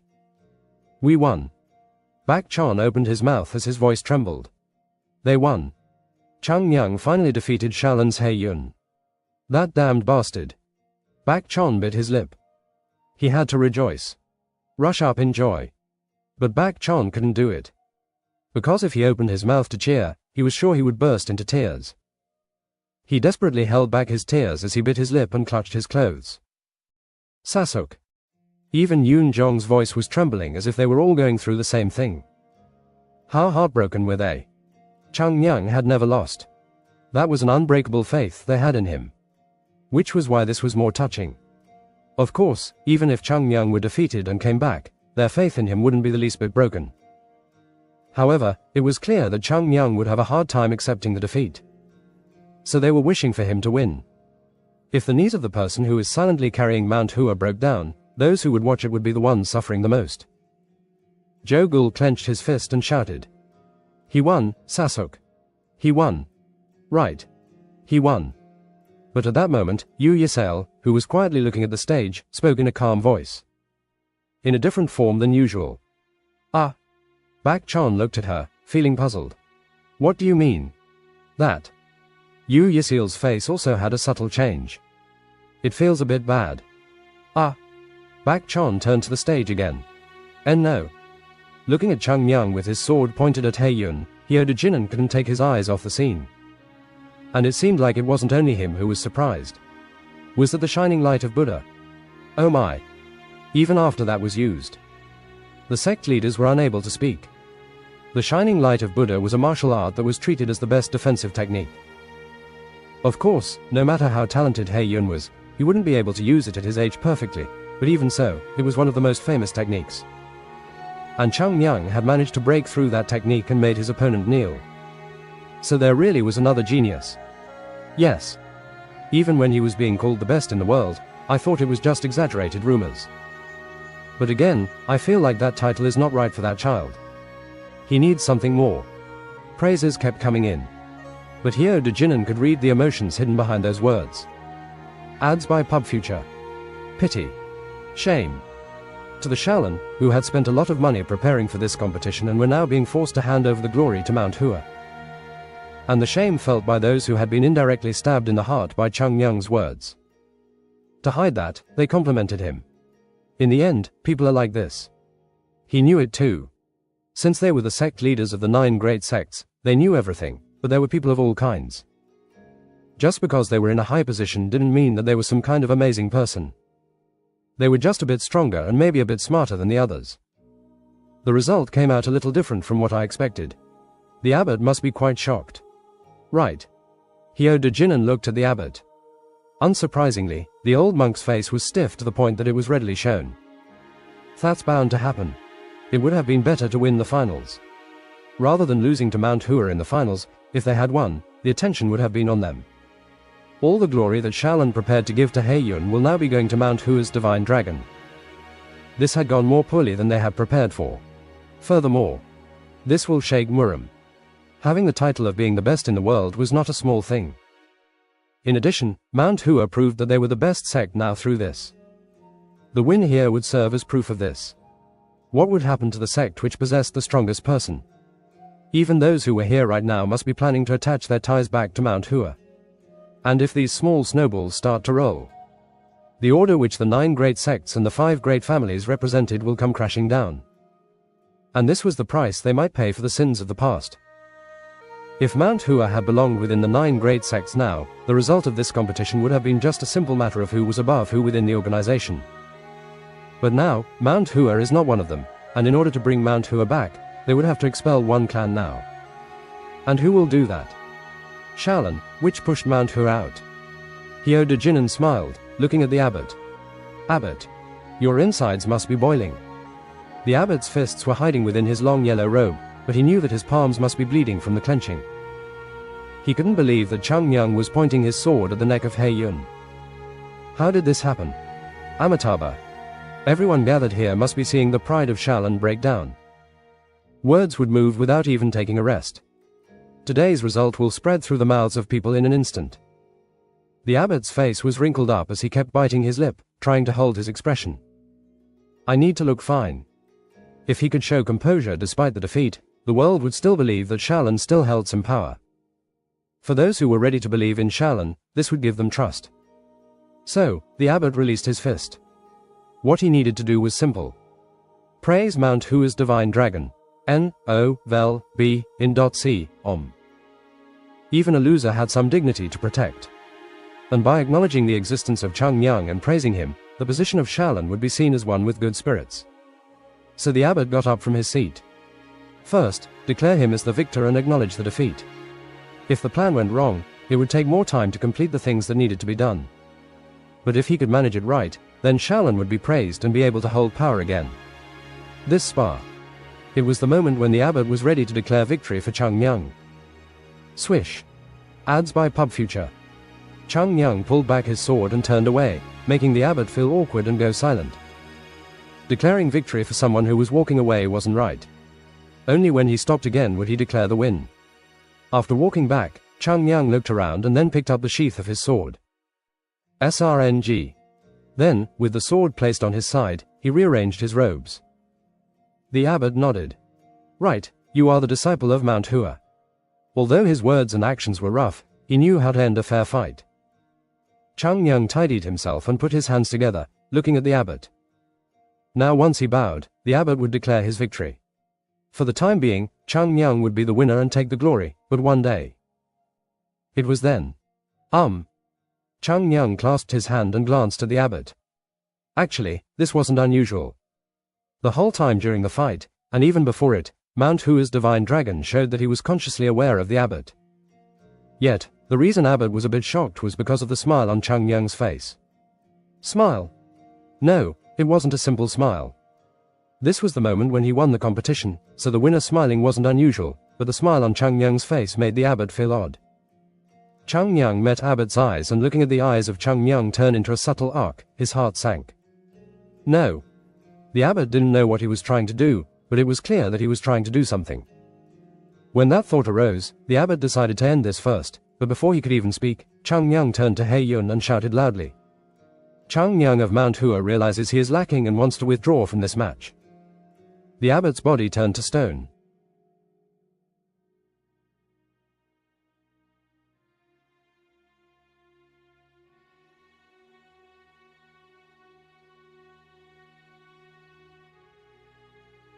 The abbot's body turned to stone. He Yun, who was being bowed at, looked at Chang Myung, unable to understand this. Silence. An eerie stillness seemed to fall over the hall. And tack. Bak Chon covered his face. He did it. And Yu Yisale mumbled next to him. Ugh. Yoon Jong and Jo Gul couldn't even say anything despite opening their mouths. Bak Sang, who was looking at this from behind, smiled in despair. He. He has to be this amount of crazy. A fucking madman. The disciples of Mount Hua were shocked, but it couldn't be compared to the shock of Abbot. There were a lot of things going on. An unbelievable roar came from the mouth of the abbot. What are you talking about? Surrender. It is as it is. Surrender. Personalized recommendations you can't miss. Personalized recommendations you can't miss. Discovery feed. Ads by PubFuture. Chang Myung waited intently. Then, he spoke in a soulless voice. Congratulations. Shaolin comes out as the winner. This. The abbot's body trembled harshly enough it looked as if he was about to pass out. A face that had lost its blood and a body that couldn't stop shaking. And how much strength did he use for his veins to pop up and clearly reveal how much he had aged? Why you will go to hell. Surrender. Does that make sense?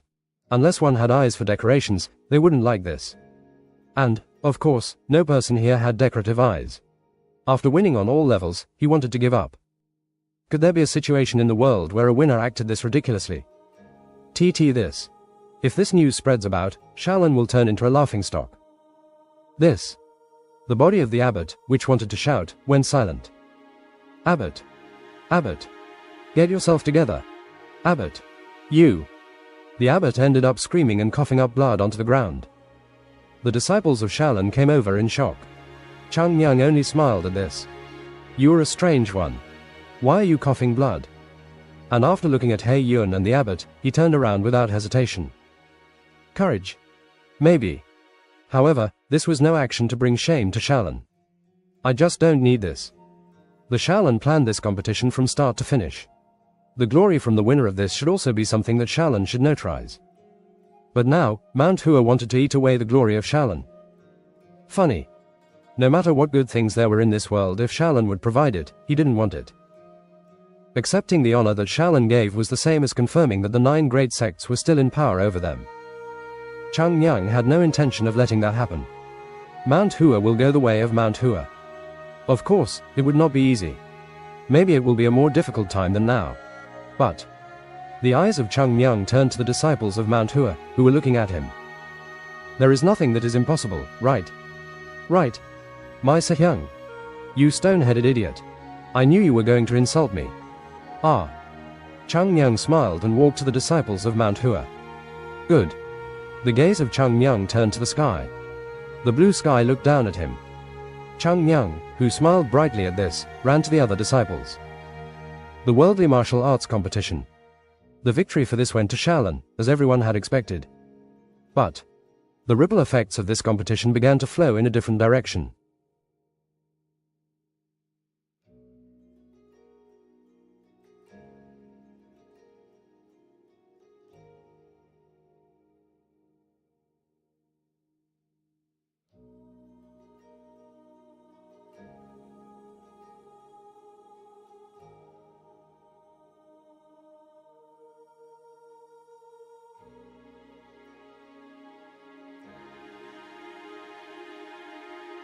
Chapter 329, Mount Hua will walk on the path of Mount Hua, 4. Surrender. Surrender. At this point, The sect leaders and the family heads were all shocked at this. And they looked toward the stage with blank faces. What is this? Oh my. Isn't this like saying that all this doesn't matter? This surrender. It was unprecedented. Looking back and thinking, they had never seen a person who had so clearly won surrender. Isn't it normal to try to make it to the finals, even if it means having a leg or arm cut off? Then what was this surrender? Even the sect leaders of the sects who had gone through almost everything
Even the sect leaders of the sects who had gone through almost everything to groom their disciples for this couldn't understand. What happens now? When someone asked, everyone turned to Hyo Do-jinan. With the abbot not here, he was the next person in charge. Hyo Do-jinan looked at the sect leaders and Chung Myung with a bit of a puzzled face and burst into laughter. Whatever has to happen will happen. Hey Yun won. No, whoever says that. Then what do you want to do? The victor withdrew before the winner was declared. It won't be accepted. He actually won. Is that what they expected him to say? Ha! They all exchanged glances. Will the spectators be able to accept this? They cannot. Then. But no one could say anything because them having the conversation here made no sense. It was so absurd that even they couldn't do anything to solve the confusion. In the end, this was a situation that was clearly visible. Was there such a man?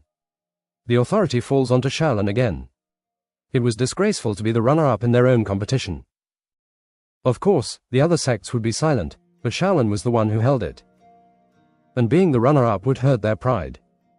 And would Shaolin give up the authority given to them by the rightful winner, the one who had very clearly won? This was no different than pouring shit on the face of Shaolin. Hyo Do-jinan couldn't hide how absurd he found the situation, so he glanced at Chung Myung. Has anyone ever given such disgrace to Shaolin? Even if he tried to think back, he couldn't remember it. It was so embarrassing that the person who did this to Shaolin wasn't Wudang or the demonic sect but a young disciple of Mount Hua. Ha ha ha ha. At that moment, a roaring wave of laughter came from the other side. Hyo Do-jinan, who turned, frowned. Tang Gunak.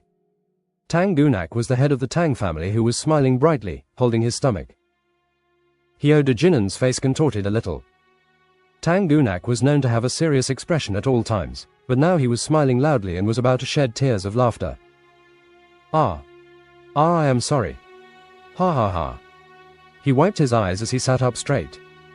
Shaolin is Shaolin, but seeing the sect leaders who don't know what to do makes me laugh. Ahum. The sect leaders coughed in unison and avoided his gaze. The words of Tang Gunak were straightforward. This was Shaolin's disgrace, but was this disgrace to Shaolin alone? It would be no exaggeration to say that the 9 sects had already accepted Shaolin as their representative due to its reputation, and as proof of that, didn't they watch this competition from this podium? Sitting on this platform was no different from saying that they would side with Shaolin. In the end, the authority of the 5 great families and of the 9 great sects, maintained for a long time, was denied by a young disciple of Mount Hua. Those who understood the meaning behind the words of Tang Gunak stared at Mount Hua in anger and shock. And Tang Gunak just turned away. He didn't care about their reaction. It started. To them, the words of Chung Myung must have sounded like that of a young, impulsive genius, but he knew that this was a child with a plan behind his actions. Ads by Pub Future. Didn't he already realize the insight that Chung Myung had? Behind the nature of him swinging the sword with utmost perfection, he knew there was also an insightfulness no man could keep up with. TCH. Mount Hua would no longer stay in Shaanxi alone. If Mount Hua decided to take a different path, the world would tremble. And would the other sects be able to handle the turmoil created? The fact was this thought itself was interesting to Tang Gunak. Of course, even the Tang family will have to start preparing now. He glanced at Chung Myung, who was standing in front of his Sehyungs. For the new order that Mount Hua's divine dragon will create. Eyes were looking back at him. Bak Chon stared at Chung Myung with blank eyes. You. Yes. Sigh.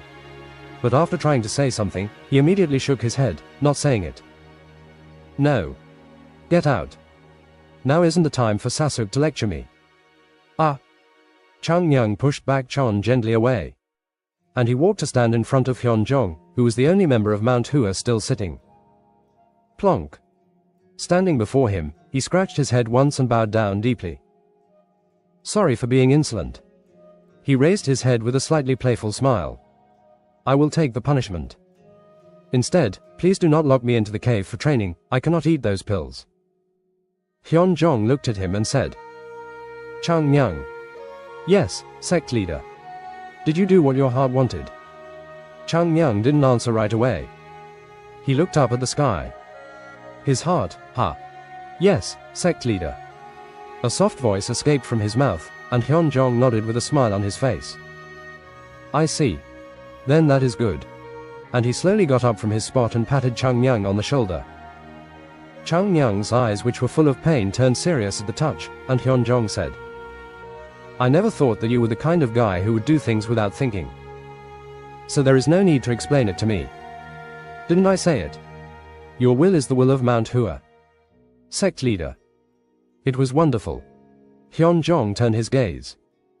Still, the sect leaders of other sects were all blankly looking at him, not knowing what to do, and Hae-yun was still on the stage, too shocked to move.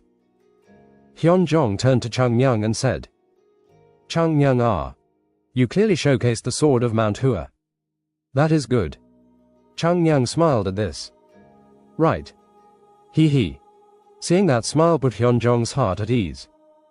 You are a great kid in many ways. Regardless of the method, everyone here was concerned with just one thing. Chung-myung.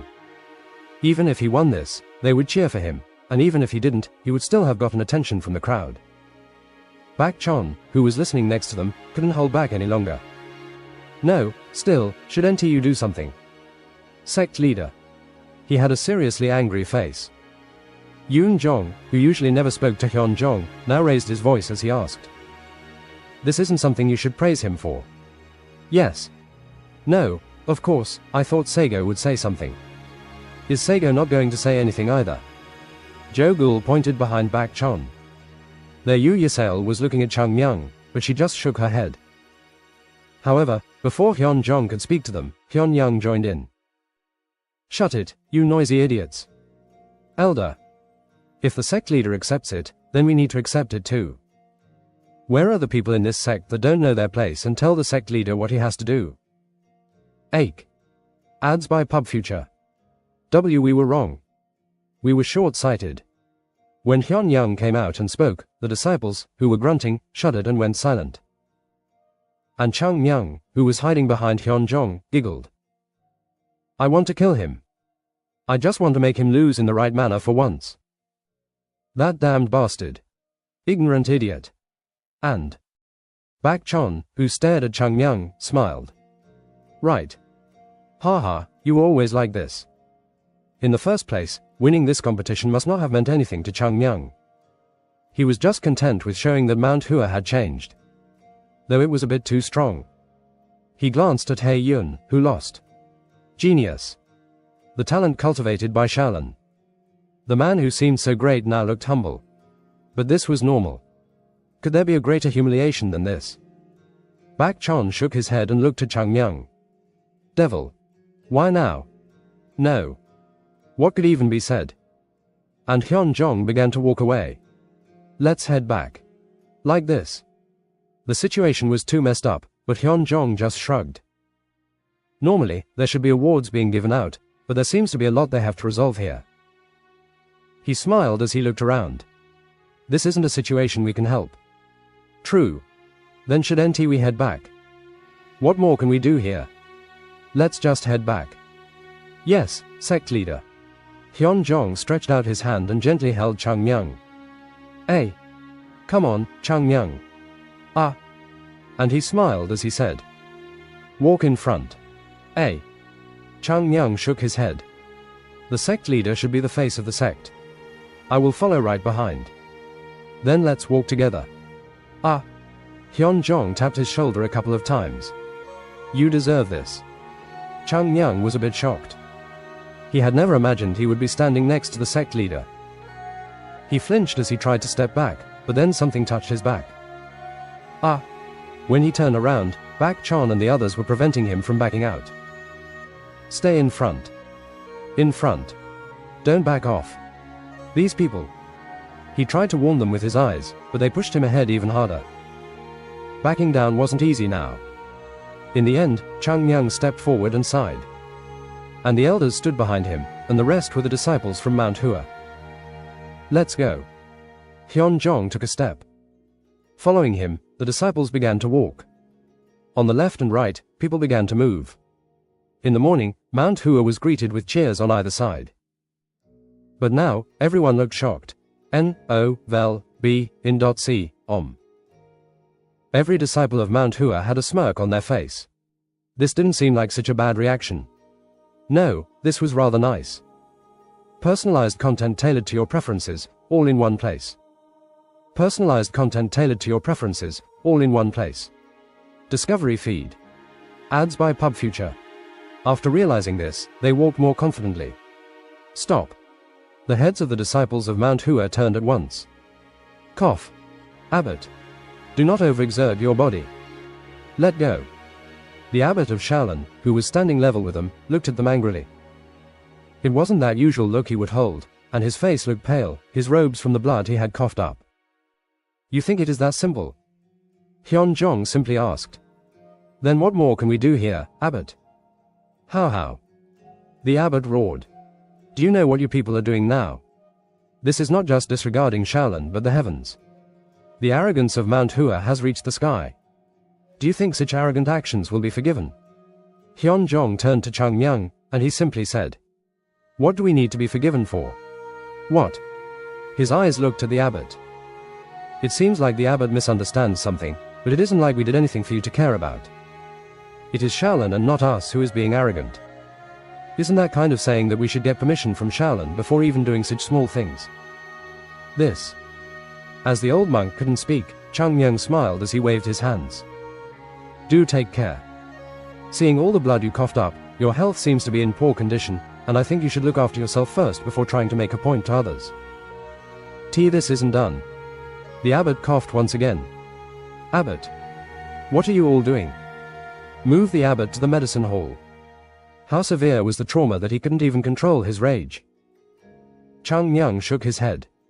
I don't know about him being a warrior, but he is disqualified to be a leader. At those words, Bak Chon softly said, Don't you think that is a bit excessive? Not at all. Really? Bak Chon simply nodded at this, and Hyun-jong smiled. With this, there is no choice but to be at odds with Shaolin now. It would be a lie to say he wasn't concerned, but Hyun-jong was proud. He didn't want to tell the people who wanted to walk on the right path to act logically. I am the sect leader of Mount Hua. The adults should take care of the children and let them walk on the right path. If the sword of reality comes for Mount Hua, the elders will take the first hit.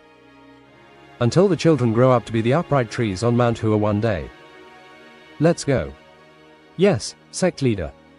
Everyone's shoulders were straight. Every step they took here was with strength and pride. Everyone knew. This was the time to be proud. The audience couldn't take their eyes off the people who were walking out without revenge.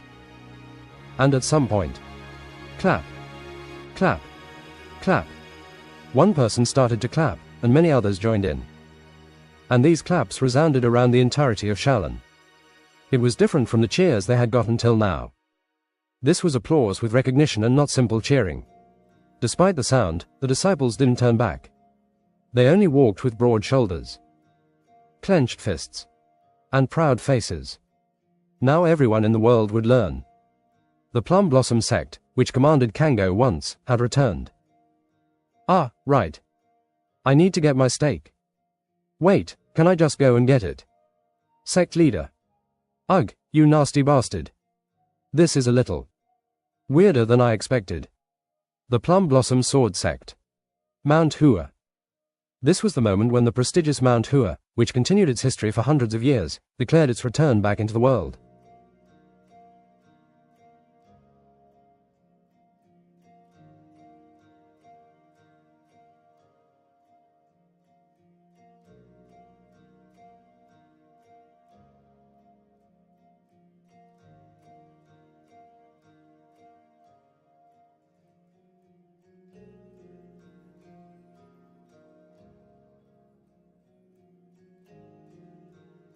Chapter 330, Mount Hua will walk on the path of Mount Hua, 5. Whispered words travel thousands of miles. A rumor that could not be stopped with human power. Rumors that the worldly martial arts competition ended with Shaolin's victory. And everyone nodded their heads when they first heard it. As expected. It had to be Shaolin. But everyone who heard about the situation ended up tilting their heads. Ha! Mount Hua won. What is this now? When they finally heard the entire story, they were too shocked. What? They kicked the winner's title away with their own feet. This was unbelievable. Oh my god, then Shaolin was humiliated. What the hell, Mount Hua's divine dragon was capable of such a thing. Ah, Shaolin. People liked rumors. What they particularly like is someone else's scandal and the destruction of high-nosed bastards. Rumor had it that Shaolin, who was guarding rank number 1 for hundreds of years, had been humiliated, and it spread across at a high speed. In the process, Mount Hua was discussed countless times. But, it is Mount Hua. And doesn't this mean they have reached the finals? It isn't just the finals. Not just reaching it, but they had the best results compared to any other sect out there. There was no other sect there that could surpass Mount Hua. Hee.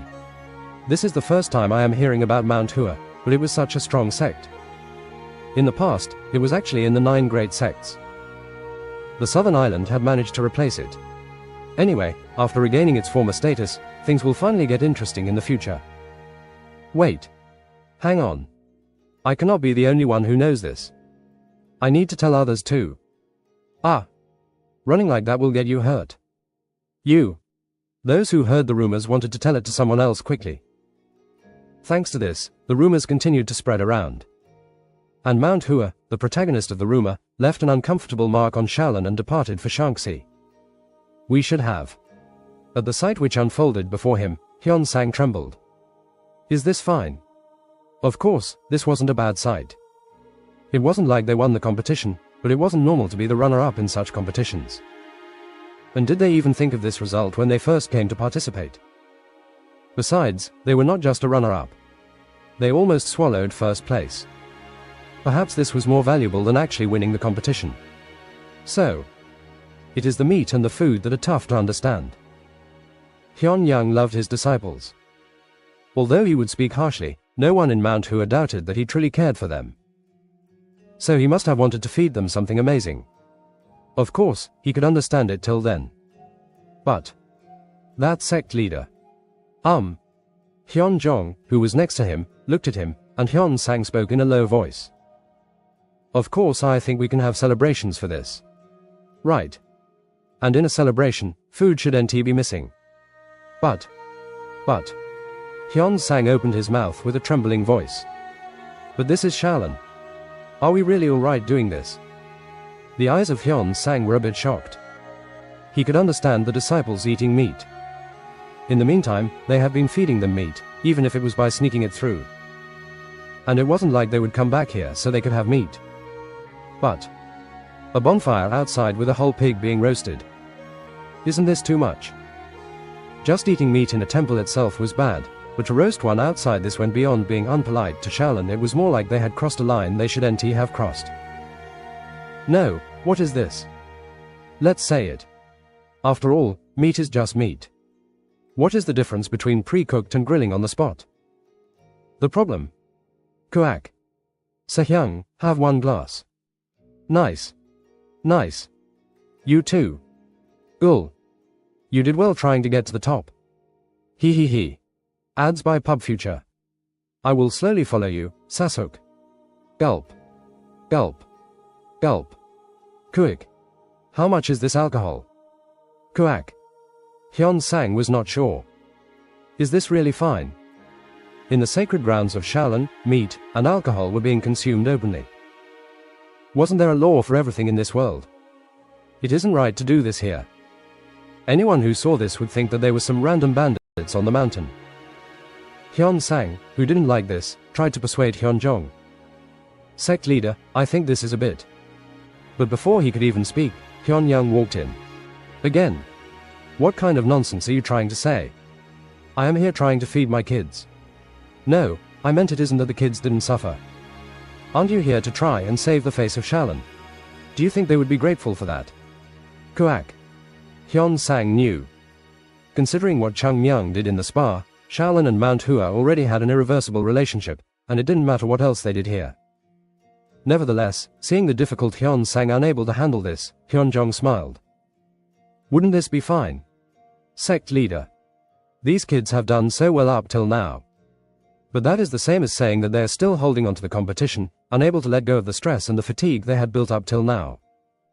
Hyun Sang nodded his head. And it would always be more difficult than they thought. Even Hyun Sang, who had never had to enter a fight, felt extreme exhaustion over his body. Isn't the road back home long? Before we leave, I want the children to relax a bit. You understand it, right? I was short-sighted. Hyun Sang bowed at the words of Hyun Jong, who smiled and patted him. I know. We always need to have someone who talks like you in the sect. But let's tone ourselves down for a bit. Yes, sect leader. See.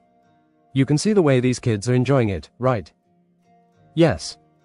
Hyun Sang looked around, a bit satisfied. He could see Chung Myung with a bottle of alcohol in his mouth. Gulp. Gulp. The drink was finished in an instant. Chung Myung pulled the empty bottle out and put a new one there. Gulp. Gulp. Would he die here or something? Chung Myung seems to be in a good mood. Ah. Was that drunken man looking like someone who was in a good mood? Sect leader. Ha ha ha. Heroes naturally like alcohol. Ha. Hero. What was this? He couldn't easily agree with the words of Hyun Young, and Hyun Sang went back to looking at Chung Myung. Normally, there must have been someone nagging next to him. Surely it. Ahihihihi. Unfortunately, today seemed like an exception for all.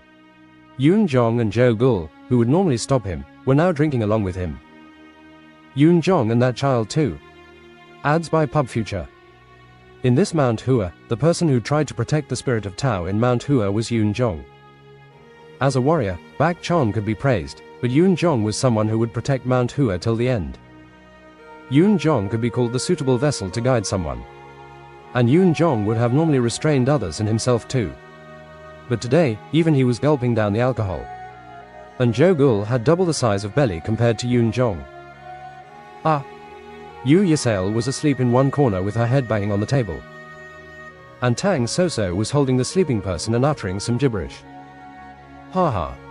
There was Bak Chon, who was in his normal sense, but he didn't look that great. With the red face, he seemed busy receiving the cups from the others. Who? Ha. Seeing this mess, Hyun Sang was at a loss for words, so he laughed. And Hyun Jong said, it must have been difficult for everyone. Yes. How could you think that these children do not know that Mount Hua's re-emergence depended on them? Hyun Sang went silent. Hyun Jong spoke a little bitterly. Everyone can put down their burdens for a while now. So laugh and talk all you want. For now. Hyun Jong looked at his disciples with a sad face. Thinking that innocent children like this were going to suffer in the future, he felt very uncomfortable. And then someone broke his thoughts. Sect leader, you shouldn't shoulder it alone either. Ah. It was Hyun Young. I know your role needs you to work, but sometimes putting that burden down helps us. If it hadn't been for the children who can actually bear the burden, would they be able to enjoy all this now? Of course, we are terrible sinners to the children, but never act like you feel sorry for them. That would be an outright disrespect for them. Aren't they the proud children of ours who achieved the best results here? Hyun Jong nodded his head quietly. Right. You are right. I am proud. Very proud of them. Hyun Jong wiped his eyes. His eyes always hurt when he looked at them. This was unique. Ooh ha ha ha ha. At that moment, Chung Myung jumped up from his seat and shoved a bottle into the mouth of Bak Sang.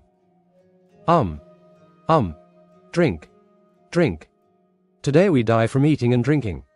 Bak Sang resisted and struggled, but Chung Myung made him drink, and he giggled, looking for his next victim. And finally, one person got caught. Sasuk. Dong Ryong. Bak Chon, who was already red in the face, absorbed in his intoxication, looked at Chung Myung with shaking eyes. Ah, no. I will die if I take in any more. But before he could even speak, Chung Myung put the bottle to his mouth. It is fine. It is fine. You won't die so easily. Ugh. Bak Chon began to lean back with the bottle in his mouth. At that moment, Yu Yasale, who raised her head in a moment of consciousness, turned to Chung Myung. Grumpy old man. Thud. And she went back to sleep on the table. Look at her. Hyun Sang smiled. Well, did this look like a celebration a Taoist sect would do? Drinking alcohol and eating meat. No matter what the sect leader says, this is a bit too much. It was in that moment. See what personalized content we have based on your browsing history. See what personalized content we have based on your browsing history. Discovery feed. Ads by PubFuture. Chung Myung, who looked around, stopped. He, sect leader. Elder. The devil, sorry. Chung Myung began to approach them with a bottle in hand. When a bright smile formed on his lips, Hyun Sang closed his eyes. Amitabha. A man stood in front of the pavilion and chanted. After hesitating a few times, he let out a deep sigh as he knocked on the door. Are you here? A small voice. That was why there was no answer. He let out a bigger sigh and knocked a little harder. Are you here? But this time, too, there came no reply. The man tilted his head. Did he leave? It couldn't be. He could feel the human presence from inside. After thinking for a moment, he pushed the door open. The door began to open with a slight squeak as it wasn't locked. Amitabha. A monk of Shaolin enters. Sect leader. What is this? The monk tilted his head, shocked by what he saw. Did a war happen here? The inside of this large hall was a complete mess. The table in the center was littered with food plates and empty bottles, and the disciples of Mount Hua were scattered on the floor as if they had been attacked. Did they get attacked? Fortunately, it didn't seem like they were dead, considering how their chest moved. Tar that. The monk, who observed this situation for a moment, opened his eyes. Now it was clear what was happening inside. Alcohol. And meat. Come to think of it, those were the bones of pigs. The monk who noticed the bonfire in the yard touched his neck. What kind of sect is? How arrogant were they going to be? He hurriedly shut his mouth with his hand. N-O-V-E-L-B-I-N-C, Never fight. Never. He barely remembered the words Abbot said before coming here.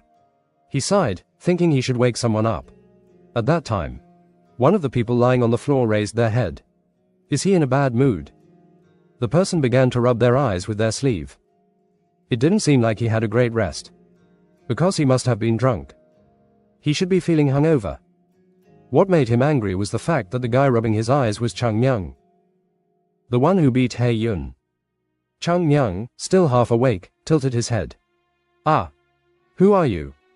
The monk sighed again. It is said that the world has a law. Well, is the sect leader here? The sect leader. Chung Myung shook his head and then pointed to one side. He is there. The monk turned and then froze. Hyun Jong, with a crooked form, was across the stairs. Do you want me to wake him up? No, I will wait. I see. The monk stowed his dissatisfaction inside. Amitabha. Where was Shaolin heading to? Amitabha. A nervous chant erupted from the monk. Chung Myung yawned as he asked. But why do you need to see sect leader? The monk sighed. I am here to deliver a message from the abbot. Chung Myung's eyes narrowed.